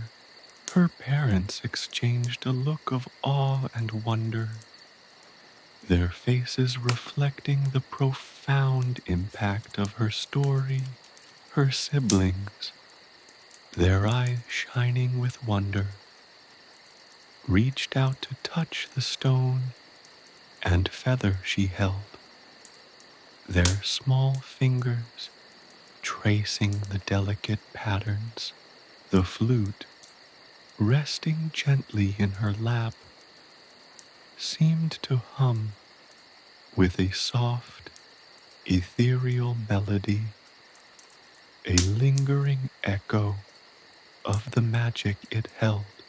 The silence was broken by her mother's soft voice, a whispered question. Is it true? Niamh nodded, her throat tight with emotion. It is true, mother. Every word. Her father reached out, his hand covering hers, a gesture of profound understanding and acceptance. Your story, it is a gift, Niamh, a gift to us, to our village, to all who hear it. The story spread throughout the village like wildfire, whispered from hearth to hearth, from cottage to cottage. Niamh, once a quiet, observant child, found herself at the center of it all. She recounted the tale again and again, her voice gaining confidence and power each time, her words painting vivid pictures in the minds of her listeners. Her family, her friends, everyone gathered to listen, enthralled by the magic and wonder of Niamh's journey. Each telling of the story was a journey in itself, a rediscovery of the magic, the emotion, the profound power of compassion.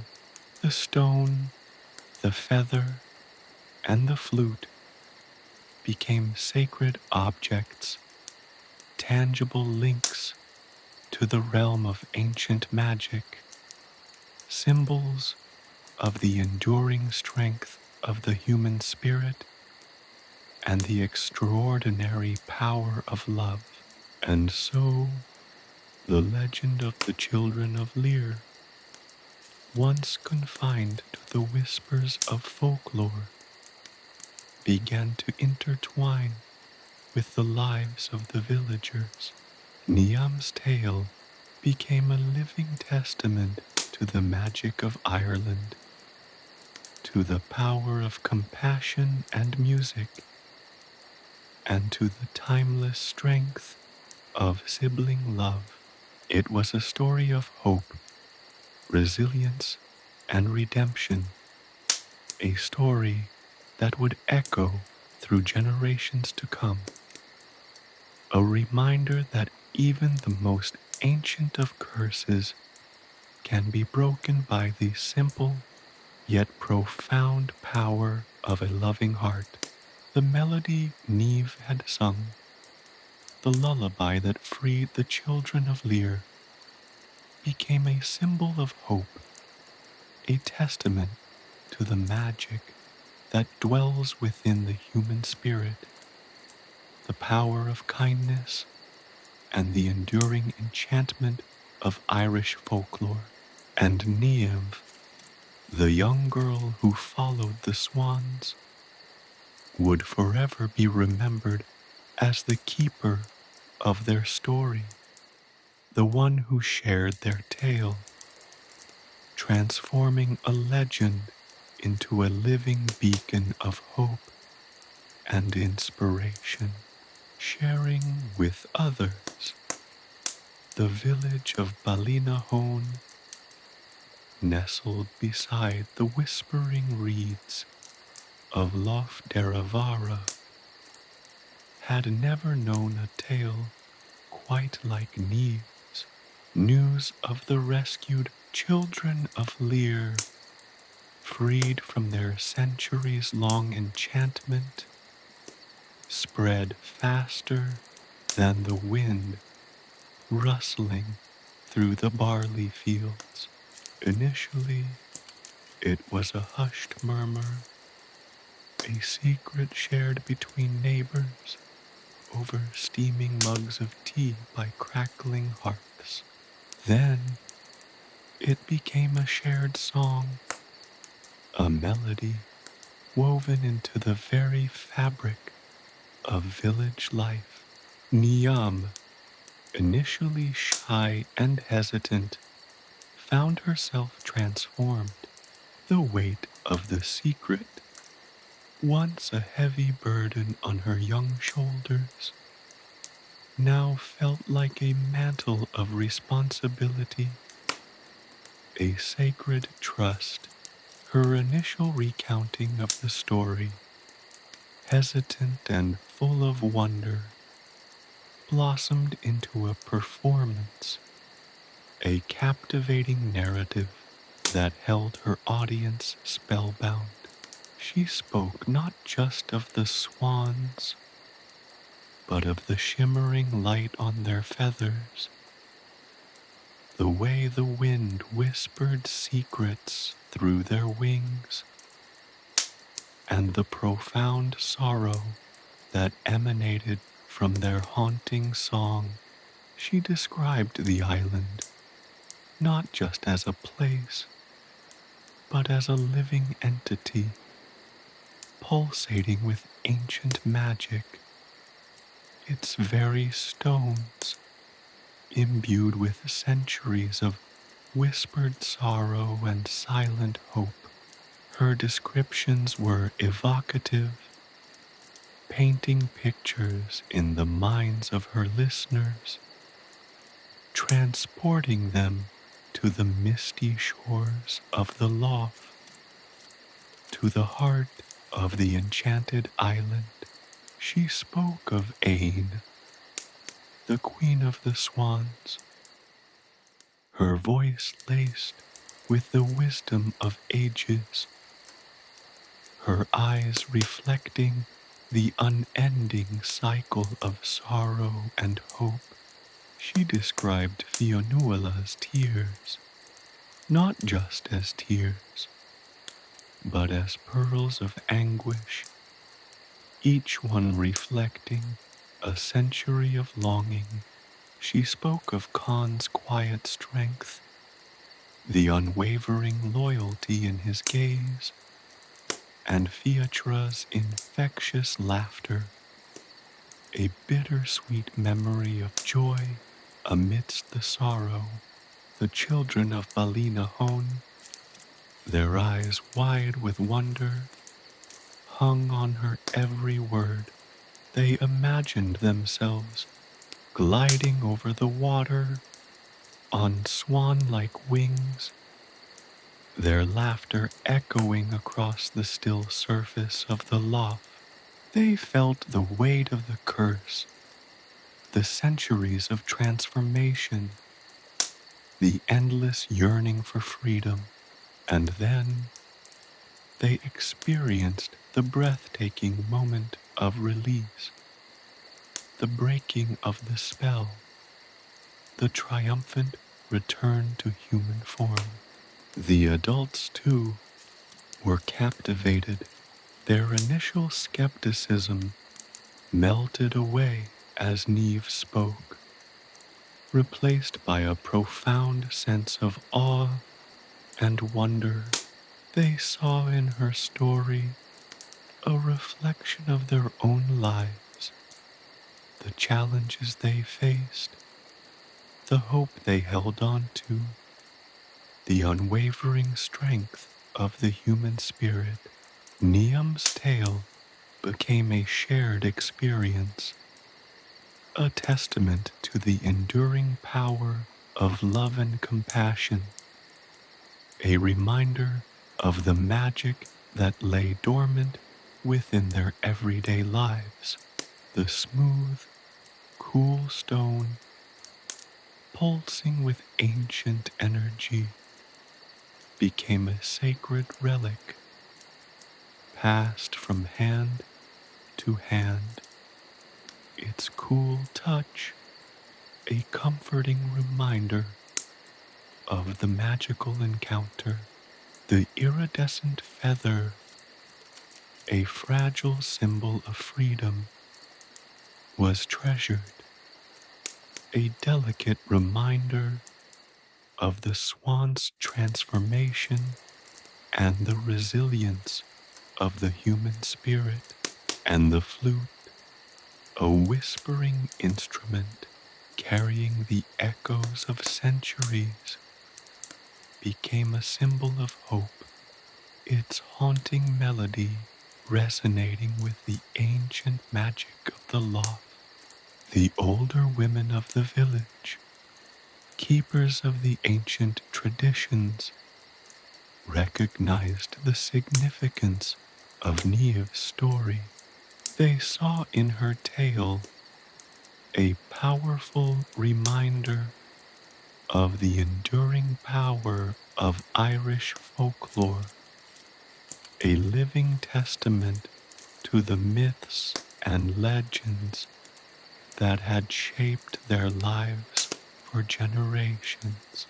They incorporated elements of Niamh's story into their traditional songs and dances, weaving it into the fabric of their cultural heritage. The young girls began to learn the melody Niamh had sung, a lullaby that became a symbol of hope and healing, a reminder that even the darkest of curses could be overcome by the power of compassion and love. Niamh's story transcended the boundaries of Ballinahone. Traveling bards, their voices rich with ancient tales, carried her narrative across the Emerald Isle, spreading her story to distant villages and towns. Each telling added its own unique flavor, incorporating local customs and beliefs, yet preserving the core message of hope and redemption.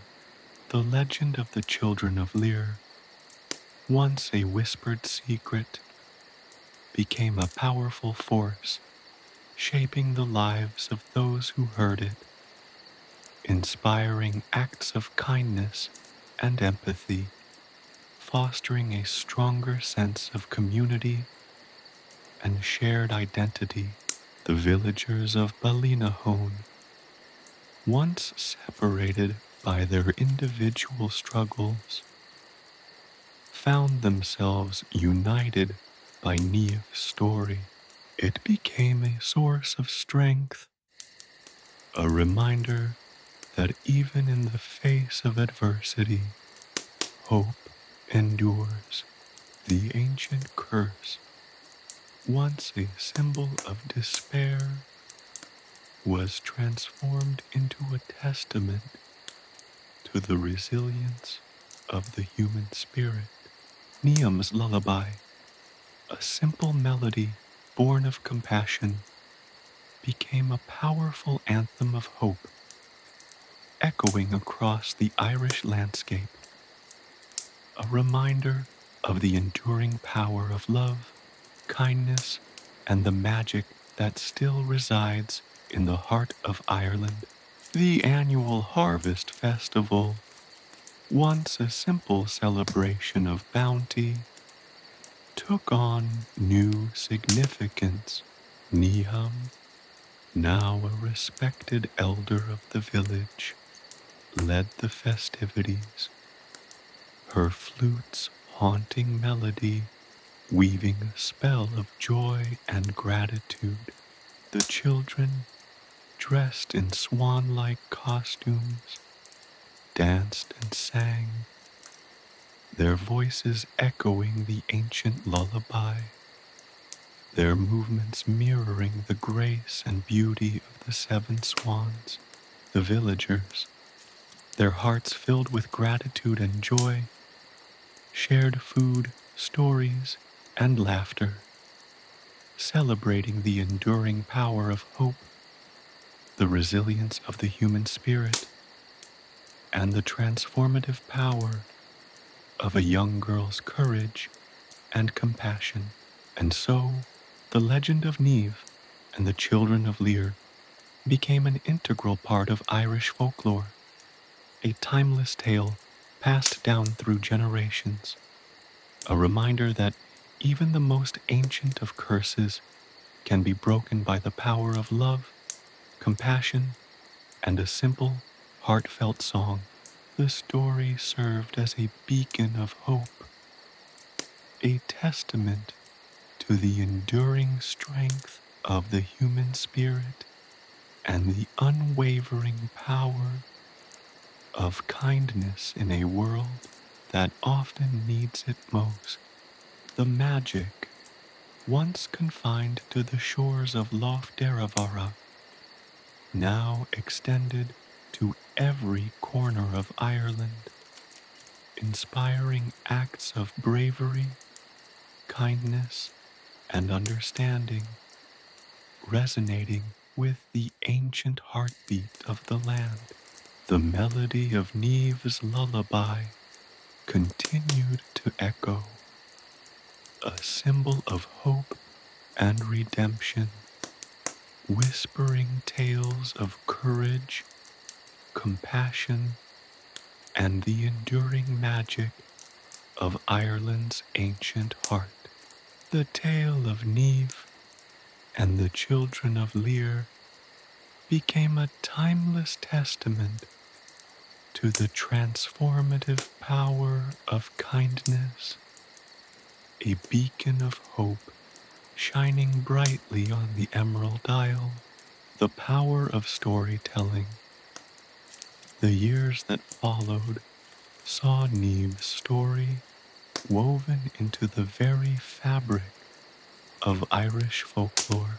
It wasn't simply a tale recounted around crackling fires. It became a living, breathing legend, its essence seeping into the songs of traveling musicians, the dances of celebrating villagers, and the whispered bedtime stories shared by mothers and children. The melody Niamh had sung, the lullaby that had broken the centuries-old curse, was learned by generations of young girls, its notes echoing across the emerald hills and valleys, carrying with them a message of hope and unwavering compassion. Each telling of the story added its own unique color, its own unique flavor.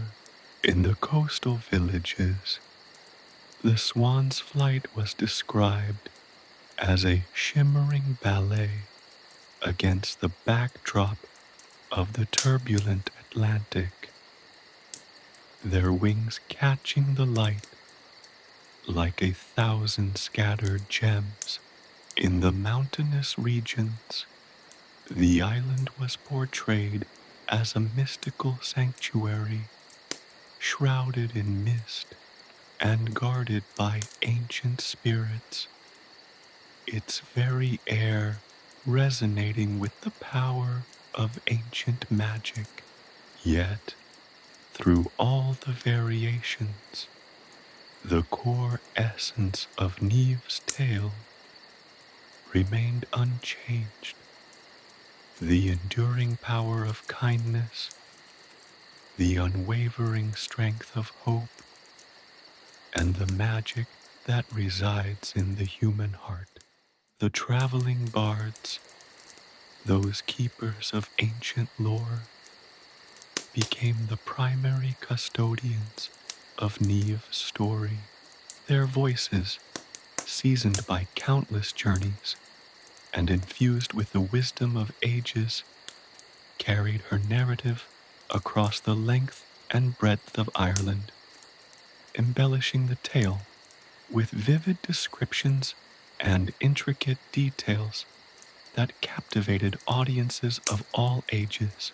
They spoke of the island's shimmering flora, the mystical creatures that inhabited its hidden glades, and the echoes of ancient magic that clung to its mossy stones. They described Aine, the queen of the swans, not just as a sorrowful monarch, but as a powerful matriarch, her heart burdened by centuries of grief, yet strengthened by an unwavering belief in the power of redemption. The children, captivated by the bard's tales, imagined themselves soaring over the shimmering waters of Lough Derravaragh, their laughter mingling with the cries of the seabirds. They felt the weight of the curse, the long years of transformation, the yearning for freedom, and the sheer joy of release. The adults, too, found solace and inspiration in Niamh's story. They saw in it a reflection of their own lives, the struggles, the hardships, the unwavering hope that persists even in the darkest of times. Niamh's tale became a source of collective strength, a reminder that even the most formidable challenges can be overcome with courage, compassion, and unwavering belief in the power of the human spirit. In the heart of winter, when the winds howled across the desolate landscape, Niamh's story offered comfort and warmth. The lullaby, once a simple melody, became a powerful anthem of hope. Its notes weaving a protective shield against the biting cold. In the lush embrace of summer, the story celebrated the bounty of the land, the vibrant colors of wildflowers, and the joyous spirit of community. The swans, symbols of transformation and resilience, became an integral part of Irish iconography, their image appearing on everything from tapestries to pottery, a testament to the lasting impact of Niamh's remarkable encounter. The annual harvest festival in Ballinahone, once a simple celebration of abundance, transformed into a grand spectacle, a vibrant tribute to the legend of Niamh and the Children of Lir. Niamh, now a venerated elder, led the festivities, her flute weaving a spell of joy and gratitude as the villagers danced and sang, their voices blending with the rhythmic beats of traditional drums, creating an enchanting symphony of celebration and hope. The children, dressed in costumes representing the 7 swans, mirrored their graceful movements, their laughter echoing across the village square, symbolizing the unbroken spirit of the community, the enduring power of their collective memory, and the enduring legacy of Niamh's incredible tale.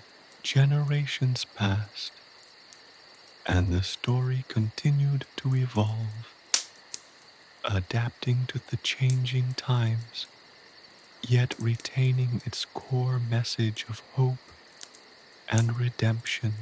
It became a touchstone for Irish identity, a powerful symbol of the nation's resilience, its deep-rooted connection to its mythical past, and its unwavering belief in the transformative power of storytelling. Niamh's lullaby, once a secret whispered on a hidden island, became a national treasure, its melody echoing across the generations, carrying with it the timeless message of compassion, courage, and the enduring magic of Ireland. The story wasn't merely a narrative, it was a living testament to the power of belief, a powerful reminder that even the darkest of curses can be broken by the strength of the human spirit. It was a source of inspiration, encouraging acts of kindness, fostering a sense of community, and reminding people of the incredible power that lies within each individual to create positive change. It celebrated the strength of love, the resilience of hope, and the unwavering belief in the possibility of redemption, even in the face of seemingly insurmountable obstacles. The legend of Niamh and the Children of Lir became more than just a story. It became a cornerstone of Irish culture, woven into the tapestry of the nation's identity. It served as a potent reminder of the enduring power of myths and legends, their ability to shape communities, inspire individuals, and provide a sense of belonging. It was a timeless tale, passed down through generations, not only entertaining, but also providing moral lessons and a deeper understanding of the human condition.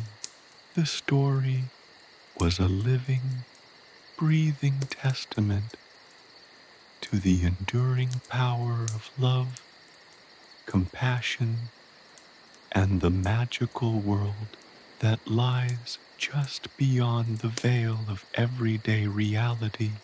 The narrative was a source of comfort in times of trouble, a beacon of hope in the face of adversity, and a celebration of the human spirit's ability to overcome even the most insurmountable obstacles. It became a cherished element of Irish identity, shaping the collective consciousness of the nation, inspiring countless acts of kindness and compassion, and fostering a sense of community and shared heritage. The story of Niamh and the Children of Lir, a tale of enchantment, transformation, and unwavering hope, was now firmly entrenched in the heart of Irish folklore, a timeless reminder of the profound power of storytelling and the enduring magic of the human spirit. And so, the legend of Niamh and the Children of Lir continues to this day, a vibrant testament to the enduring power of storytelling. The melody of her lullaby, a simple song born of compassion, echoes across the generations, a powerful reminder that even the most ancient of curses can be broken by the unwavering power of hope and the enduring magic of the human heart. The story serves as a beacon, a symbol of Ireland's enduring spirit, a testament to the transformative power of kindness and the unwavering belief in the possibility of redemption. The tale whispers through the wind, dances in the sunlight on the waters of Lough Derravaragh, and echoes in the hearts of those who hear it, a timeless reminder of the magic that still lives on in the heart of Ireland. The magic of the story, once confined to the shores of a secluded lake, now spreads far and wide, carrying a message of hope, resilience, and the enduring power of love. The legend of Niamh, a young girl who dared to believe in magic, remains a shining testament to the strength of the human spirit and the transformative power of a simple, heartfelt song. Niamh's legacy. The passing years saw Niamh's influence extend beyond the simple retelling of her adventure. Her story, once confined to whispered conversations and fireside tales, became a cornerstone of moral instruction. Mothers used it to teach their daughters the value of empathy, reminding them of Niamh's unwavering compassion for the suffering swans. Fathers used it to instill courage in their sons, highlighting Niamh's bravery in venturing into the unknown, facing the fearsome mystery of the enchanted island and the sorrowful queen of the swans. The tale became a living testament to the power of belief, a reminder that even in the face of seemingly insurmountable odds, hope, coupled with action, could conquer even the most ancient of curses. The bards, ever vigilant in their preservation of ancient lore, adapted Niamh's song, the lullaby that had broken the curse, into a broader repertoire. It wasn't merely a children's lullaby anymore. It evolved into a powerful ballad sung at celebrations and festivals, its melody weaving its way into the fabric of Irish musical tradition. The music itself became imbued with the story's magic, each note resonating with the themes of hope, redemption, and the enduring power of kindness. Musicians embellished the tune with intricate variations, adding flourishes and instrumental interludes, transforming the simple lullaby into a rich and multifaceted piece of musical artistry. Yet, the core melody, the essence of Niamh's compassion, remained a constant reminder of the tale's heart. The visual arts also embraced Niamh's legacy. Artists, inspired by the story's ethereal beauty, depicted scenes from Niamh's adventure on tapestries, illuminated manuscripts, and intricately carved wooden panels. The 7 swans, transformed from their sorrowful state to their radiant human forms, became recurring motifs, their graceful flight symbolizing hope, resilience, and the transformative power of love. Artists captured the shimmering light of Lough Derravaragh, the mystical atmosphere of the island, and the poignant expression on Éanna's face as the curse was broken, bringing the story to life for those who might not have had the chance to hear it spoken aloud. These visual representations became powerful tools for preserving and spreading the story, reaching audiences beyond those who could understand the spoken or sung word. Niamh's courage in confronting the unknown became a symbol of bravery and selflessness. Young girls, dreaming of adventures and inspired by Niamh's example, began to take on roles that were previously deemed inappropriate for their gender. They challenged societal norms, demonstrating the same courageous spirit that Niamh had shown when she followed the swans into the unknown.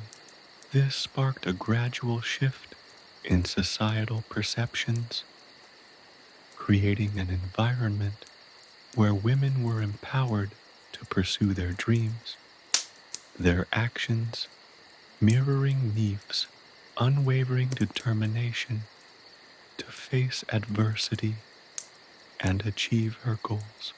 The legacy of Niamh extended beyond the artistic and cultural realms. It impacted the very fabric of Irish society. The unwavering belief in the power of hope and compassion, central to Niamh's story, became a guiding principle. Acts of charity became commonplace, inspired by the selfless act of Niamh's compassion for the children of Lir. communities fostered a stronger sense of unity and mutual support, recognizing in Niamh's tale the importance of collective action and shared responsibility. The story became a powerful tool for conflict resolution, reminding people of the power of empathy and understanding in resolving disputes. Even the most hardened hearts were softened by the tale, acknowledging the potential for redemption that lay within everyone.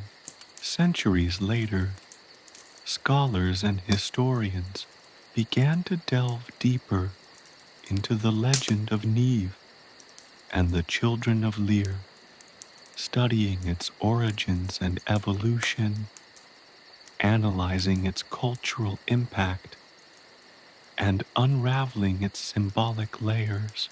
They saw in it not merely a children's tale, but a powerful allegory of the human condition, exploring themes of forgiveness, transformation, and the enduring power of love.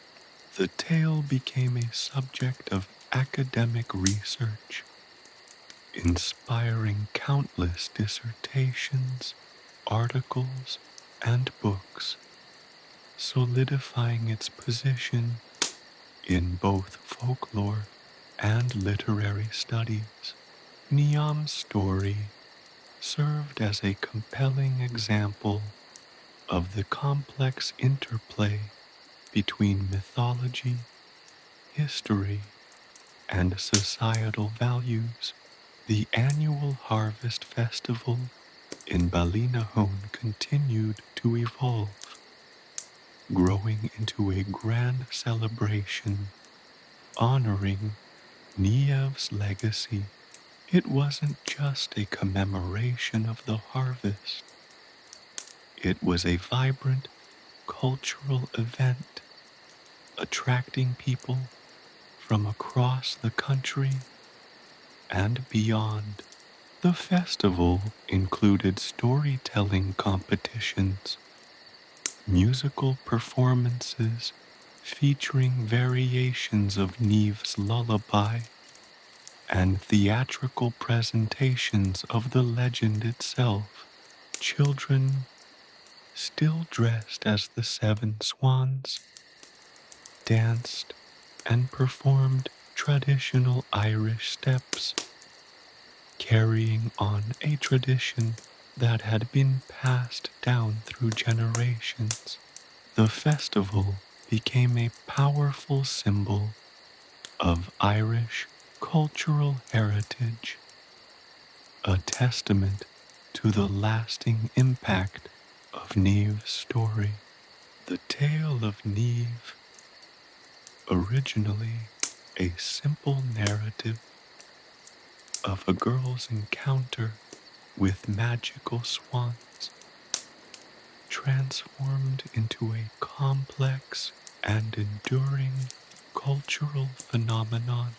It transcended its origins as a children's story, becoming a powerful symbol of Irish identity, resilience, and the enduring power of hope.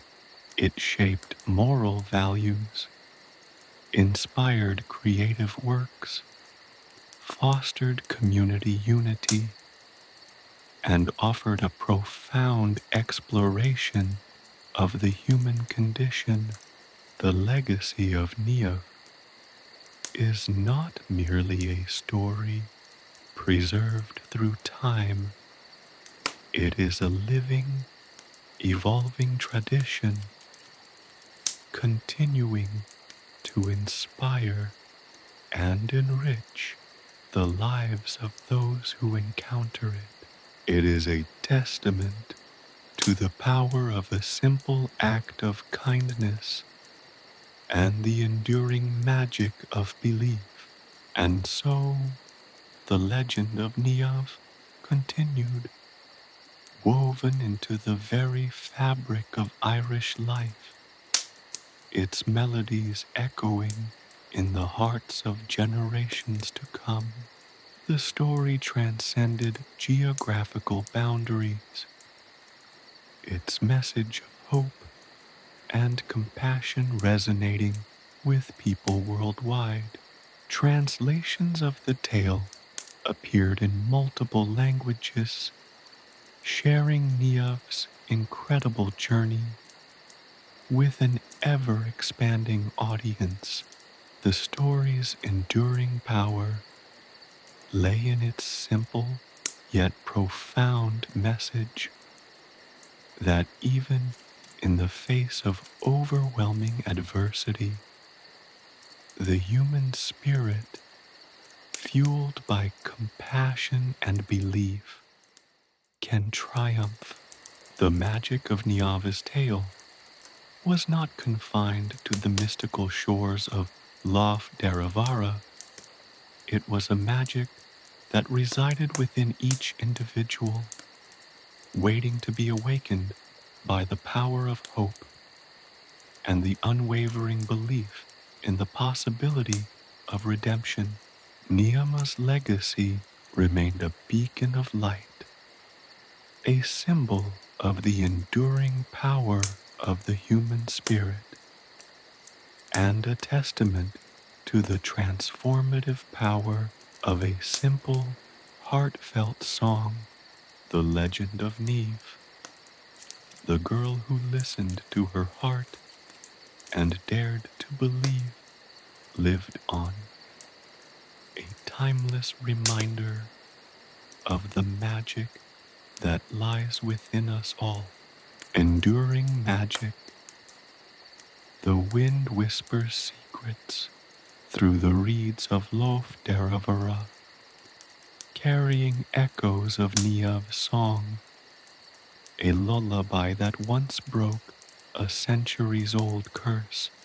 The lake itself seems to hold its breath, remembering the shimmering forms of the 7 swans, now long returned to human shape.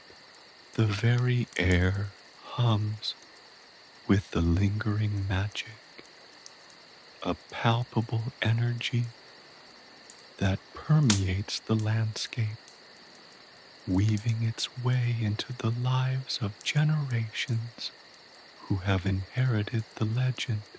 The island, once shrouded in mystery and sorrow, now basks in the golden light of redemption, its shores forever touched by Niamh's unwavering kindness.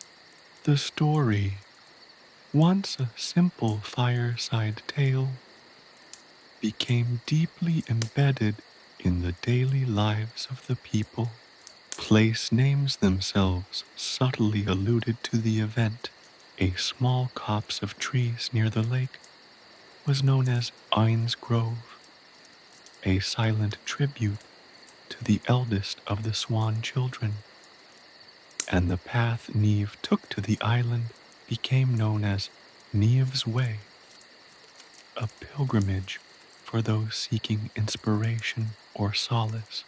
The annual Harvest Festival, already a significant event, incorporated elements of Niamh's tale, transforming into a vibrant celebration of hope and renewal.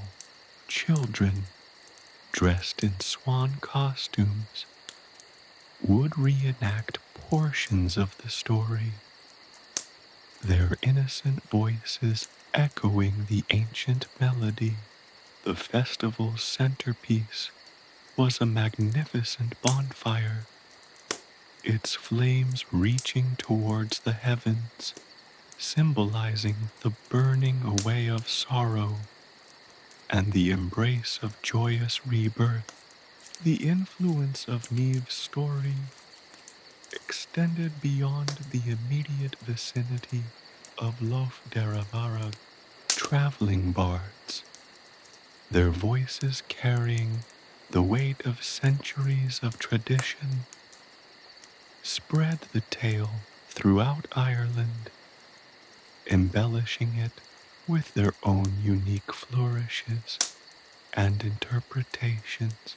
Each telling added a new layer, a new nuance, enriching the narrative and solidifying its place within the nation's collective consciousness. The story became a prism, reflecting the values and aspirations of each generation.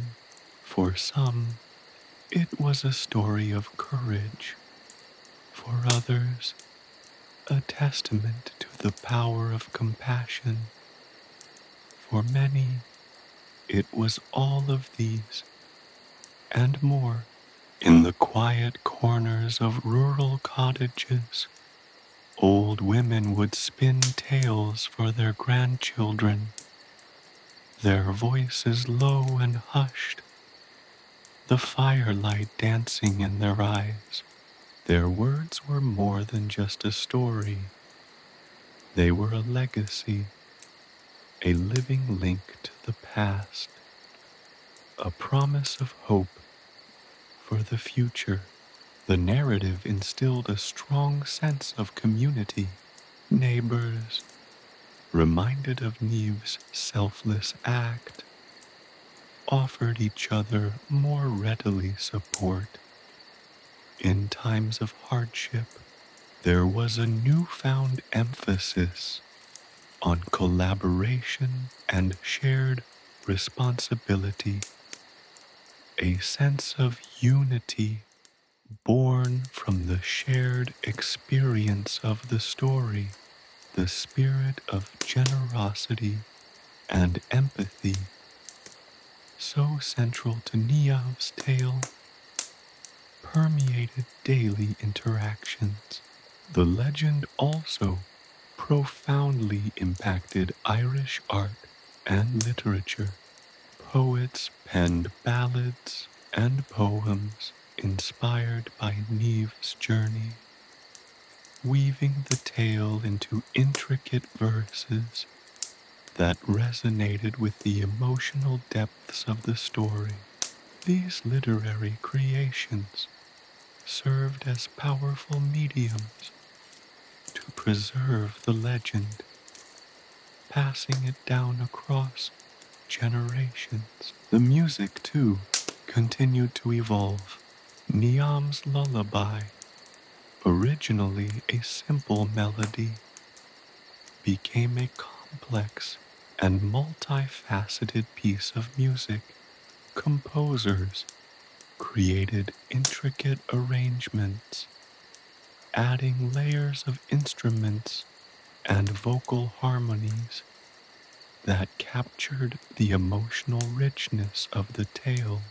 The music became a tangible expression of hope and redemption, a powerful reminder of the enduring power of kindness.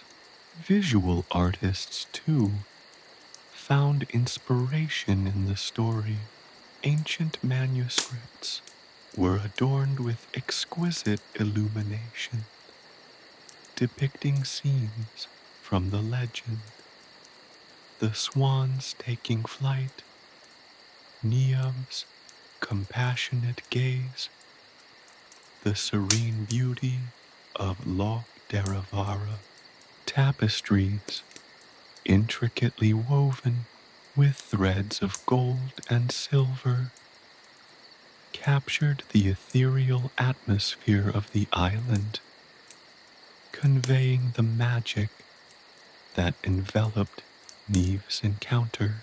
Carved wooden panels, displayed in homes and churches, portrayed the transformation of the swans, their human forms radiating hope and resilience.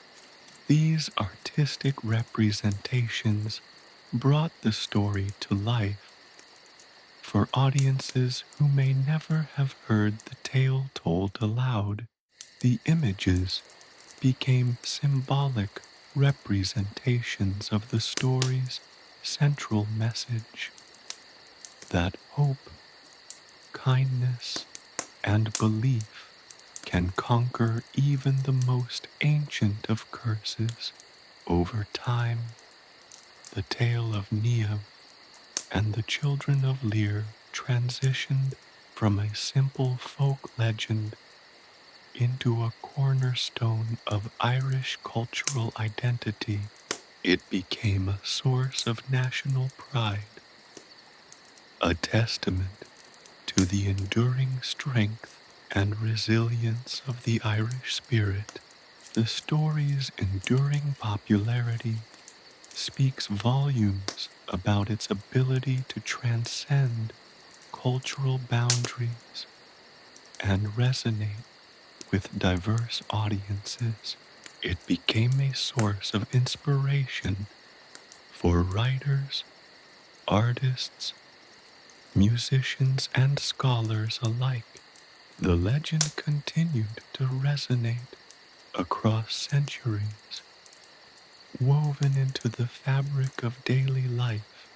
The names of Niamh and the Children of Lir appeared in countless literary works, artistic creations, and musical compositions. The story's power lay not only in its compelling narrative, but also in its universal themes of hope, redemption, and the triumph of the human spirit. The tale served as a constant reminder of the enduring power of kindness and compassion, highlighting the transformative potential of human action and the importance of empathy in overcoming adversity. The enduring magic of Niamh's story is not confined to the realm of legend. It's found in the quiet strength of the Irish people, in their resilience in the face of adversity, in their capacity for compassion and empathy. It's a magic that resides in the whispers of the wind, through the reeds of Lough Derravaragh, in the shimmering light of the lake, and in the hearts of those who carry the tale in their memories. The tale continues to inspire, to uplift, and to remind us that even the most ancient curses can be broken by the power of love, hope, and a simple, heartfelt song.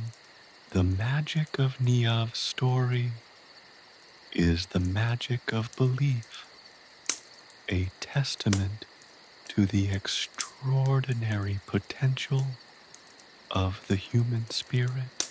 It is a living legacy passed down through generations, a reminder of the enduring power of kindness and compassion, a beacon of hope shining brightly on the shores of Lough Derravaragh and in the hearts of all who hear the tale.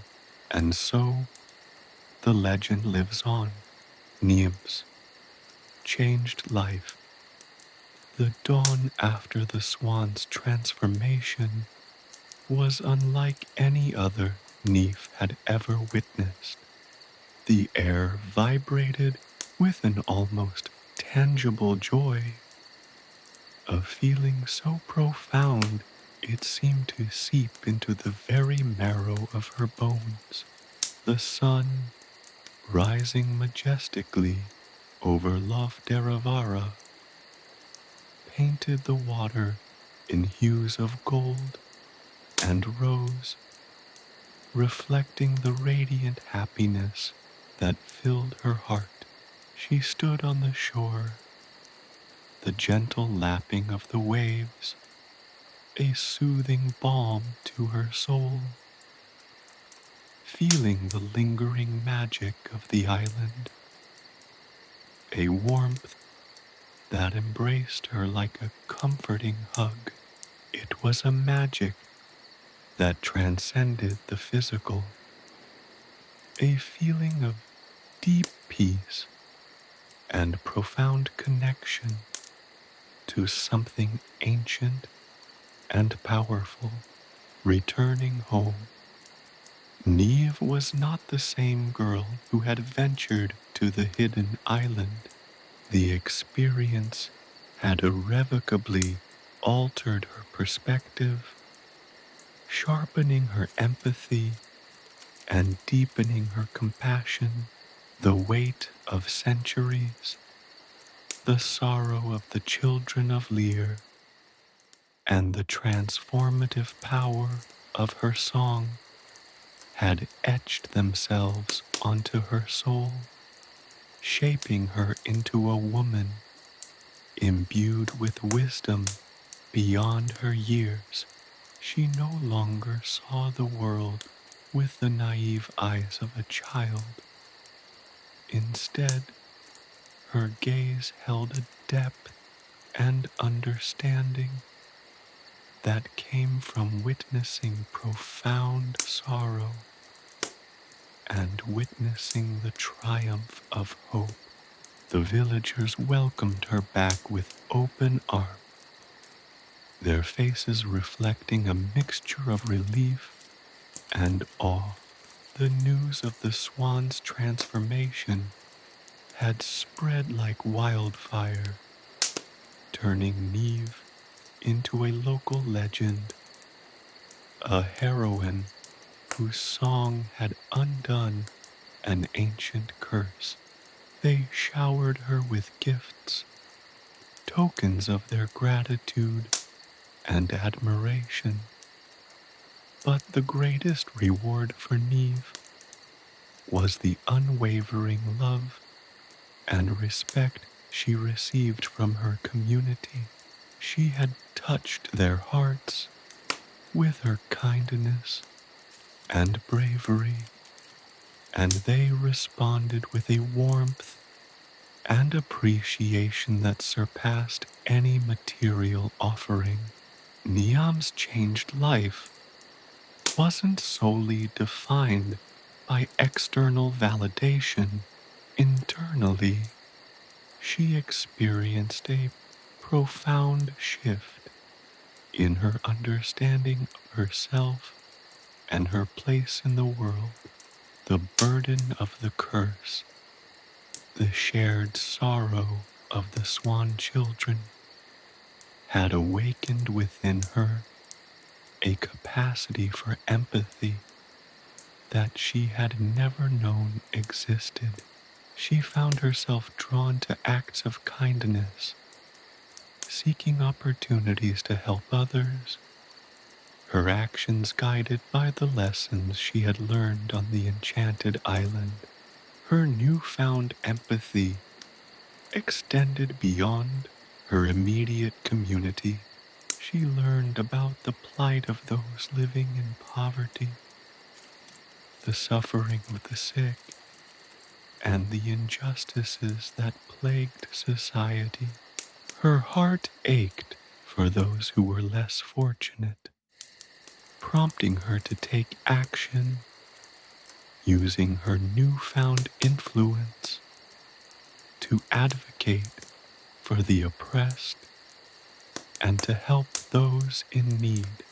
She organized aid for the poor, visited the sick in their homes, and spoke out against injustice, always remembering the lesson of compassion taught to her by the children of Lir.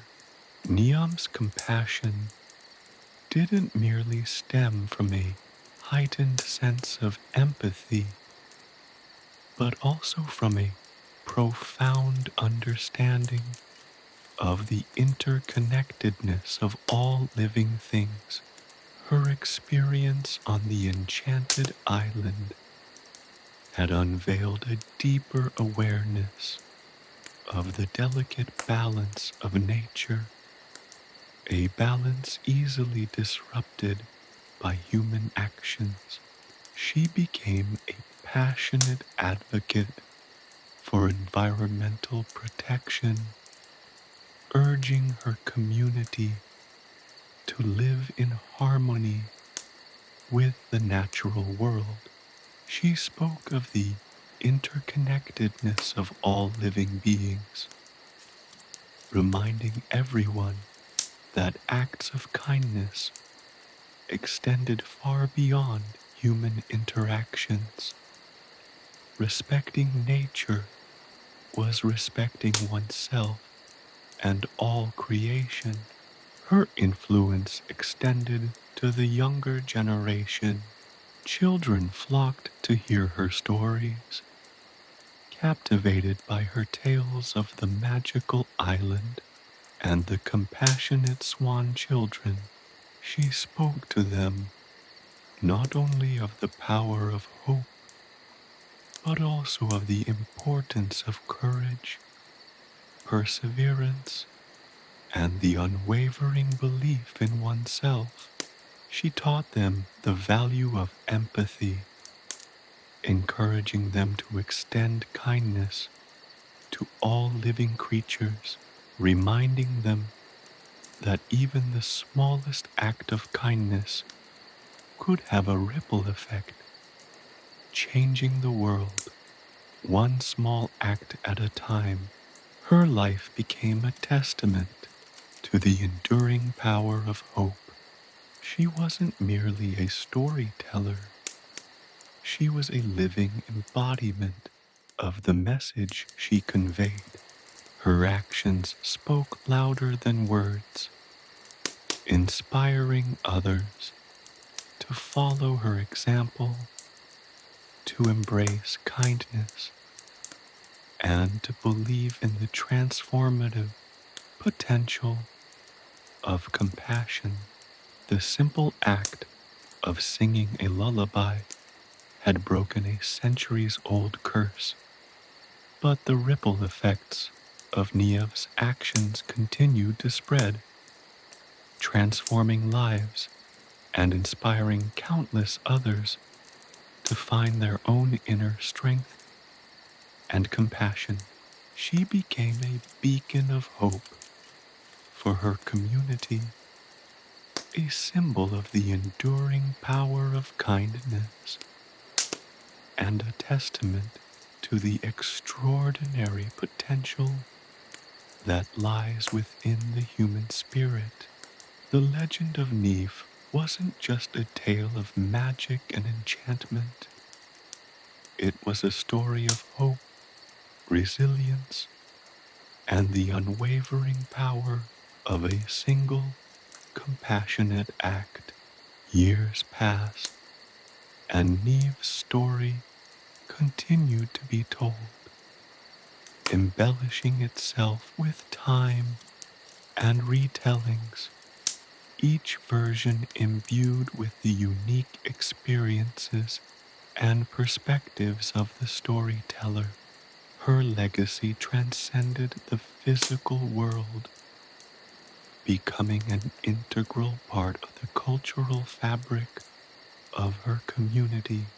The annual Harvest Festival, already a vibrant celebration, now incorporated a central element devoted to Niamh's heroic act, complete with a dramatic reenactment of the story, performed by local children who played the roles of Niamh and the Children of Lir. The celebratory bonfire, a symbol of the burning away of sorrow and the embracing of joyous rebirth, now blazed even brighter, a testament to the enduring light of hope that Niamh had kindled in the hearts of her people. The impact of Niamh's actions wasn't confined to the shores of Lough Derravaragh. Traveling bards and storytellers carried her tale far and wide, weaving it into the tapestry of Irish folklore. Each retelling added new layers, new nuances, enriching the narrative and solidifying its place in the nation's collective memory. The tale evolved, adapting to the sensibilities of each generation, yet retaining its core message, the undeniable power of compassion, hope, and the transformative potential of a single act of kindness.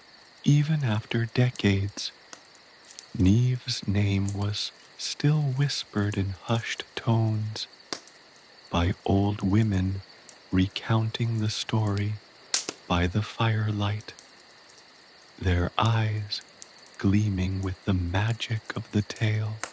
The legend continued to thrive, not merely as a story of the past, but as a living tradition woven into the very fabric of Irish life. The story continued to serve as a powerful reminder of the importance of community, collaboration, shared responsibility, and the transformative power of empathy and compassion. Niamh's enduring legacy was a profound and ongoing transformation in the hearts and minds of her people, who were reminded daily of the power of hope and the extraordinary potential that lay within each of them. Her influence manifested in tangible ways as well. Artists created evocative depictions of her journey. Musicians composed haunting melodies inspired by her song, and poets crafted verses that captured the essence of her tale. These artistic expressions served as powerful reminders of Niamh's enduring legacy, ensuring that her story would continue to inspire generations to come. Her tale became more than just a legend. It transformed into a beacon of hope, a testament to the human spirit's capacity for kindness and compassion, a timeless story that would continue to resonate far beyond the shores of Lough Derravaragh. The story of Niamh, the girl who sang a lullaby that broke a centuries-old curse, became a symbol of hope, a symbol of Ireland itself, a testament to the enduring power of belief in the human spirit. The legacy of Niamh endured, a reminder that even in the face of seemingly insurmountable odds, hope, compassion, and kindness can prevail. And so the legend lives on, a vibrant tapestry woven with threads of hope, compassion, and the enduring power of a simple, heartfelt song, the legacy of compassion. The years that followed Niamh's return were marked not just by the quiet contentment of a life well lived, but by a palpable shift in the very essence of her community. The villagers, once bound by the ordinary rhythms of daily life, now seemed infused with a newfound vibrancy, a shared sense of purpose born from witnessing the extraordinary. Niamh's compassion, like a seed sown in fertile ground, had blossomed into a collective awakening, inspiring acts of kindness that rippled outwards, touching lives far beyond the shores of Lough Derravaragh. The annual harvest festival, once a simple celebration of bounty, transformed into a vibrant spectacle honoring Niamh's bravery and the enduring power of hope. Children, their faces alight with wonder, reenacted the tale of the Swan children, their voices ringing with the same heartfelt melody Niamh had sung centuries ago. The air thrummed with the energy of shared joy, a palpable testament to the unifying force of compassion. Elderly women, their hands gnarled with age, shared stories of Niamh's kindness, their eyes reflecting the warmth and wisdom that had become synonymous with her name. Each retelling subtly shifted, embellished with personal experiences, weaving Niamh's legend into the ever-changing tapestry of their lives. This collective remembrance wasn't confined to the festival alone. Everyday life in the village was irrevocably altered. Disputes that once flared into anger were now resolved with a newfound understanding and patience. Neighbors helped neighbors with a generosity that transcended mere practicality. It was an expression of the empathy Niamh had inspired. The sick were cared for not just with medical attention, but with a tender compassion, a recognition of shared human vulnerability.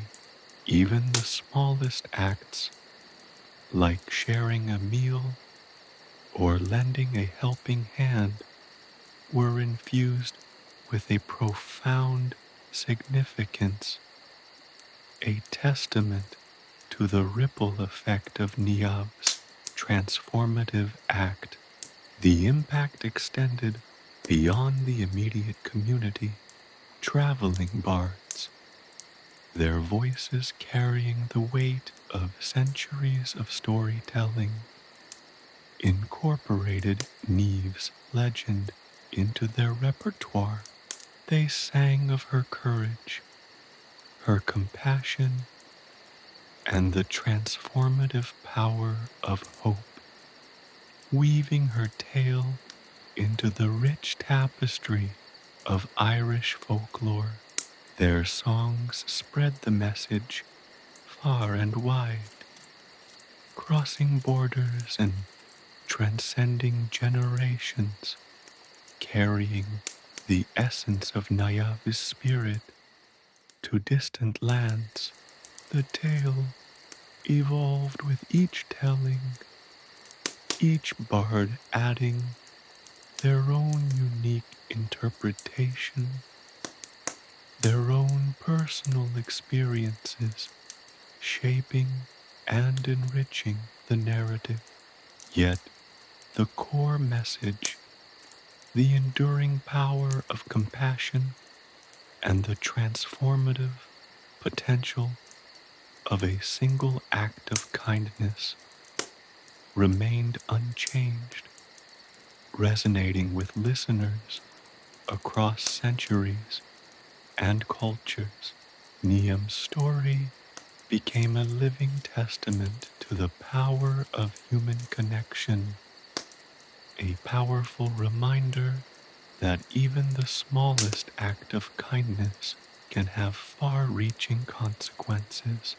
The legend of Niamh wasn't confined to oral tradition alone.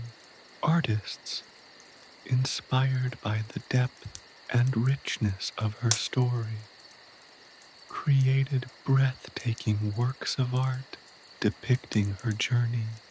Paintings adorned the walls of homes and public buildings, capturing the ethereal beauty of Lough Derravaragh, the grace of the Swan children, and the radiant hope that emanated from Niamh's compassionate heart. Sculptures were erected, their forms echoing the timeless strength and unwavering kindness that had characterized Niamh's actions. Musicians composed melodies inspired by her lullaby, creating haunting and beautiful pieces that evoked the magic and enchantment of her tale. These musical tributes weren't mere background noise. They were powerful expressions of the enduring legacy of Niamh, weaving their way into the fabric of the community's emotional landscape. They served as a constant reminder of the enduring power of hope, a tangible link to the transformative experience that had touched so many lives. Poets, captivated by the richness of Niamh's story, crafted verses that captured the essence of her compassion and resilience.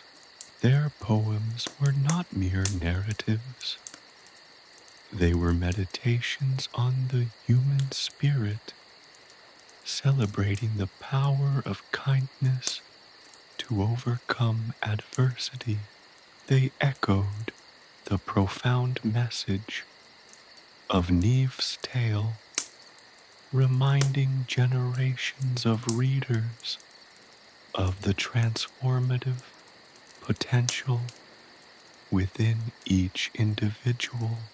These artistic expressions weren't merely embellishments of the legend, they were potent reminders of Niamh's enduring impact. They served as tangible evidence of the transformative power of compassion, demonstrating how a single act of kindness could inspire creativity, enrich artistic expression, and profoundly shape the cultural landscape of a community. The artistic legacy of Niamh became as powerful and far-reaching as her original act of compassion. Niamh's influence wasn't merely confined to artistic expression. It permeated every aspect of daily life, shaping the social fabric of her community in profound and lasting ways. Her legacy extended to the younger generations, who learned of her courage and compassion through stories, songs, and artistic representations. They were taught the importance of empathy, the power of hope, and the transformative potential of even the smallest act of kindness. Niamh's tale became a cornerstone of their education, shaping their moral compass and guiding their actions. The villagers, inspired by Niamh's example, established a tradition of community service, dedicating themselves to helping those in need. They organized aid for the poor, cared for the sick, and advocated for social justice, carrying on the spirit of compassion that had taken root in their hearts. The village itself became a beacon of hope, a testament to the power of collective action and the transformative effect of individual kindness. The community's transformation wasn't merely an external change. It reflected a profound internal shift, a collective embrace of compassion and a commitment to helping others. The story of Niamh's compassion didn't end with her life. Her influence continued to spread, branching outwards to touch countless others. Her tale serves as a potent reminder that even a single act of kindness can ignite a chain reaction of positive change. Her legacy isn't just a historical account, it's a living testament to the enduring power of hope, the transformative potential of compassion, and the extraordinary impact a single individual can have on the world. Niamh's story resonates because it speaks to the deepest desires of the human heart, the yearning for connection, the longing for hope, and the unwavering belief in the power of kindness to overcome even the darkest of times. Her legacy lives on, a constant reminder that the most powerful magic lies not in spells and enchantments, but in the compassionate heart of humanity. The legend of Niamh, the girl who sang a lullaby, remains a testament to the enduring power of hope and the transformative magic of a single act of kindness, continuing to inspire generations to come. The magic of Lough Derravaragh, the waters of Lough Derravaragh, shimmering under the Irish sun, held a different light now, a luminous quality, born not just of the sun's reflection, but of the countless stories whispered on its shores. The lake itself seemed to hum with a quiet magic, a palpable sense of the extraordinary woven into its very fabric. The reeds that swayed gently in the breeze seemed to murmur secrets, their rustling a chorus of ages past, echoing the tales of the children of Lir and the girl who had broken their curse. The air, thick with the scent of wild heather and bog myrtle, carried the weight of centuries, each breath a tangible reminder of Niamh's enduring legacy. Fishermen, their weathered faces etched with the wisdom of generations, spoke of the lake's mystical qualities. Their voices low and reverent, they recounted how the water shimmered with an unnatural glow on certain nights, how the wind carried whispers of forgotten songs, and how the very air thrummed with an energy that seemed to emanate from the depths of the lake itself. These weren't mere superstitions. They were expressions of a profound connection to the land, a shared understanding of the magical resonance that infused every aspect of their lives.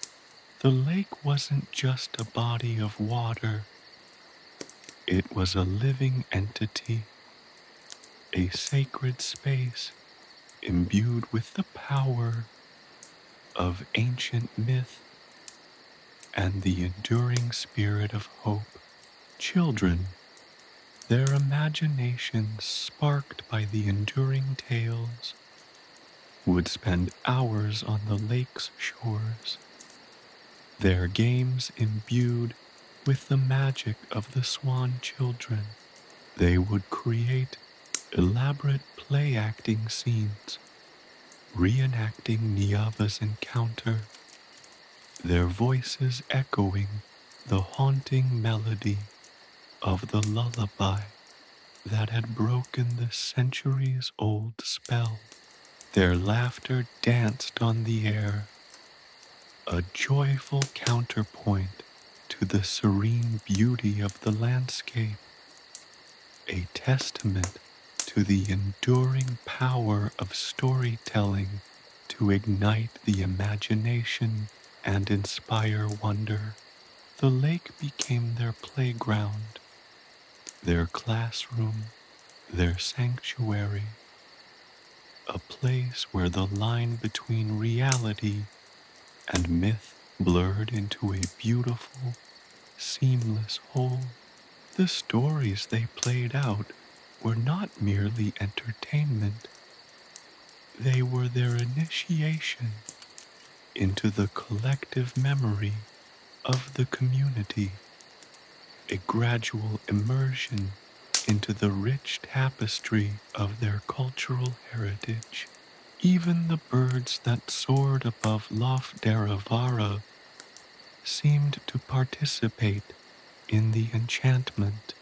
Their songs, usually a familiar soundtrack to the landscape, now seemed to carry a different note, a deeper resonance, as if they too were singing of Niamh and the Swan children. Their flight patterns, graceful and elegant, mimicked the movements of the mythical swans, creating ephemeral formations that shimmered against the backdrop of the sky. Their silhouettes, a silent tribute to the magic that still lingered over the lake. These avian performances, though perhaps only noticed by those attuned to the subtle magic of the place, reinforced the sense of enchantment that pervaded the environment, weaving an intangible tapestry of mythology and nature. The ancient stones that ringed the lake, weathered by time and touched by countless hands, stood as silent witnesses to the unfolding drama of centuries. They had borne witness to the sorrow of the Swan children, to Niamh's courageous act, and to the ripple effects of compassion that had reshaped the community. These stones were more than just geological formations. They were vessels of memory, repositories of the collective consciousness, imbued with the palpable weight of time and the enduring power of storytelling. They echoed with the silent stories of the past, their presence a constant reminder of the enduring magic of Lough Derravaragh. They served as silent sentinels, guarding the memory of Niamh and the transformative power of hope. The very earth surrounding Lough Derravaragh seemed to bear the imprint of Niamh's compassion.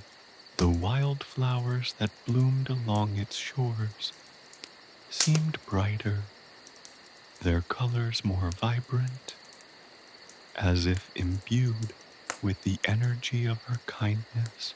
The trees, their branches reaching towards the heavens, appeared to stand a little taller, their leaves rustling with a renewed vigor, as if echoing the enduring power of hope. The landscape itself seemed to breathe a sigh of relief, its beauty enhanced, its spirit renewed by the reverberations of Niamh's act of compassion. The natural world around Lough Derravaragh served as a constant reminder of the interconnectedness of all things, a testament to the fact that even the smallest act of kindness could have far-reaching, transformative consequences. The legend of Niamh, interwoven with the very essence of Lough Derravaragh, became a living, breathing part of the landscape. It wasn't a mere story. It was a living force, a dynamic entity that permeated the lives of the people who lived near the lake, shaping their actions, their beliefs, and their sense of identity. The lake itself served as a powerful symbol of hope, resilience, and the transformative power of compassion. The story became inseparable from the landscape, the two intertwined and inseparable in the collective memory of the community. The magic of Lough Derravaragh wasn't just something to be observed, it was something to be experienced, to be lived, and to be passed down through the generations. Years turned into decades, decades into centuries, and the legend of Niamh continued to resonate. Each generation, in their own unique way, perpetuated the story, weaving it into their songs, their dances, their poems, and their artwork. The tale of the Children of Lir and Niamh's compassion became an integral part of their cultural heritage, a potent reminder of the enduring power of hope and the transformative potential of human kindness. The legend, far from fading with time, gained strength and depth with each retelling, each interpretation, adding new layers of meaning and resonance. The story of Niamh became a living legend, a powerful testament to the enduring spirit of hope, reminding people across generations of the transformative power that lies within the human heart. The enduring magic of Lough Derravaragh wasn't confined to its shores. The ripples of Niamh's compassion spread far and wide, influencing the lives of those who had never even seen the lake, reaching out to touch hearts and minds across generations.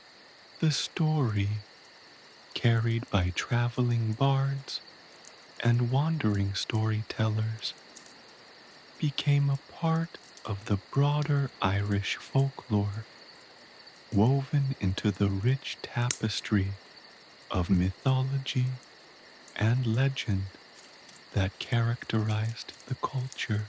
The tale of Niamh, the girl who sang a lullaby that broke a centuries-old curse, echoed across the land, inspiring acts of kindness and compassion far beyond the shores of Lough Derravaragh, becoming a powerful testament to the ripple effect of a single act of selfless love. The legacy of Niamh served as a beacon of hope, a testament to the enduring power of the human spirit. Her story demonstrated that even in the face of seemingly insurmountable odds, compassion, courage, and hope could prevail. The legend of Lough Derravaragh, with its intertwined threads of mythology and human kindness, served as a powerful reminder that even the smallest act of selfless love could have profound and lasting consequences, transforming lives, communities, and even the very fabric of a cultural heritage.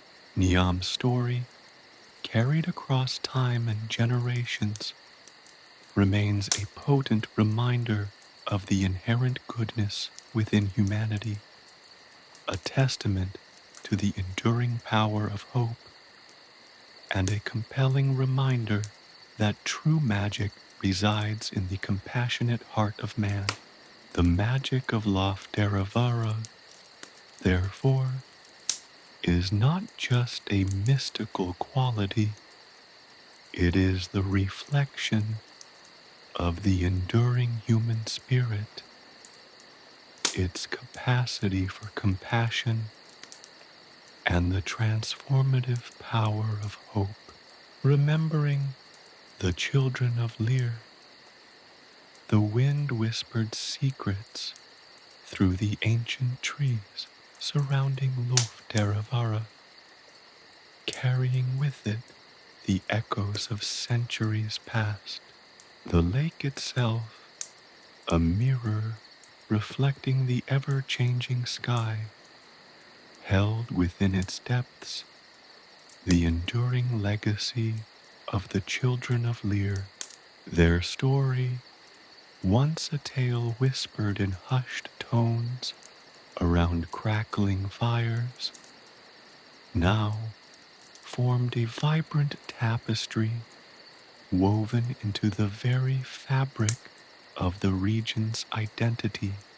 The memory of their suffering, their unwavering bond as siblings, and their eventual liberation served as a potent symbol of hope, resilience, and the unbreakable power of familial love.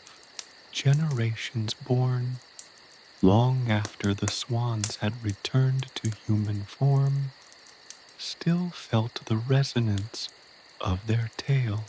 Grandmothers, their hands gnarled with age, would recount the story to their wide-eyed grandchildren, their voices imbued with a profound sense of wonder and reverence.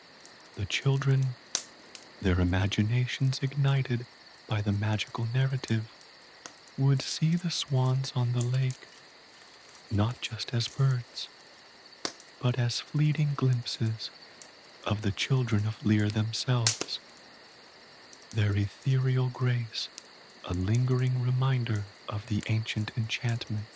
The story was not just a bedtime tale, it was a living tradition, passed down through generations, each retelling adding new layers of meaning and interpretation. Local artisans crafted intricate carvings, depicting the swans' transformation, their graceful forms captured in wood and stone, transforming humble materials into potent symbols of hope and perseverance. These artworks weren't mere decorations. They were tangible representations of a shared cultural memory, reminders of a time when magic and reality intertwined. Musicians composed haunting melodies inspired by the children's plight, their music echoing the sorrow and ultimate joy of their story. These sounds weren't just notes, they were the emotional resonance of a community's shared experience, each note a whisper of the past, each crescendo a triumphant affirmation of the enduring power of hope. The annual celebration of the children's return became a vibrant festival, a joyful commemoration of their liberation and a testament to the enduring spirit of the community.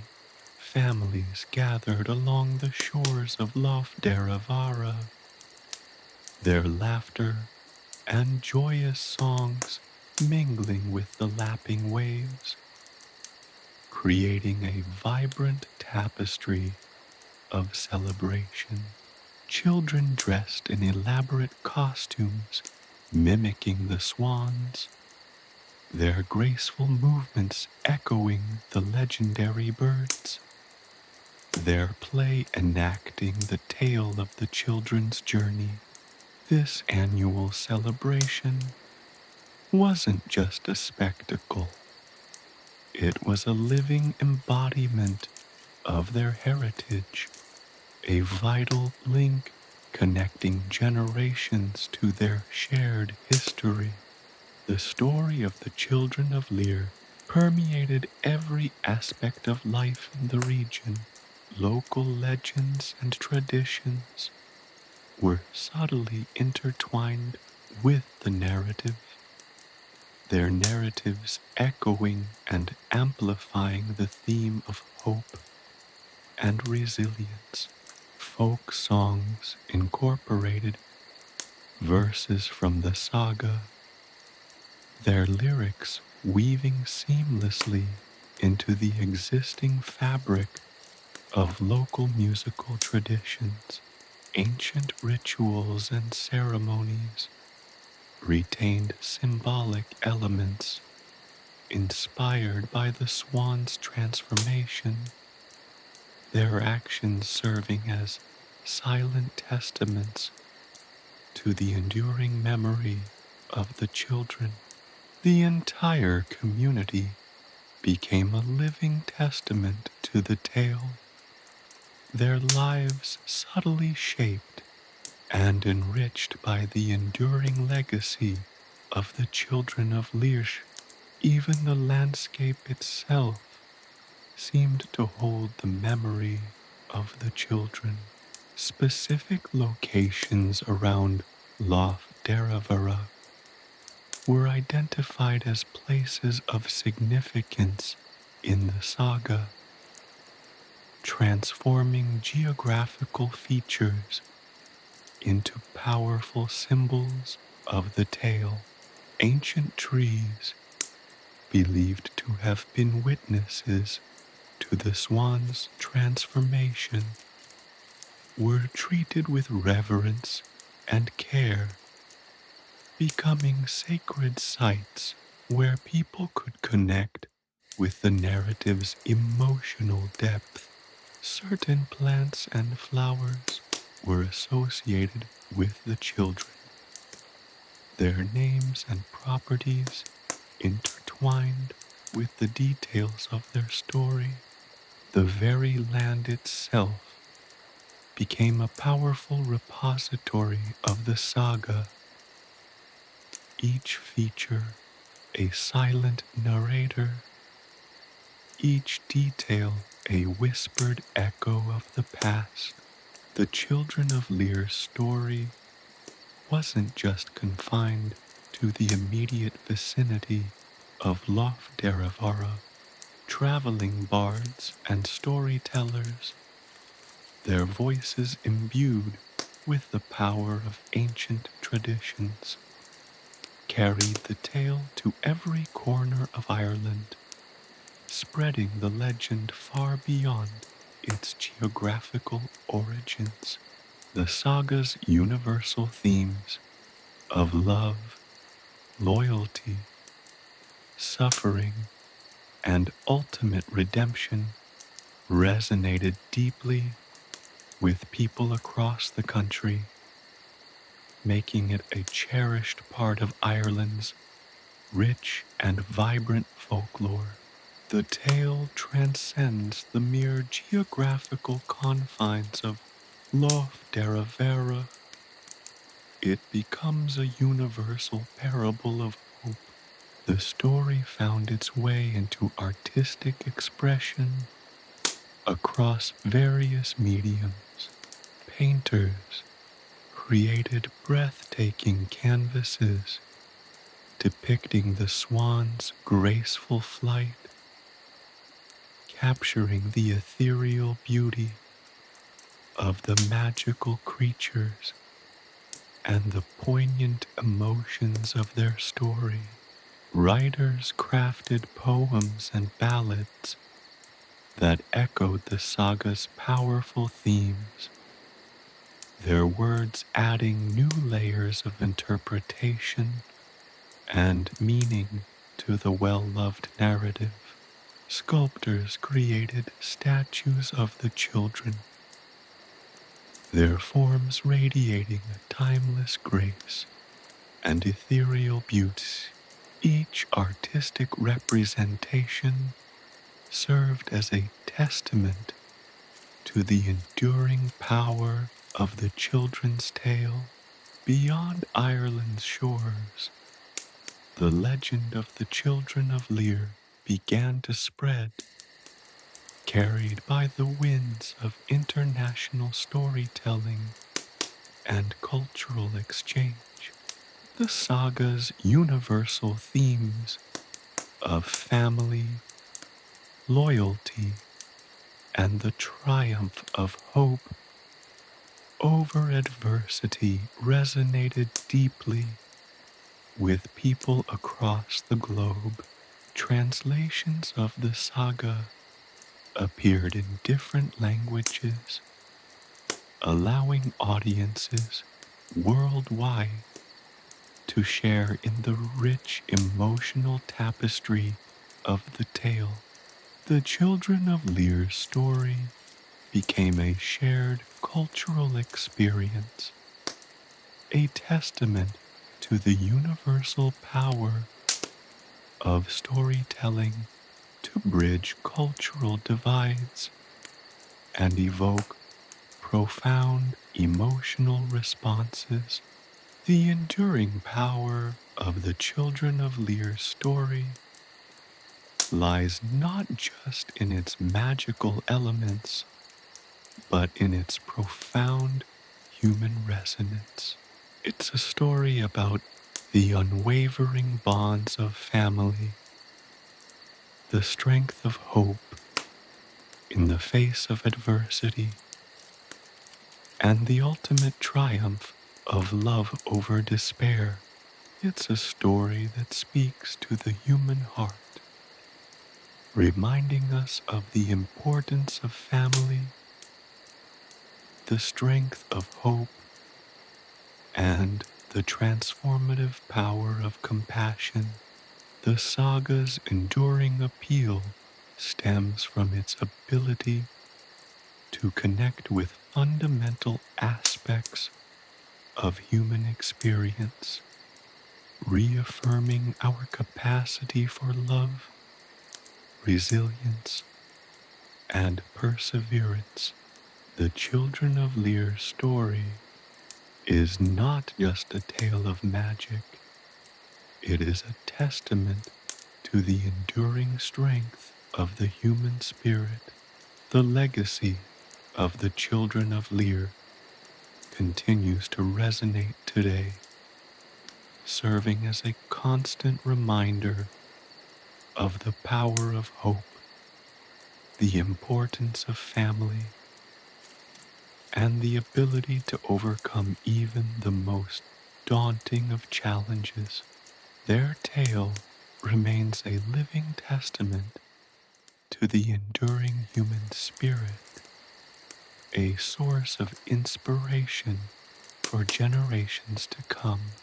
The story's profound themes of perseverance, love, and faith echo across time, reminding us that even in the darkest of times, hope can endure and love can ultimately conquer all.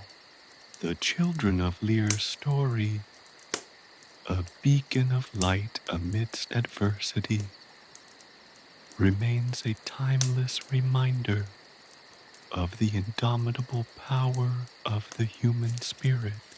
Their story is a testament to the enduring legacy of love, family, and the triumph of hope, a legacy that continues to inspire and uplift the human spirit in every era.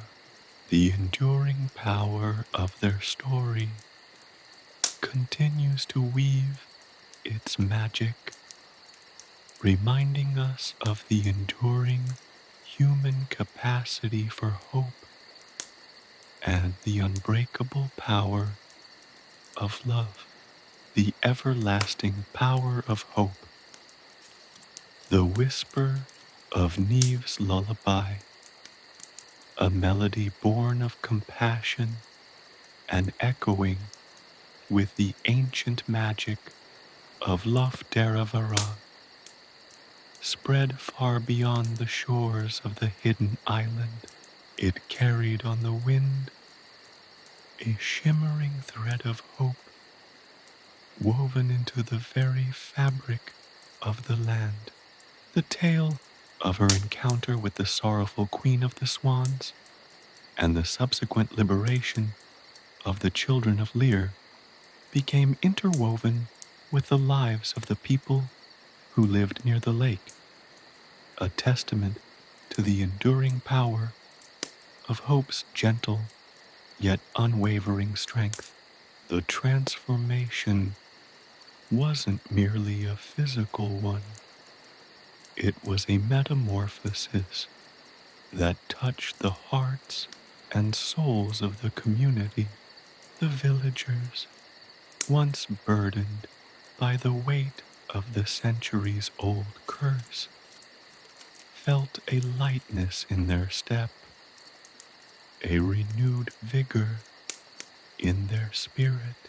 The sorrow that had lingered for generations, a shadow cast over their lives by the unending enchantment, began to dissipate, replaced by a radiant glow of hope. The annual harvest festivals, previously muted affairs tinged with melancholy, blossomed into vibrant celebrations, brimming with joy and gratitude. The laughter of children echoed across the fields, a symphony of unrestrained happiness.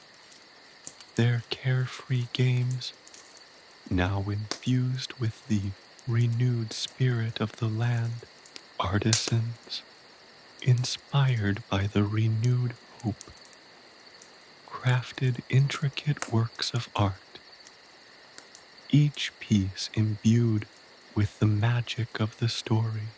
Their hands, skilled in weaving, carving, and painting, transformed ordinary materials into powerful symbols of the transformative power of compassion. Tapestries depicting the swan's transformation hung in homes, their vibrant colors a testament to the flourishing spirit of the community. Wooden carvings of the Children of Lir, their faces reflecting both sorrow and ultimate joy, adorned fireplaces, acting as silent guardians, watching over families gathered around crackling fires, sharing the renewed story of hope. These weren't mere decorations, they were tangible reminders of the profound change that had swept through the land. The story's influence extended beyond the realm of art.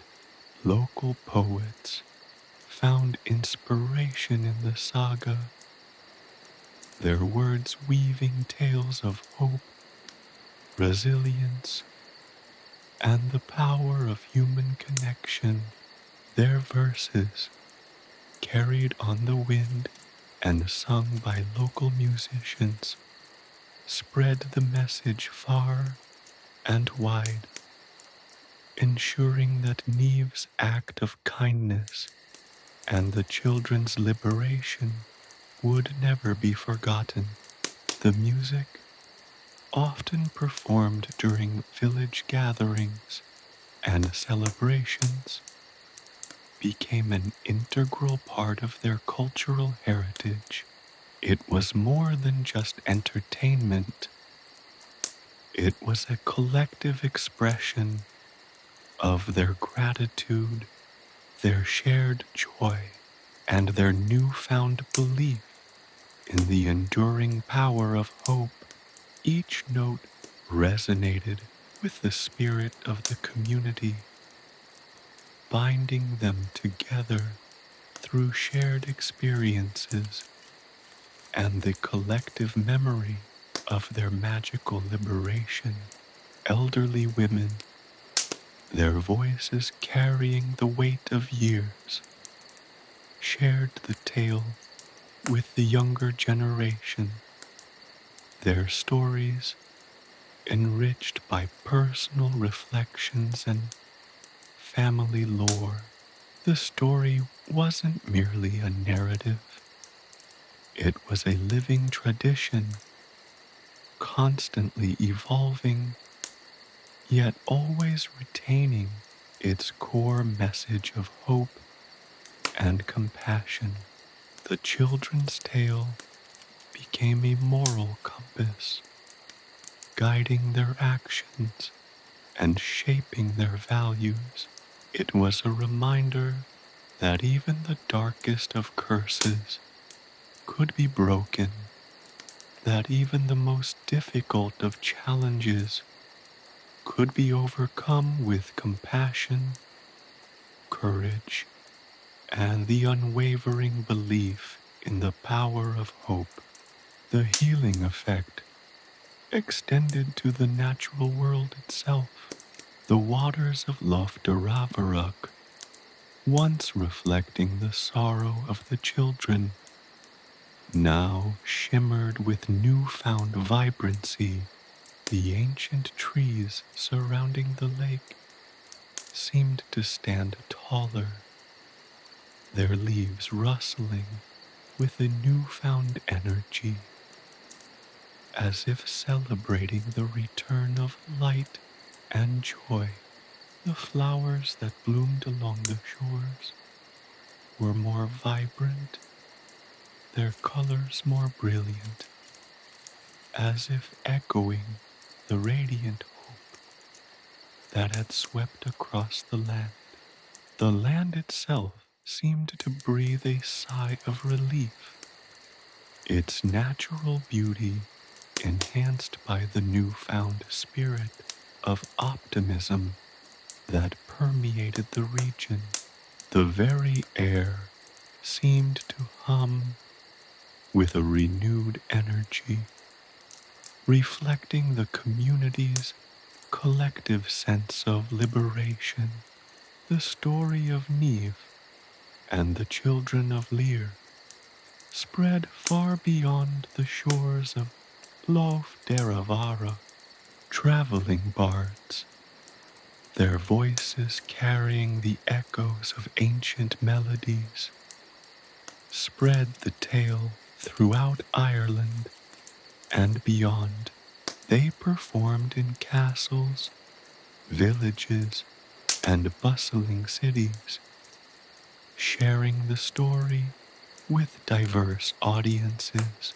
Each retelling added new layers of meaning, enriching the narrative with unique perspectives and cultural interpretations.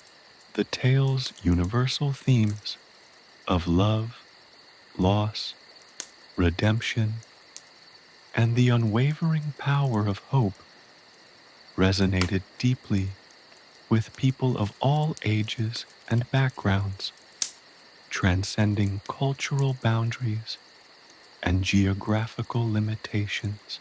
The story became a powerful force for unity, a reminder of the shared human experience.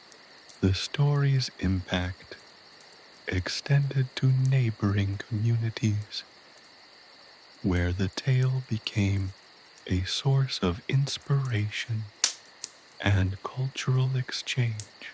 Festivals celebrating the children's liberation were held, drawing crowds from distant lands. These events weren't just celebrations, they were powerful declarations of hope, reminders that even in the face of seemingly insurmountable odds, the human spirit could prevail. They were a testament to the power of storytelling to unite people, strengthen communities, and inspire hope. These festivals fostered a sense of shared identity, celebrating not only the children of Lir, but also the universal human capacity for compassion, resilience, and the indomitable spirit that drives us towards hope. The enduring power of the story lay in its ability to connect with the deepest recesses of the human heart. It was a reminder that even in the face of profound sorrow and seemingly endless trials, hope is a persistent ember that can be fanned into a bright flame. The unwavering loyalty of the children of Lir to each other, their enduring love amidst incredible suffering, was a powerful testament to the strength of familial bonds, a reminder of the importance of cherishing and protecting those we love. Niamh's compassion, her willingness to extend a helping hand to those in need, regardless of their circumstances, served as a shining example of selfless kindness. Her actions demonstrated the incredible potential for positive change that resides within each of us. Centuries later, the echoes of Niamh's lullaby still resonated in the hearts of the people. The story of the Children of Lir, a tale once whispered in hushed tones, became a vibrant thread woven into the fabric of Irish culture, a reminder of the transformative power of hope and compassion. It was a living testament to the indomitable human spirit, a beacon of light in times of darkness and a symbol of the enduring power of love to conquer even the most profound adversities. The story continues to inspire, to uplift, and to remind us that even in the face of seemingly insurmountable challenges, the human heart can find a way to triumph, guided by the enduring power of hope and the unwavering strength of love. The tale serves as a powerful reminder that hope is not merely a fleeting emotion, but a resilient force that can sustain us through the darkest of times, ultimately leading us to the light of redemption. The legacy of the Children of Lir endures, a powerful testament to the enduring human spirit and a beacon of hope for generations to come.